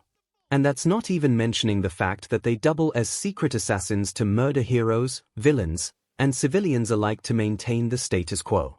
It isn't easy for a hero to be involved in any kind of corruption without the HPSC knowing. The question is whether they'll stop said corruption or cover it up. And they get away with it all because it's all kept under wraps, and the people that do know let it slide because then they'd have to fight the HPSC. It would be career suicide for heroes and a quick way to get a merciless Hawks busting down your door for anyone else. You can see a pretty clear pattern if you know where to look. They control who gets licensed as a hero, they control the rankings for heroes, they can take control of local police forces to supplement investigations, they can censor the press to suppress panic and problematic content like Stain's canon speech at Hosu. The list goes on and on. But they are far from invincible. Look at how easily the top brass went down in canon thanks to a simple Redestro clone. Sure, they control the heroes and police, but when it comes to their own personal brute force for the dirty side of things or direct protection, the best those suits have is hawks, a guard bird rather than a guard dog. In fact, that right there is their biggest weakness. Their own DMN nature. They get away with so much SHT because they keep a low profile, but the fact that they have to do so means they are forced to keep overhead to an absolute minimum. Canon confirms this when Mera complains about the HPSC being terribly understaffed and overworked. Just like All For One, they have to hide in the shadows despite officially being so out in the open, and that makes them a lot easier to work around. And I can use that all to my advantage. Their nature, their desires, and everything else. I've seen so many fan stories where the main characters side with the 𝐒𝐲 UA faction and are pitted against the corrupt commission as well as the villains. That doesn't really happen in canon, as 𝐒𝐲 dances to their tune without the slightest bit of actual resistance, but what if I can create that animosity between them? Taking away the hero's unity like that will just make life much easier for villains like me. The HPSC. The media vultures. The civilians themselves once they lose faith in the system. All of these things would become major problems if I went down the hero route. But I didn't. And thus these aspects of society can become major assets if I play my cards right. You fools really believe that maintaining our current status quo is the only thing keeping Japan from descending into complete chaos. I taunt the bird. Did all you HPSC goons fail your history classes when you were kids? No status quo ever lasts. There are countless real-life examples of that throughout the eras. 𝐒𝐻𝐽. My battle with clone hawks continues as the arena is gradually turned into an obstacle course of death, despair, and oh so many feathers. Many would break at the hopeless situation, but the commission trained their pet bird well. He didn't become the number 3 hero in his low 20s for nothing. The 8 bullets and stain are far more dangerous here than they ever were in canon, and they weren't slouches there either, but I've grown past them. This is the kind of opponent I need if I want to challenge myself now. Being able to learn lots more HPSC secrets and gaining over a decade of various hardcore training sessions by using Overhaul and Mindweb to see Hawk's memories is the icing on the cake. In terms of knowledge and combat training, you could call me a full-fledged HPSC hero agent like Hawks and Lady Nagant now. And all I had to do was break down a few clones enough for Mindweb to worm its way in and teach my body what my mind knows. That's not even mentioning the fact that he knows most top HPSC brass quite well. Well enough for me to make double clones out of through his memories alone, giving me all the up-to-date intel on HPSC antics. He's able to resist Mindweb almost as good as Stain can. He shrugs off every question I force him to answer through confession, no matter how horrible or cringy it is. Love and double can't help me much with this training, and my combat usage of Overhaul continues to gradually improve as the battles with more and more clones go on. Truthfully, in this setting, I could end a 1v1 fight with him in seconds if I really wanted to. We're completely underground right now, so I could simply use Overhaul to crush the hero from all sides, giving the aerial speedster no space to flee to. But that wouldn't help me improve, now would it? That's why I'm treating these battles like we're above ground and even made this arena big enough to offer him considerable mobility. This bird is capable of much more in a large enough cage. A bit over 3 minutes into the fight, Hawks finally gets impaled through the back by and dissolved after gradually losing over half of his feathers to my relentless assault. I then reset the arena and took a minute-long water break before summoning another Hawks clone and repeating the process. Well, that and additionally acquiring all his memories, knowledge, skills through Mindweb and Overhaul, Fierce Wings quirk excluded. Just like with Night Eye, a potential major hero threat turned out to be a blessing in disguise. Sir Night Eye is now my greatest undercover support by far, and Hawks is the perfect training partner for me. And I've got to give the HPSC credit where it's due. Some of the training exercises they gave Hawks and Lady Nagant are pretty DMN good. I'll have to incorporate those and add a good chunk of Hawks combat training memories to the Praetorian package. Decades upon decades worth of training and experience from Hawks, Stain, and Rapper to name a few high-level combatants in canon MHA. All those memories are copied and pasted into every Praetorian, turning them into absolute monsters when their bodies adjust to the series of combat guidebooks I give their minds. That's not even mentioning the modified bodies, modified weapon arsenals, and multiple quirks like enhancers and healing. I can see the look on the heroes' faces now. It's both depressing and hilarious. So what do you think, 𝐒𝐲? Think these guys are enough to topple Japan yet? Or should I give them copies of your own quirk too? Now wouldn't that just be the peak OFF irony? Clone Hawk's face sure is depressing and hilarious, although my monologues and maniacal laughter probably contributed to that. No point in beating around the bush, I've definitely lost a few screws since starting this second life. It's just that unlike Tomura, I know how to hide it. The looming apocalypse that's always on my mind, the constant influx of others into myself both physically and mentally, the current threats of heroes and villains alike surrounding me at every angle, the risk of not Freeman or some other multiversal deity shaking up the board I was thrown on for their own DMN amusement. To say I'm constantly, extremely stressed out would be a massive understatement. Don't get me wrong, I have ways to calm down and keep my inner madness under control. Spending quality time with 𝐸 always helps. The occasional vacation like our trip to Naboo Island also helps. But what I'm doing right now? Trapping myself in this cage with nothing but hero clones to kill. Being able to act as I wish with no negative consequences or long-term agenda whatsoever to worry about. This setup allows me to truly let loose if I want to, both physically and verbally.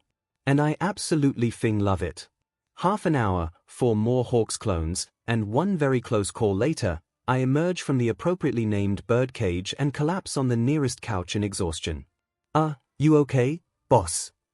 One of the nearby Yakuza asks, slightly concerned. Yeah, just took down a couple natural predators, is all. No Hawks are gonna be eating this toucan anytime soon. I breathe back. The goons give each other a few awkward looks before congratulating me and getting back to work. I love having smarter than average minions. Current Shai Hasaikai forces, main family plus current quirks, Seiken Doreifu, Mind Web, Overhaul, Confession, Double, Love Boss Hall, Originals Arsenal Lab Hall, Originals Arsenal Night Hall, Originals Arsenal, Foresight A, Rewind Top Brass plus current position and quirks, Joy Irinaka Main Manager, Mimicry Harry Corono.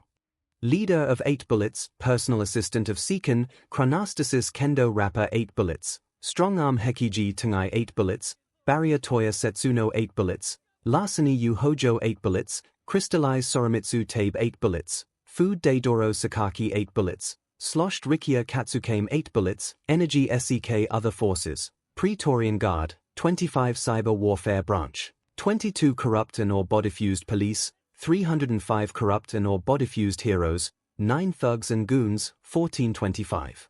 Subsidiaries, Hero Killer Gentle Criminal and La Brava Innsmouth and his crew team Reservoir Dogs total people from other small gangs and independent villains, 42 outside allies, Duran Fun and non-canon games. They won't get away with this.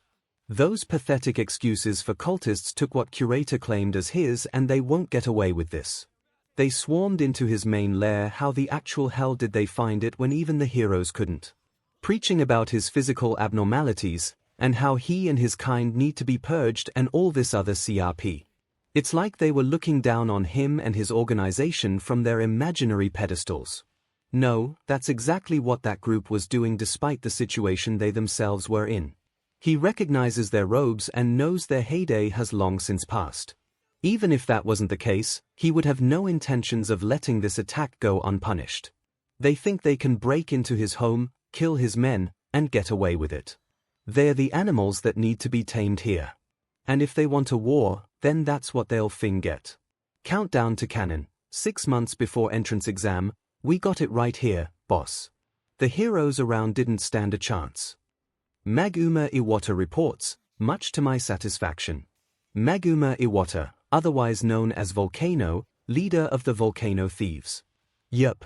Apparently some guys from the non-canon games are present too as a quote-unquote bonus, according to a certain god's letter from the start of this transmigration shitshow.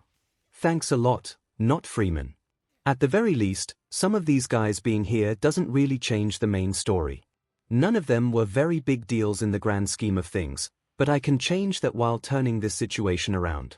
After all, I've been forced to become quite good at it over the 4 or so months I've been living this second life. I'd be 6 feet under otherwise, and not because my main villainous lair is underground. So I found out about these guys back when I asked Jiran about potential villain groups the Hasaikai could recruit as subsidiaries. Don't get me wrong, I already have plenty of talents under me. Stain is still doing a great job, as are Gentle and La Brava. Innsmouth and his crew are making waves too. For my enemies and competition, that is. My organization's trigger is really starting to spread around the country thanks to them and Jiran. Being businessmen at heart, both Jiran and I naturally value quantity and use an ever-increasing number of boats to help haul far more cargo. However, this method is rather easy to spot. While aquatic heroes such as 𝐒𝐭𝐽𝐿 are few, they are still out there, and they don't use HeroNet nearly as often as most heroes on the mainland do, making avoiding them in advance much more difficult than it should be. So I decided to have Innsmouth's crew test run a different tactic, smuggling goods by having people with aquatic mutant quirks swim over on sea floors while carrying or pulling along my products. Now this method of travel takes longer than when going by boat, even when factoring in necessary detours to avoid aquatic hero patrols. The amount of goods that can be carried is much less too. But when you want to ensure that any high-quality goods aren't intercepted by heroes or other villainous factions when traveling by sea, this safer method is the way to go. If you're looking for quantity over quality, then just keep using boats to make a profit and accept the occasional shipment loss via heroes. Due to me often taking this safer approach primarily when smuggling expensive products, keeping up with the demand is actually starting to get difficult, even when we purposely pull back stock just to keep prices higher. And there's still the earlier threat of heroes to worry about as well. I suppose, as the pre-quirk meme goes, we're gonna need a bigger boat. So fun fact about Japan's trigger market, most of it comes from other countries. Another fun fact about Japan's trigger market, most of it is complete CRP. Quality and quantity can vary from different regions around the globe. For example, Asia is probably the largest producer of trigger, but their variant is awful and barely lasts for a few minutes. Trigger from America has a stronger boosting effect and can last for an hour or two, but 𝐭𝐴𝐽𝐾𝐼's trigger variant is better, let alone my own. Now this is very good for me, as not only does this make monopolizing that market easier, but it also forces other suppliers to lower the prices of their own trigger in an attempt to keep their customer base. How does the latter benefit me? Well, along with selling my own trigger, I also buy whatever other variants of trigger pop up on the market in order to help with my experiments on the drag. In other words, other brands of trigger are helpful research material that make my own trigger better. Getting all this research material for cheaper prices is a nice little bonus in this drag trafficking package. 𝐒𝐴𝐽𝐼 should be my only real competition when buying is involved. Jiran won't confirm because of customer confidentiality, but I also have Canon as a reference point. Good thing there's more than enough product from other trigger producers for both our organizations, as I'd rather not get into a betting war with that smurf. I'll have to try and get some of his trigger too when his goons and prisoners complete it. The boosting effect is far beyond, but the side effects are lethal to put it lightly. Even so, more research material is more research material. But I'm getting off track. My work relationship with Jiran mainly focuses on marketing, as while bringing over more talents comes with a recruiter's fee. It isn't nearly as profitable for him as the former. That slight preference didn't stop me, and after a bit of pestering, he offered up these guys. He said they were a little rough and burny around the edges, but can get the job done, and yeah, that describes them pretty well. Maguma Iwata is built like Endeavor, and while his eruption quirk doesn't match up to the number 2 hero, his temper certainly does. Koneko Haizono, or Dusty Ash, is basically Midnight with white hair and a quirk centered around dust instead of sleeping gas. Tsumugi Kazutant, or Gust Boy, is like the Robin to Maguma's Batman if Robin was part duck and could make small tornadoes with his hands. They were skeptical about following my orders at first, to say the least. Then I upgraded their gear, showed them my unique style of medical aid, and taught them a few small quirk combo tricks like fire whirls and dust explosions. Yeah, why these guys decided to become thieves is beyond me, but hey, they make a pretty good team for busting into hideouts of small gangs who refuse to follow me and burning everything in sight except for whatever loot they've amassed. The thieves steal everything that isn't nailed to the ground, burn everything that is out of spite, get a cut of the spoils, fixed gear, and a medical checkup by yours truly, and we part ways until I have another job for them. I also used confession on them to ensure that they were loyal for now and showed them a few recordings of Labhall's more uncomfortable uses of overhaul on our prisoners to make it very clear what would happen if they tried to double-cross me. Needless to say, that team of villains is firmly in my corner. I even let them move into one of my smaller compounds after a while so they could double as security guards for the place, getting some bonus pay in the process. I'm pretty sure that Rapper developed a small rivalry with Maguma too if the recent string of burn wounds and broken bones I've had to heal those two from is anything to go by. But back to today's main subject, non-canon additions to this world. The wild villains are here too, unfortunately. Yeah, while Curator isn't quite as big of an but as Kai Chisaki or All for One, he isn't that far off either. The big bad with a whale transformation quirk basically wishes to spur on a mutant renaissance and dominate humanity AFO style, and to that end, he was just a giant blue piece of SHT who kidnapped and brainwashed people, most notably this girl who goes by 𝐒𝐿𝐴. She was a kind and cheerful person who loved animals until Curator mind-controlled her. Not a part of his quirk, it was done through other methods. She also has quite the interesting quirk herself. Cleaning allows the user to secrete a dish soap escape substance from their body that allows them to weaken or negate the quirks from others by brushing or cleaning them. She can also use it to clean up stuff like BLD and fingerprints from crime scenes, but that first part is way more important to me. A quirk that allows the user to produce a substance that weakens or negates the quirks of others. Vestige Hall is probably both jumping for joy and cursing himself right now for not bothering to look for any other people who could help make his quirk-erasing bullets a reality. Having someone like that on my side would make my plans a whole lot easier, but actually getting her wasn't going to be easy. The wild villains are one of the largest known villain groups in Japan, with Curator having a whole lot more than just Barehead and 𝐒𝐿𝐴 at his disposal. The guy has hundreds of subordinates, with most of them either being a pretty tough mutant or animal-related transformation quirk wielder. He's also got a good handful of hideouts scattered around Japan and is quite the challenging opponent himself. Gang Orca apparently sees him as something of an archenemy, something Curator reciprocates, and there have been quite a few clashes between the two that are known to the public. Miko isn't the biggest fan of that group either, so she'll join in on raids against them whenever she can. Being able to keep your villain organization afloat when two top heroes hate your guts like that isn't easy, even if the organization pales in comparison to my own, let alone AFO's or the MLA. Curator pretty much keeps 𝐒𝐿𝐴 at his side at all times too if the games are anything to go by, so we weren't going to find her in some small outpost of his. No, I would probably have to track down their own headquarters and launch a large enough attack to free her without exposing the Shai Hassaikai. Much easier said than done. I couldn't rely on Duran for help with this either, because despite how much the guy likes me, he doesn't sell out his customers against their wills no matter what. That's something I don't really mind, because the positives of that keeping my own villain organization a secret far outweigh the negatives, but it still came back to bite me here.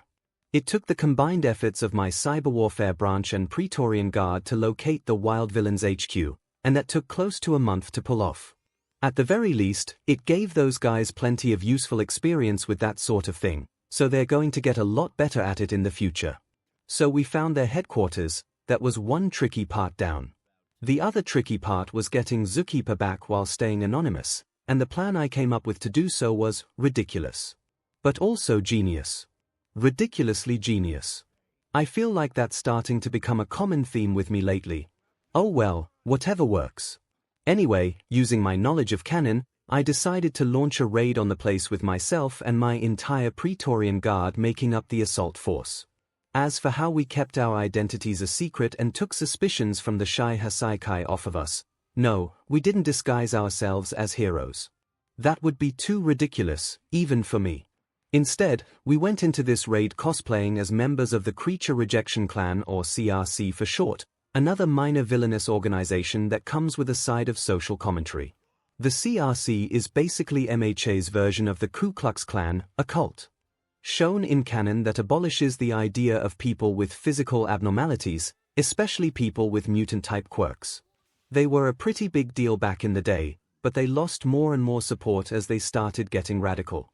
In modern day, the CRC is split up into multiple branches with various ideologies, such as the Animal Rejection Clan, who hate those with animal-like bodies, the face border clan who reject those with abnormal heads, and so on, but all of these groups are pretty small. The League of Villains managed to slaughter one of these branches in canon, and it was while they were at their lowest point too. They have the potential to become a serious threat when united, but now, they're like a colony of ants that are split up. And ants aren't exactly threatening on their own. I intend to remedy that problem by pitting them against a common enemy, the wild villains. Now, despite having a much larger villainous organization and evil lair at my disposal, I'd be lying if I said raiding this other villain lair wasn't a blast. Maybe people like Rapper and Stain are gradually influencing me when it comes to liking combat or action in general, but I can't say I dislike it. The base was on the edge of this large island away from the Japanese mainland, so we had to get over there by using half a dozen or so small boats my organization had bought and stolen over time. We went around to the other side of the island with them before trekking through a forest in the middle of the night like we were Dutch and his squad from the first Predator movie, fictional people I may or may not have taken inspiration from during this attack. From there, we gradually took down some of the scouts stationed outside, not easy when most of them have a variety of sense-enhancing mutation quirks, before storming in and screeching CRC nonsense left and right. Oh, and beating up or killing any other wild villains in sight, of course. Curator got a good long look at who was responsible for this attack while he was going on a rampage. The bestiary was tough. He proved that when he literally tore the head off of a Praetorian with that SPM whale mouth of his and caved in the skull of another one with his whale strike headbutt after his click sound paralyzed the guy. Unfortunately for him, that's when I chose to personally get involved, and I was done playing nice. This wasn't a recruitment like with Stain or restrictive training like with the 8 Bullets and Hawks clones. No, I charged in while he was distracted and used Overhaul to turn his entire oversized whale head into chunks with a single touch. Anticlimactic. Should be. In battles my forces take part in, stuff gets done instead of people having heartfelt conversations or 10-minute-long flashbacks in the middle of a fight. With Curator down, I then, after ensuring no other enemies were around, resurrected him through Overhaul while making sure he stayed unconscious. After burying him in a bit of rubble through another usage of Overhaul to make it seem like the CRC used dirty tricks to win and left him for dead, I resurrected the 2 Praetorians and ordered a full retreat once Zookeeper was unconscious and in my Praetorian's custody. The only complication after that was Barehead, Curator's best buddy and someone who is basically a furry muscular. He managed to kill a Praetorian too and would have killed several more if they didn't covertly use cell activation. The Black Robes did a great job hiding the green light that quirk emits, but I managed to stun him for a bit with Mind Web while the remaining Praetorians retreated with the corpse of their comrade. We then quickly escaped their facility and I used Overhaul to resurrect 3 more Praetorians when we were finally out of sight. Turns out there were some other tough mutant cookies at that hideout. Good. That will just make the CRC that much more willing to buy my products to compensate. That's right, this raid wasn't just to rescue Zookeeper. I also wanted to get the ball rolling by creating a villain war of sorts, one between groups that have minimal to no impact on the main story, so my knowledge of those events remain mostly viable for later use. Groups like AFO's Empire, the MLA, and Hummerise were out due to this extra requirement, but there were still a few options left, and none fit the bill better than these 2 due to their history and hatred towards each other. War is a very good time to profit, and this'll wipe some potential competition right off the map while testing the waters of my other major opponents, heroes and villains alike. I had my Praetorians leave most of those guys alive for a reason. Once that fighting force starts burning down CRC hideouts across Japan, the rest will be spurred on to unite and fight back against the villain organization full of people that they utterly despise. Jiran will use this opportunity to offer both sides a long list of my products, even without knowing of my initial involvement. Selling so much of that stuff will make him a major profit, and the same goes for me. A full-blown race war. What a business opportunity, am I right? Funding a secret army of villains is expensive. Bribing tons of other people is expensive. Marketing your products is expensive. Lab Hall's experiments often require more than the previous 3 costs combined, and Dim near gave Boss Hall an aneurysm as he furiously calculated how much yen we need to avoid any bad surprises. This latest scheme should help fill back up our trademark bank of evil and aid our quest to conquer Japan into a corporatocracy. Very funny, Boss Hall. You mean we aren't? Could have fooled me. All of you, please shut up. You're giving me a headache. Isn't that good for quirk training with Mind Web? Plu-Say plus Ultra, and you're getting merged with Rapper's punching bag, Lab Hall. Same goes for the rest of you. Considering how it's your one major weakness, you clones could always use some more durability training. Yeah, that's what I thought. Now where was I? Right. Besides getting me incredible amounts of funding and resources, it will also wipe some of my potential competition right off the map. The 𝐤𝐤𝐵𝐾𝐽 will be ready to pick up the pieces of whatever's left. By that, I mean their possessions, not people. There's no way I'm recruiting anyone from those factions outside of 𝐒𝐭𝐴, the brainwashed one for the 𝐤𝐤𝐵𝐾𝐽. Even Canon Kai would probably avoid the wild villains if he knew about them. Either that or try to murder them. As for the CRC, I can actually see him attempting to recruit them if he bothered doing some research on things besides how best to harvest Ares BLD, but with how self-centered he is, it would be more of a MSTR-servant relationship than an actual partnership, and the CRC probably wouldn't be too thrilled about being turned into disposable pawns for the guy. But back to the main point, we may not have had the leniency to raid their treasury too while we were at it, but that's fine because they'll be gradually handing it over to us as their war progresses. That all happened a few weeks ago and their war has already begun. News of it has already spread all around the underworld and even the heroes are beginning to clue in, but the HPSC will probably just pop the corks of their champagne bottles as two major thorns in their side kill each other for them. As for 𝐒𝐭𝐴, Lab Hall was able to remove all her brainwashing after a few days with a combination of Mind Web and some instant surgeries through Overhaul. I then filled her in on what happened and offered her a place in my organization, which she accepted. She was already a C-rank villain according to the HPSC, so she couldn't exactly live a normal life anymore even if she didn't have to worry about Curator's crew hunting her down. I never thought I would thank those suits for anything besides being incompetent most of the time, but hey, whatever works. 𝐒𝐭𝐴, she still insists on going by that name. It's a personal thing, became something of a personal maid for me and a caretaker for 𝐸 while my clones and I are busy doing our thing. She's been completely smitten by the other white-haired girl, most likely due to the similar trauma, brainwashing experiences they had, and would probably fist fight all for one if it meant protecting her. And hey, that might actually work out if she covers him with enough doses of her quirk. If the quirk's helping him stay alive as a potato with arms and legs give out, then he might just kick the bucket. But I won't chance that. I did get a copy of her quirk through 𝐸 duplication trick with her permission, of course, and got a few more copies for Lab Hall to start doing his trademark mad science on, but I'm not going to recklessly challenge the evil potato now or ever. Lab Hall was practically salivating to get samples of her quirk substance and DNA, but we made sure to keep it to reasonable levels and mostly relied on our quirk body duplication trick. We aren't going to turn into Canon Kai with 𝐒𝐭𝐴 replacing 𝐸. Not happening. Taking down the boogeyman with a single bullet slightly faster isn't worth that. Like with 𝐸, far more positives come with her being a willing aid to me than being a convenient BLD bank. Speaking of he who shall not be named and potential ways to take him down, I've been thinking about that nightmare. I had some more with the main thing on my mind this time around being its ending. Right before he killed me, I managed to get a quirk awakening on love, allowing it to not just power up those I have enough positive feelings for, but also power down anyone I have enough negative feelings for. I asked both Vestige La Brava and Actual La Brava about it, but the latter didn't even know what a quirk awakening was and the former only knew what it was thanks to my memories. Neither could help me much since such a thing was way out of their level of understanding, and it could have simply been a figment of my imagination for all I know, but quirk awakenings are definitely worth looking into. Look at the before and after of Toga's awakening, of Katsuki's awakening, of Tomura's awakening. Overhaul, double, Mind Web, confession, love, and cleaning are useful enough as is, but if I could somehow force even one of them to awaken. The idea is too good to pass up, especially with war on the horizon.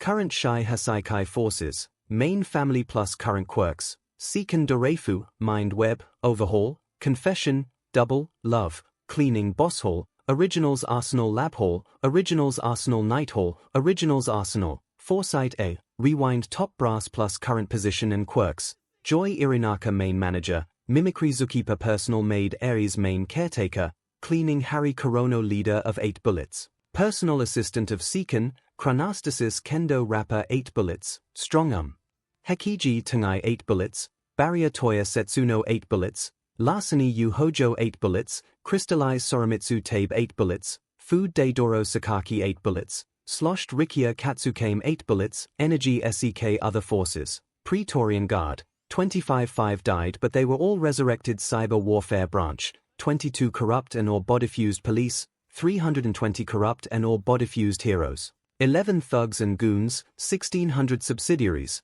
Hero Killer Gentle Criminal and La Brava Volcano Thieves. Innsmouth and his crew Team Reservoir Dogs total people from other small gangs and independent villains, 55 outside allies. Jiran Quirk Cheats 101, Quirk Awakenings It felt too good to be true, she was actually free. Zookeeper doesn't know how he found out about her being brainwashed and Curator's plans and how the hell he can just give and take and copy quirks like they're freaking candy, but she doesn't care.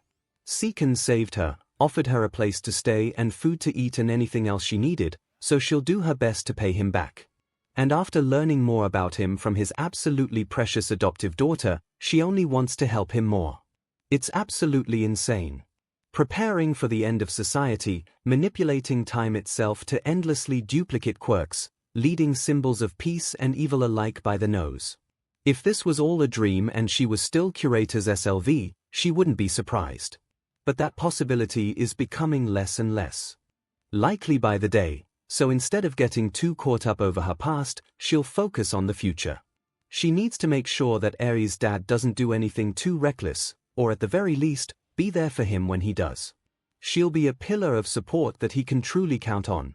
That's why she's coming with him on this latest mission. No ifs, ands, or buts about it. Countdown to canon. 5 months 3 weeks before entrance exam. The Quirk Awakening. A kind of deus ex machina that allows someone's quirk to significantly increase in power. Cases of this happening are extremely rare. Not even All For One could comprehend the concept as shown when he witnesses the battle between Crawler and Number 6 in MHA Vigilantes. Yet by the end of the canon series, teenagers with barely any experience using their quirks when compared to top pro heroes who trained intensely for decades on end are going through quirk awakenings left and right, getting past impossible odds and saving the day because this world is a Fing Shounen. One example of this phenomenon is Himiko Toga, who became able to use the quirks of others she transforms into with the catch that the person has to be someone extremely close to her heart and she must have sufficient amounts of knowledge on the quirk in question. Then there's Okako Uraraka, whose zero-gravity quirk became able to spread to others on a massive scale. Same goes for Tomura, but he could also now use decay without all 5 fingers on one hand or the other being on the target. The range and speed also heavily increased along with the ability to spread onto objects connecting with the initial target, but whether those perks are part of the awakening is a bit iffy since his decay could chain to other objects and destroy an entire house in seconds as a kid. Trauma then heavily restricted his quirk's power after that until he started training against Gigantomachia. Then again, that earlier feat from his childhood was a house and Deka was an entire city. That single activation also mutilated his arm while Kid Tomura Tenko could use decay with no recoil. The itching he got was a constant, passive effect rather than an effect only caused through actual usage, implying a massive increase in power on top of what he already rediscovered. I guess you could call it a gradual reawakening during his training montage and then an actual quirk awakening on top of that during his battle with the MLA. Then the AFO surgery improved it even more and that quirk singularity evolution he underwent during the final war boosted it once again to become usable all throughout his body rather than just his hands, but those two improvements seem to be different from a regular old awakening. That's not even mentioning how decay is actually an altered or mutilated copy of Overhaul instead of its own quirk, and altering quirks to that extent was never shown to even be a possibility before that big reveal at the end of the final war. It was also never brought up again in canon. Why must Horikoshi make so many plot points so needlessly complicated? Anyway, those 3 people and most of the other people who got quirk awakenings all had to both be experiencing intense amounts of stress and be on the verge of death for their quirks to successfully evolve. I say most because Giton proved that awakening with only the former is possible. His ice ply evolved and became capable of controlling the temperature of ice after 𝐷estro burned himself and the icy, fanatical drama queen had a meltdown over it. However, 𝐬𝐤 trained his quirk extremely hard all throughout his childhood, far more than anyone else who got a quirk awakening in canon, so perhaps factors like extreme amounts of training by a certain age contribute. I can't confirm that at the moment due to 𝐬𝐤 being an outlier, but I can confirm that the former two methods are most likely minimum requirements for those who wish to awaken their own powers. Now the examples I gave were emitter and transformation quirks, but what about mutation quirks? Well, Class 1A student 𝐂𝐸𝐫 answers that during the final war arc. During the battle he took part in, his head began to crack apart and grow horns, increasing the effective range of his voice quirk further. Not only that, but he could also now communicate his thoughts and feelings to animals without using his voice thanks to his new horns acting as a telepathic conduit. So to summarize, any quirk should be capable of undergoing an awakening in the right circumstances. It's just that achieving said circumstances is very, very difficult through conventional means. In contrast to quirk awakenings, there are instances in the anime and manga where people can summon a ridiculous amount of extra power in a crisis, but this only happens when they are truly at death's door. Think of that as My Hero Academia's version of hysterical strength, which is actually what they call the concept in canon. Some canon examples of this are Izuku when he nearly died against Muscular and was able to operate at OFA 100% for a while to put the villain down, and Darby, Tuya, who managed to manifest the ice from his mother's frost quirk after burning himself to a crisp, allowing his power to further increase while being minutes away from death. The main goal here is making the former phenomenon happen rather than the latter, but that's easier said than done, even with me sciencing the SHT out of this concept better than Dr. Garaki ever could.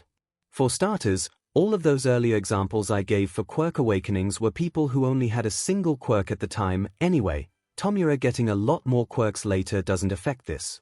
I have multiple quirks right now, and if that way too realistic looking nightmare was any indicator, then awakening while having multiple quirks is a lot more difficult than awakening while having a single quirk. I only had the love quirk left when it awakened despite being extremely mentally stressed out and on the verge of death while possessing all of my quirks for a decent amount of time. Now I could try to remedy this by taking out all but one quirk and having some of my tougher subordinates dogpile me, but I don't think that would work because I know that they won't actually kill me. I know that I'll just be healed right after, even if some of them accidentally go too far. It won't be a true life or death situation. My next thought was having one of my clones make a double of Hawks or some other clone and repeat the rest of my last idea, and while that could potentially work, it's also way too risky for me.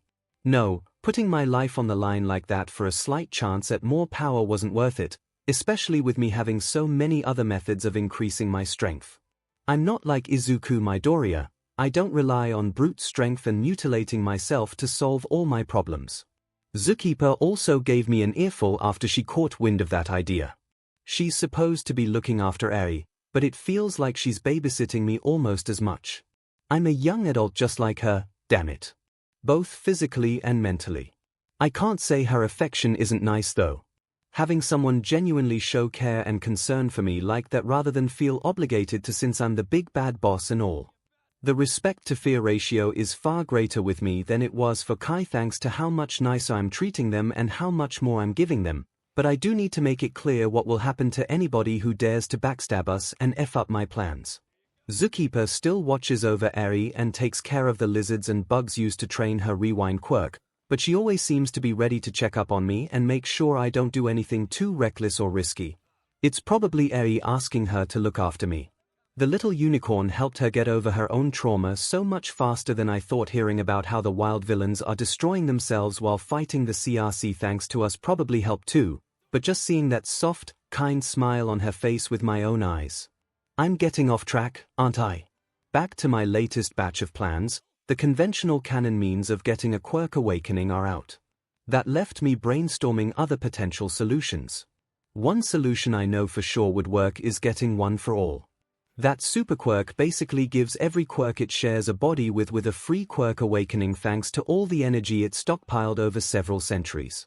If I could figure out how to directly assess that quirk's energy and force bits of it into other quirks, I could potentially force any quirk I want into awakening. A truly overpowered and terrifying concept, but there's two massive problems with that method. The first is actually getting OFA and the repercussions of that, because while I could probably take down All Might with a good enough sneak attack and get his quirk the same way Kudo got it from Yoichi, that would completely F cannon over, and there's no way I wouldn't be able to keep myself hidden at that point. The second one is an issue I talked about at the very beginning, and the main reason why I didn't just go for taking Izuku's spot as All Might's successor. The OFA vestiges. If there was a chance that they would support me at the start, then it's certainly gone now.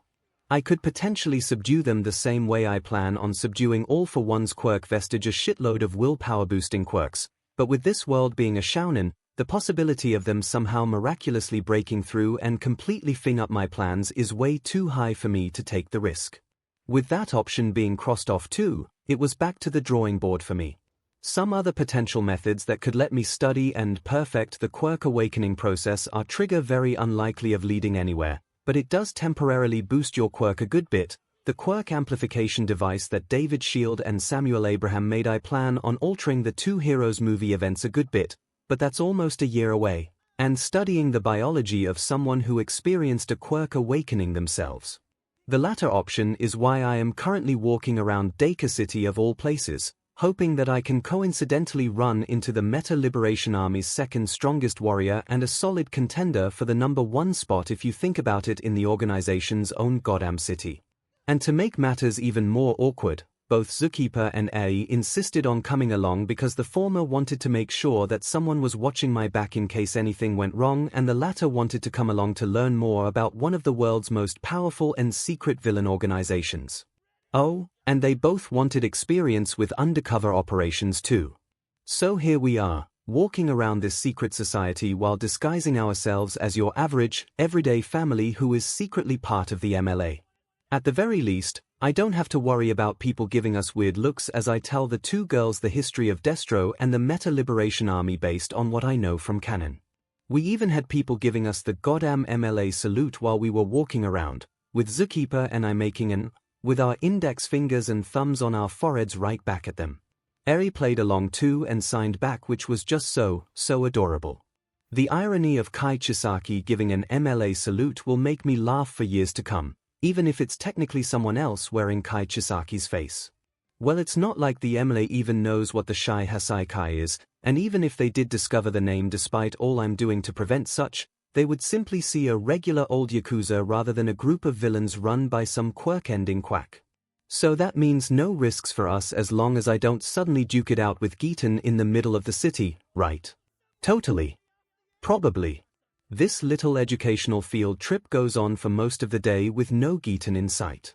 Frankly, I should have expected as much. He's basically a bodyguard for the organization's top brass and an enforcer for this entire secret society, so I wouldn't expect him to be just wandering around town like some random civilian all the time, but I doubt he stays by Redestro's side 24/7, especially when you consider the Grand Commander's own civilian identity. That issue is what Plan B is for. Well, calling it Plan B isn't really accurate since I was going to do this regardless of whether or not Plan A worked, but I suppose it doesn't really matter in the grand scheme of things. While my adopted daughter and subordinate were walking around the place with me, I've been secretly planting some very special devices from time to time at places like Signal Towers and even Deka's Central Tower, using small bursts of overhaul to fully cover them up afterwards.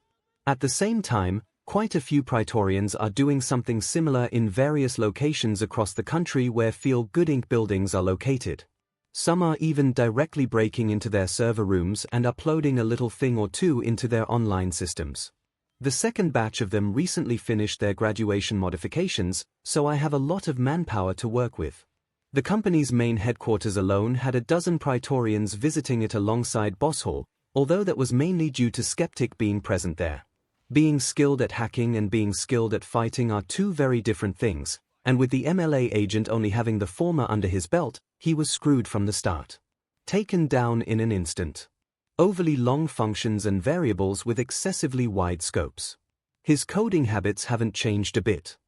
Instead of paraphrasing La Brava's canon roast of the guy, how about you focus on the actual mission, Boss Hall? It's called Multitasking, Original. You should know what that is. My very existence is proof of it. Anyway, once the online passages are unlocked, my cyber warfare branch begins their work, creating a secret backdoor into MLA servers completely under the army's noses. They may be built like military communication systems and have incredible cybersecurity along with a MSTR hacker of their own, but that MSTR hacker was just subdued by a multi-quirked monstrosity, and there's only so much the former can do against my unfair lineup. 𝐻𝐸𝐵 is undoubtedly skilled at hacking and programming. He could break into and take complete control of UA's online systems with nothing but a few laptops and his own man cave during the final war, but he was the instigator of that attack, and UA was caught completely off guard by his intrusion. My team doesn't need to beat 𝐻𝐸𝐵 head-on, as 𝐻𝐸𝐵 is currently out of commission. My team also consists of the one person that managed to out-hack him along with several dozen others at a similar skill level, thanks to having a copy of her skills and memories. La Brava has experience out-hacking 𝐻𝐸𝐵, and those memories were included in the mental package I gave them, so even if 𝐻𝐸𝐵 wasn't dealt with in advance, he would find it very difficult countering an entire team of equally skilled hackers specifically created to counter him. His fully secured satellite network would allow him to gain ground on hackers even better than himself, and taking him head-on would be a challenge for my team even now, but again, they don't need to take him head-on. Instead, 𝐻𝐸𝐵 is inadvertently helping our cause. The memories from him Boss Hall is copying over will make secretly infiltrating MLA servers far easier and make my cyber warfare branch even more skilled in the art of hacking. And he won't have a clue about it once he wakes back up thanks to some more memory alteration. No, we aren't killing him. Besides the fact that 𝐷estro and his army would suspect foul play if we did, I'd rather not weaken or destroy the MLA myself when it can do so much damage against the heroes later on. It's just like what I'm currently doing with the Wild Villains and Creature Rejection clan. Why go through all the trouble of destroying such powerful factions when you can have them destroy each other? Once the MLA's network is at our disposal, forget finding out where 𝐸𝐸𝐴 is holed up at. I'll be able to observe the inner workings and plans of the MLA whenever I wish, getting a much-needed warning in advance if the butterfly effect ever makes them deviate from their canon scheme. I'll also be able to find the poor, overworked saps covering up the chaos that is Detnerad's bookkeeping and see if I can get them on my payroll. 𝐷estro may basically be pulling a Palpatine with his company, but secretly stealing enough money from it to run a private army is something else. I still had my subordinates track down 𝐸𝐸𝐴 and went back to Deku a few days later to do a body fusion with him while he was asleep in the middle of the night. This'll probably be the last time I come up there without a warp quirk because Deku is really DMN far away from Osaka, farther away than All for One is from reality. But in all seriousness, Osaka is towards the bottom half of the Japanese mainland while Deku is far up north where the massive island of Hokkaido is located. Taking anything other than an airplane or some other aerial vehicle wastes far too much time, and even then, going there and back on a plane wastes pretty much an entire day. Being as strapped for time as I am, this is far from ideal. Now as for 𝐸𝐸𝐴, his quirk is absolutely terrifying in the right environment, but he was just napping away in his ice and water-lacking bedroom when I did the deed. Not when I arrived though, he was busy training his quirk despite it being like 1 in the morning by then. The security system around his house was all ready to be disabled under 𝐻𝐸𝐵's nose, but I didn't want to fight him considering how much noise our battle would make. So I continued waiting so as to avoid the entire army dogpiling me, and waited some more. Someone's certainly dedicated, but I personally prefer working smarter over working harder. Finally, he goes to bed close to 4 in the morning, and after using MindWeb to make sure he stays unconscious, I fuse with him for a bit before leaving and have 𝐸𝐴 do our duplication trick to create a few body copies for Lab Hall to poke around with. Now all that's left is to wait for the results. Hooray! As for why I don't try the same thing on 𝐷estro, he is far more protected than his main enforcer. Not to mention how powerful he is. Stress allows the user to convert stress, anger, and frustration into raw power. A lot of raw power. Said power also gradually turns them into a dark, hulking juggernaut depending on how much of it is used. The higher the degree of stress is, the larger and tougher the user can make parts of their body. Any limb or the entire body can be enhanced at will. Now having the burden and weight of the entire Meta Liberation Army on his hands, not to mention the army and his family's history as well as the responsibility to build a liberated future converts into tons of stress. The guy got male pattern baldness from it and he tends to get over-emotional at times. That amount of stress isn't healthy for people, but it works wonders for his quirk. It helps turn him into a rampaging assurer that can shrug off anti-tank ammunition with ease. Hell, he could probably fight on par with the current, weakened All Might in his 𝐂𝐴 support gear. Now this stress can also manifest as raw, black, dark energy that can cover his body and demolish his opponents. Such is another reason why I plan to avoid challenging him for the time being. Overhaul doesn't work on energy. If he covers his body with the stuff, I can't just insta-kill him with a touch. My copy of cleaning may be able to work as a counter, but I just got the quirk and 𝐒𝐭𝐲 has barely trained it for combat purposes and the game she's in doesn't show much more, so relying on a power I know next to nothing about and have even less training with would be less than ideal.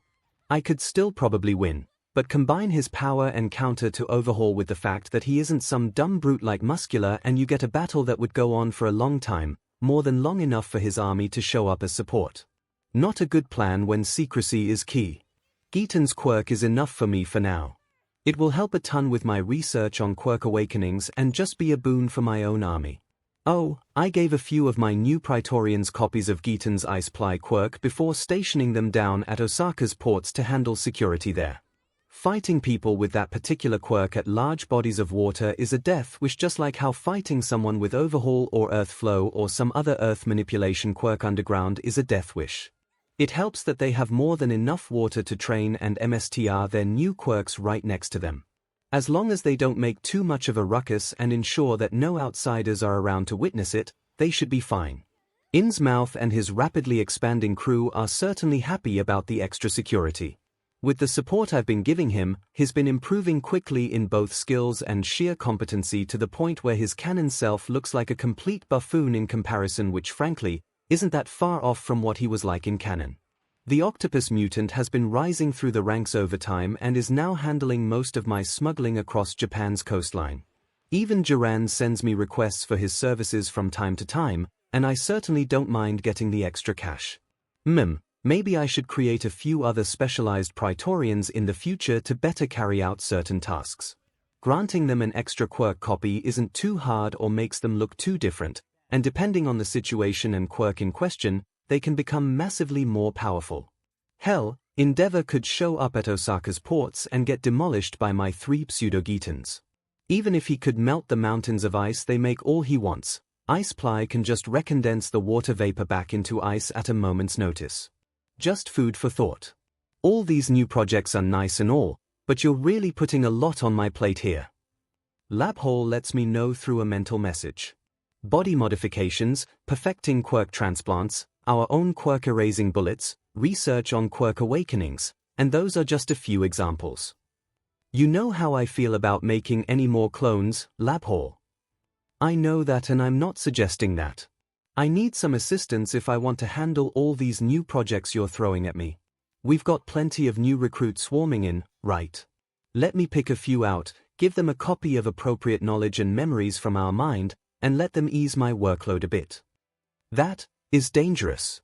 It would be one thing if people found out about our globally groundbreaking research and discoveries, but if they were to learn the precise details of it, they could replicate - they won't be allowed to leave the main compound unless explicitly ordered to do so by one of us, and they'll also work for me full-time.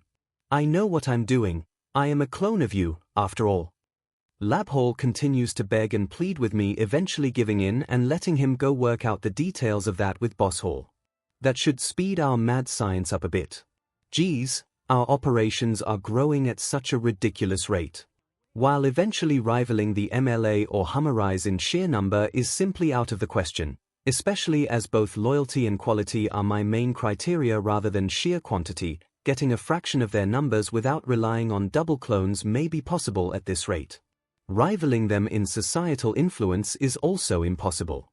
Sticking with the MLA as an example, Redestro has Japan's largest support gear provider and the billions of yen it consistently makes in his back pocket. Trumpet is a major player in Japan's government, Curious is the news industry version of Trumpet, Skeptic is the online industry version of Trumpet with a network of satellites at his disposal as a bonus, And those are just the MLA executives.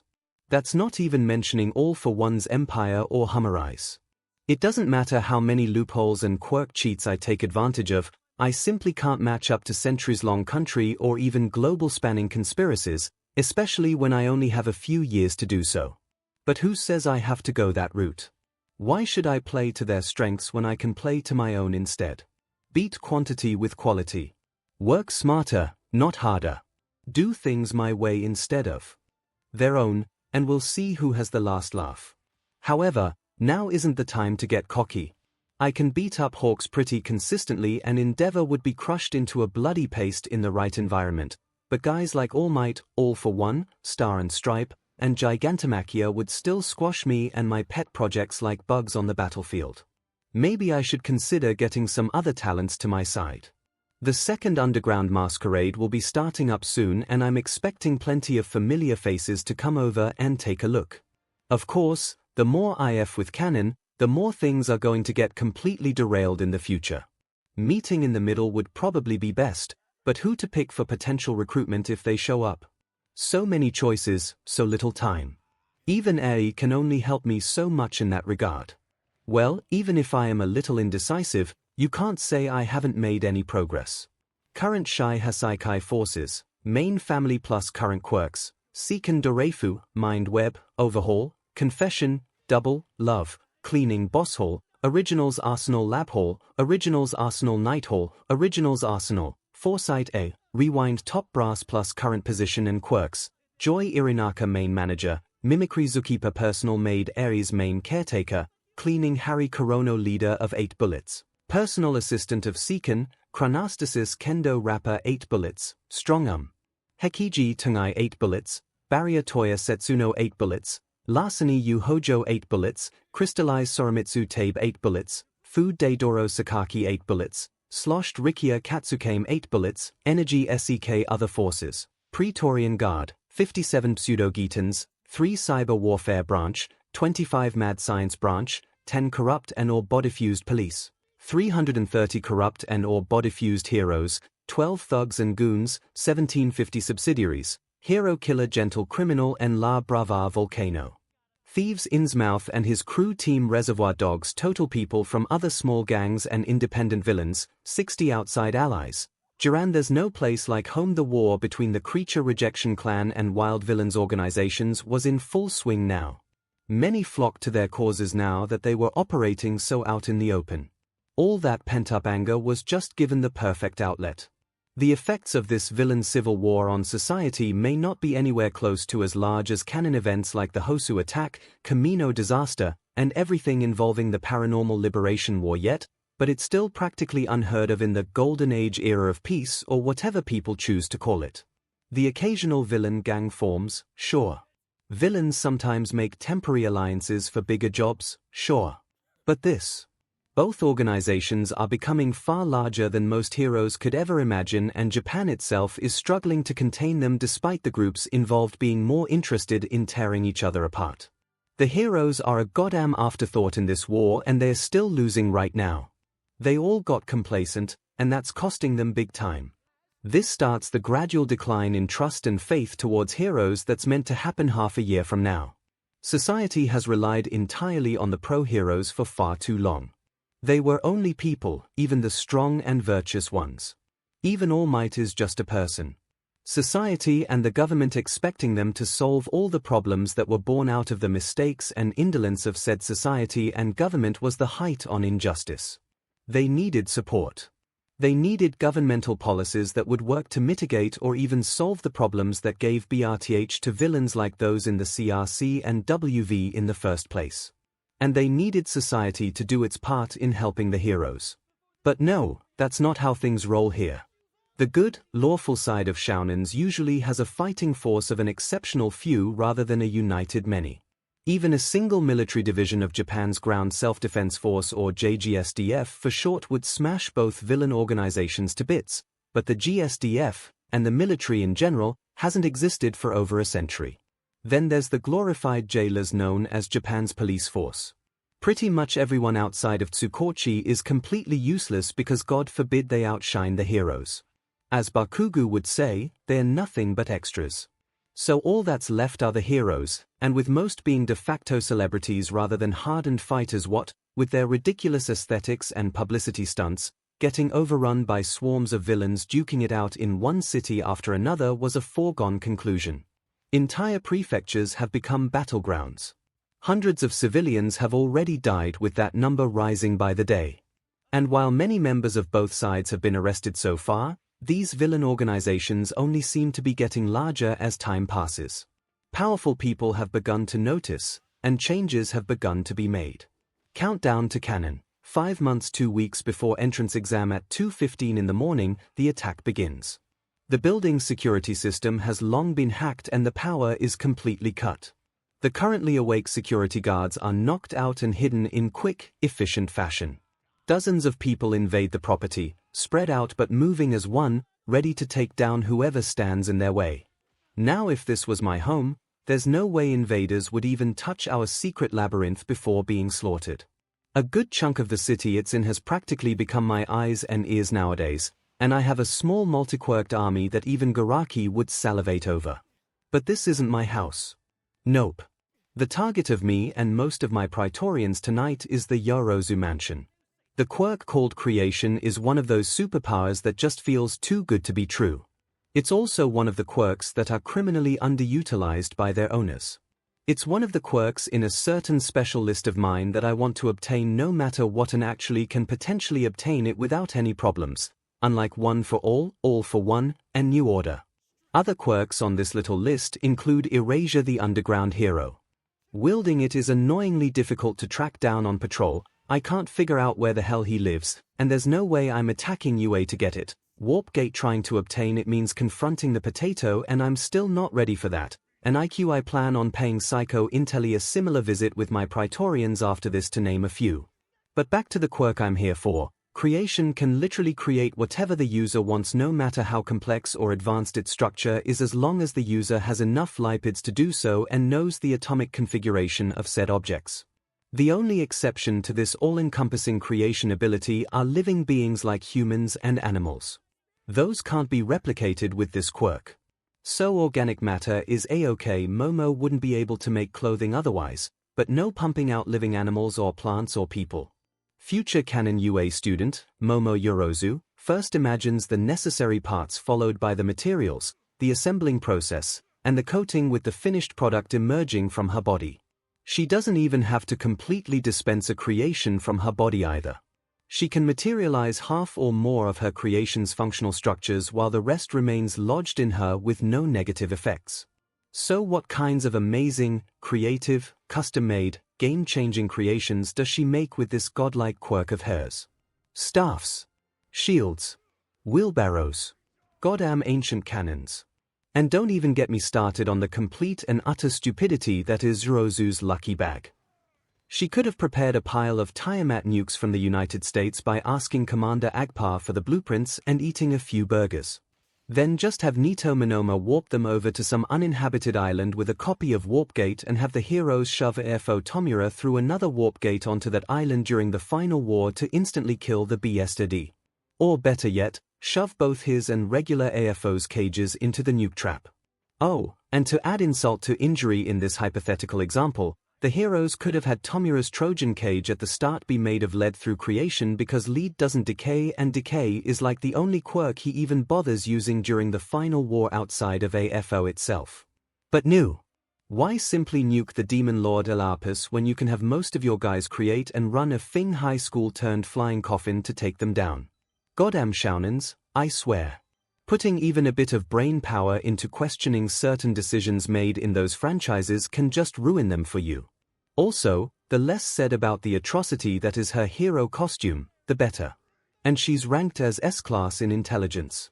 I thought the villain rankings took first place in MHA's stupid rating system's Redestro as a goddamn A rank. What the hell, Japan? But this may actually top it. Then again, this is a shounen where logical decisions aren't exactly common practice.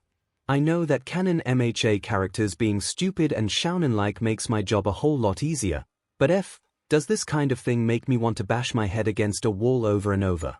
Anyway, the raid goes off without a hitch. It's not like they had a chance of repelling it unless All Might himself happened to be dropping by for a visit, or All for One decided to use one of his quirks to grow a new brain for himself. I bodifuse with Momo, unfuse with her a bit later, have some cloak-covered Praetorians steal a few family secrets and documents, so the question of what exactly a group of highly trained invaders stole doesn't pop up, because it would look a whole lot more suspicious if they didn't steal anything at first glance, and let the heroes fruitlessly search for the people responsible. As for why this was necessary, it was simply impossible to break into the place and not alert a whole bunch of people. MindWeb only lets me alter memories so much, and there's no way almost 24 security guards are going to be convinced that they all suddenly decided to take a nap, even with memories supposedly supporting that. Even so, this shouldn't really lead to anything. Besides getting tons of profit, the nice thing about selling so much trigger and modified weapons to villains throughout Japan is that home invasions like this will simply be swept up in the crime wave all this bootlegging created. So even in situations like this where people are going to know villains broke in, heroes have their hands full with more important issues already. Thank you, long-term society-ending MSTR plans, for making little stuff like this so much easier. This will also probably motivate Momo more to be a hero, which is just fine. My future plans have nothing to do with UA, and stronger 1A students means the potato and handyman will have a tougher time doing their thing. Anyway, once I get back home, I give some of my larger members copies of Creation, and just to cheat the quirk even further, I also had Labhole stock up on all the disregarded flesh and body copies we've gathered over time in order to temporarily fuse them onto my latest organizational branch nicknamed the Creation Crew. Creation uses up fat cells to create stuff, right? Well, by continuously fusing more of said cells into people with this quirk, they can create more stuff without having to stuff their faces with food. Of course, I'll be having them do that too, but the former method is far more efficient. With these guys at my disposal, I'll no longer have to rely on Jiran and numerous robberies to get hordes of materials. My organization is still rapidly growing, and the villain broker can only get so much stuff for me. Also, he was starting to get more and more curious about all this random stuff I was buying from him, and I don't want him being clued into too many secrets of mine in case someone does what the MLA did to the guy in Canon. It shouldn't happen, but I need to be prepared for the worst and avoid unnecessary risks whenever I can. As for getting materials through legal methods, while Osaka is a market hub, I can only have so much imported before people start getting suspicious.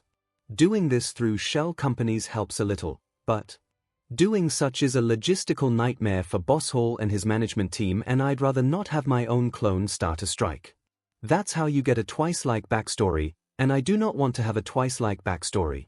I can also only have my Creation Crew make so much, so my prior methods will be used to get less expensive and/or rare materials, while my newest method will handle the difficult parts.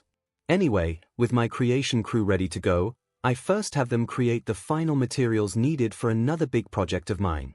Not as big as taking over a city or beating the main antagonists at their own shtick, but still pretty big. Frankly, I really should have done this sooner with all the new stuff we've had to add in over the last few months. The labyrinth was really starting to get messy, and even I got confused on where the hell certain rooms were a couple times, let alone some of the new guys. That's why, several days after the invasion of Momotoro's house, we're waiting a bit longer before going to Psycho's place. I don't want anyone connecting the dots. We had everyone clear out of the underground labyrinth and take most of the stuff being stored down there with them, leaving only Boss Hall, Lab Hall, myself, and a dozen or so mimic clones. Thank you, my fanatic followers and double clones, for making this all so much easier. Of course, we couldn't take everything out, but only having to be extra careful with a few rooms like the main lab instead of most of the building was going to make these renovations a lot easier. We also had our guys bring in a whole bunch of materials like various metals, defenses and security stuff, reinforced concrete, and so on that will be added to the new layout through usage of overhaul and mimic. Bring in or flat out create, I suppose. And I'm not just talking about the Creation Crew for the latter. Remember the crystals 𝐒𝐻𝐲 can make with his quirk. The crystals that get even more powerful when you has trigger in his system, powerful enough for me to make armor out of them. Well, I've made sure to stockpile those too. I won't be selling those armor pieces or crystals in general to Jiran since they are quirk related, and that will make hero interference in my business endeavors far more likely. Besides, Mass-producing those quirked crystals is far more tedious than producing and modifying the gear I'm already having Duran sell. Double clones won't work since the crystals would just turn into goop after a hit or two, and I'd much rather invest into the creation crew than a branch with copies of use quirk. However, not being able to sell them doesn't mean I can use them. Those trigger-boosted quirk creations will help out a lot with my headquarters fortifications. And speaking of the black market, I've also been buying as much as I could from Duran for months now to make projects like this possible, and there's only so much I can buy the legal way without looking suspicious, so the creation quirk was pretty much required if I wanted to remodel this place the way I wanted to, among other projects.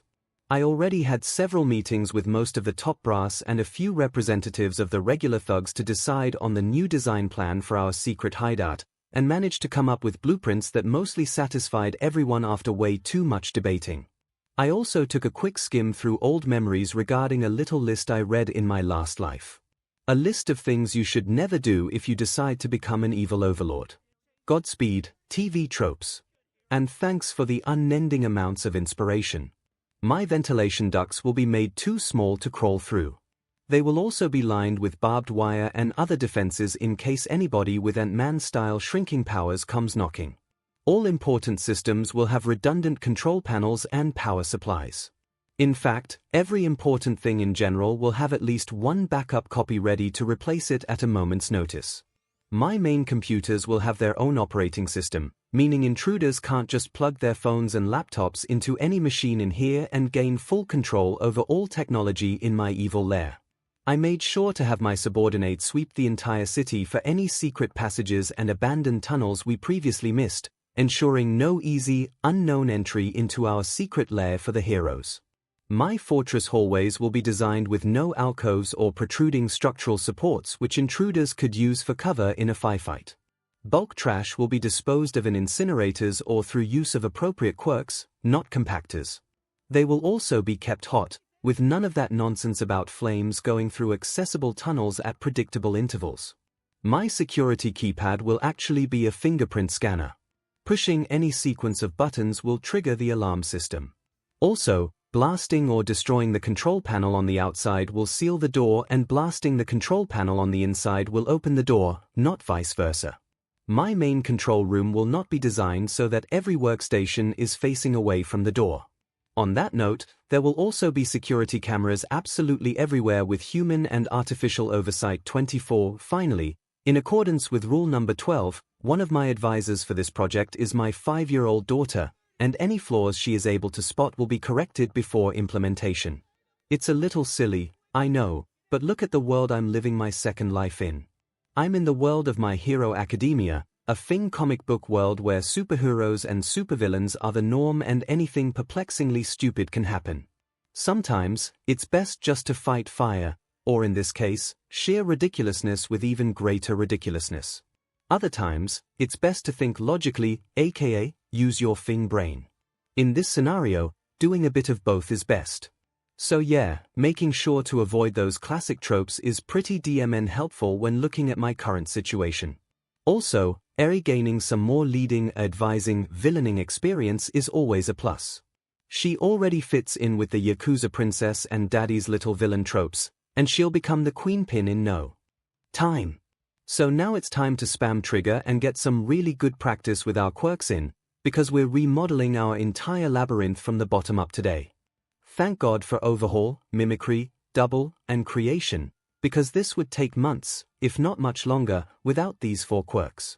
The first few hours mostly consist of slowly expanding the area around us since this new labyrinth is going to be a whole lot bigger than the old one.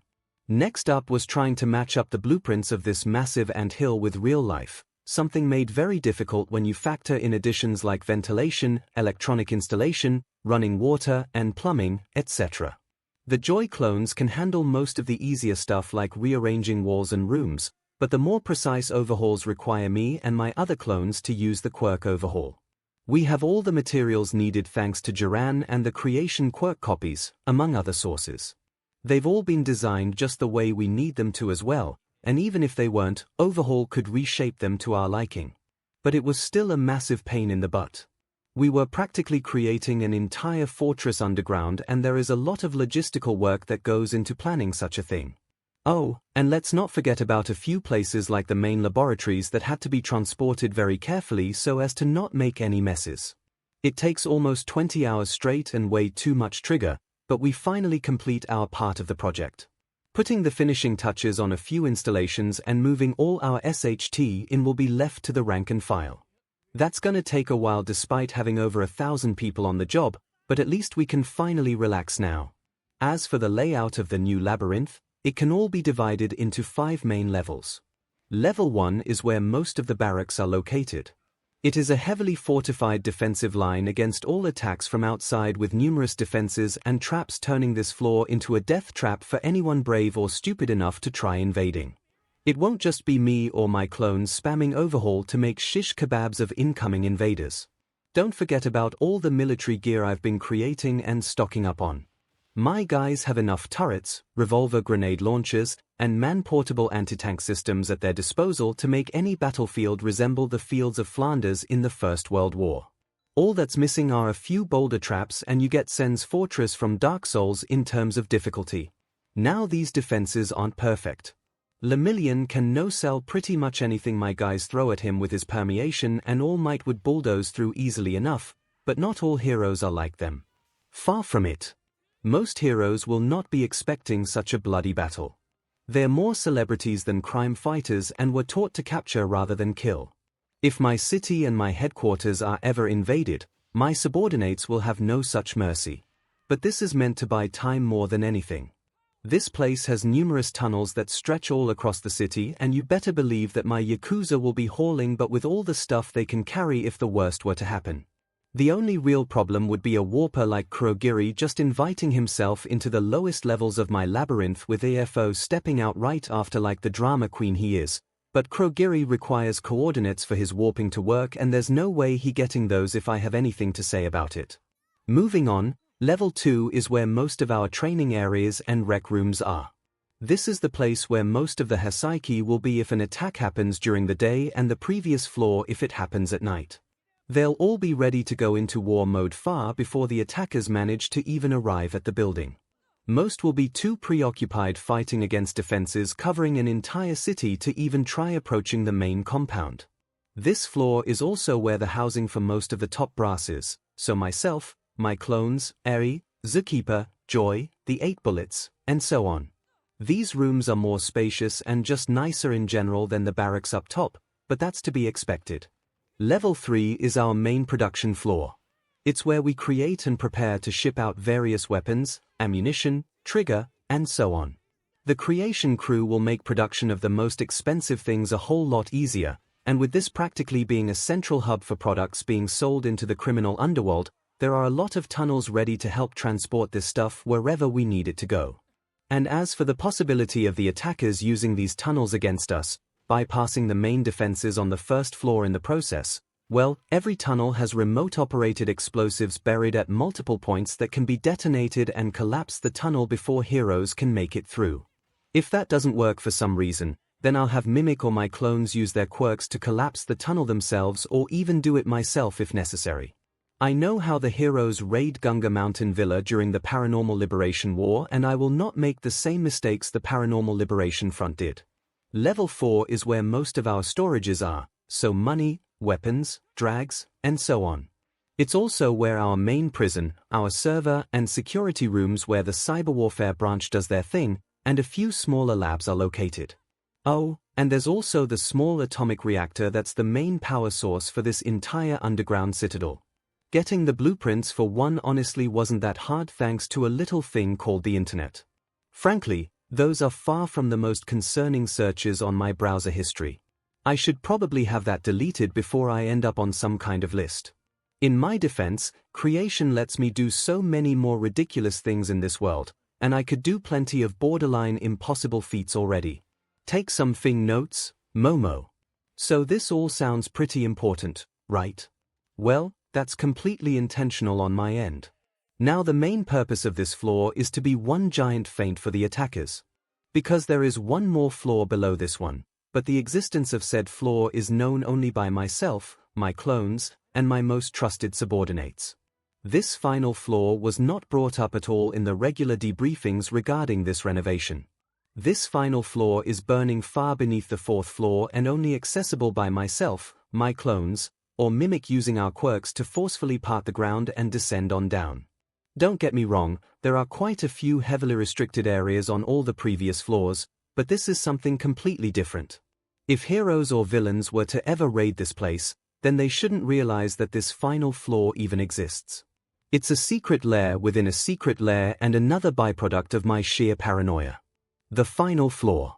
This is the place where Lab Hall keeps and does his main experiments, his storage of quirks, and the data either online or written about said experiments. This is where I have my secret training sessions with Hawk's clones. The birdcage is what we're calling that arena. Rapper came up with it and I thought the name was funny. This is where I plan to bunker down with A and a few others if the world ends much earlier than expected due to a completely unexpected case of butterfly effect. If my current long-term plans work out, then I won't need to use this place for that at all, but better safe than sorry. This floor is further hidden with the best radar cloaking technology in Japan and reinforced by several meters of a specialized carbon steel alloy that makes tungsten and titanium look like copper in comparison. Thank you, Creation Quirk Copies, for making this actually affordable. So yeah, I really went plus ultra with the remodeling here. The main 𝐒𝐻𝐻𝐼 compound now resembles an underground fortress of some evil supervillain overlord from some ancient story. There's easily enough space in here to garrison an entire military division, 10,000 to 25,000 people and all the equipment they could ever need. And that's not even considering the tunnels that lead all over the city. If the heroes decided to send practically everyone they have to Osaka like they did against the PLF in canon, then the 𝐒𝐻𝐻𝐼 should be able to hold out long enough to properly evacuate most of the important stuff. All in all, this should serve as the perfect headquarters for now. I plan to have my final home base be somewhere else when the world truly goes to SHT, somewhere that should be able to house my entire army and all my needs while being practically impenetrable to whatever the quirk singularity Doomsday throws my way. Somewhere that, after a few personal upgrades, will make Tartarus look like it's made out of cardboard, but I'm still a long way away from carrying out that particular plan. This is still great progress though. This underground citadel should be more than enough while the world is still peaceful. Such a shame Japan's lifespan only has barely a year and a half left, and that's if the canon story stays pretty much the same. It has the potential to be a whole lot less under the right chain of events. I'd prefer for that not to happen, but the butterfly effect can be a real beach sometimes. Current 𝐒𝐻𝐻𝐼 forces, main family plus current quirks, 𝐒𝐭𝐚𝐲 Doreifu, Mind Web, Overhaul, Confession, Double, Love, Cleaning Boss Hall, Originals Arsenal Lab Hall, Originals Arsenal Night Hall, Originals Arsenal, Foresight A, Rewind Top Brass plus current position and quirks, Joy Irinaka Main Manager, Mimicry Zookeeper Personal Maid Aries Main Caretaker, Cleaning Harry Corono Leader of 8 Bullets, Personal Assistant of 𝐒𝐭𝐚, Chronastasis Kendo Rapper 8 Bullets, Strong Heikiji Tangai 8 Bullets, Barrier Toya Setsuno 8 Bullets, Larceny Yu Hojo 8 Bullets, Crystallized Soromitsu Tabe 8 Bullets, Food Daidoro Sakaki 8 Bullets, Sloshed Rikia Katsukame 8 Bullets, Energy SEK Other Forces, Praetorian Guard, 57 Pseudo-Gitans, 3 Cyber Warfare Branch, 25 Mad Science Branch, 10 Creation Crew, 20 Corrupt and or Bodyfused Police, 345 Corrupt and or Bodyfused Heroes, 14 Thugs and Goons, 1890 Subsidiaries, Hero Killer Gentle Criminal and La Brava Volcano Thieves Innsmouth and his crew team Reservoir Dogs. Total people from other small gangs and independent villains, 72 outside allies, Jiran.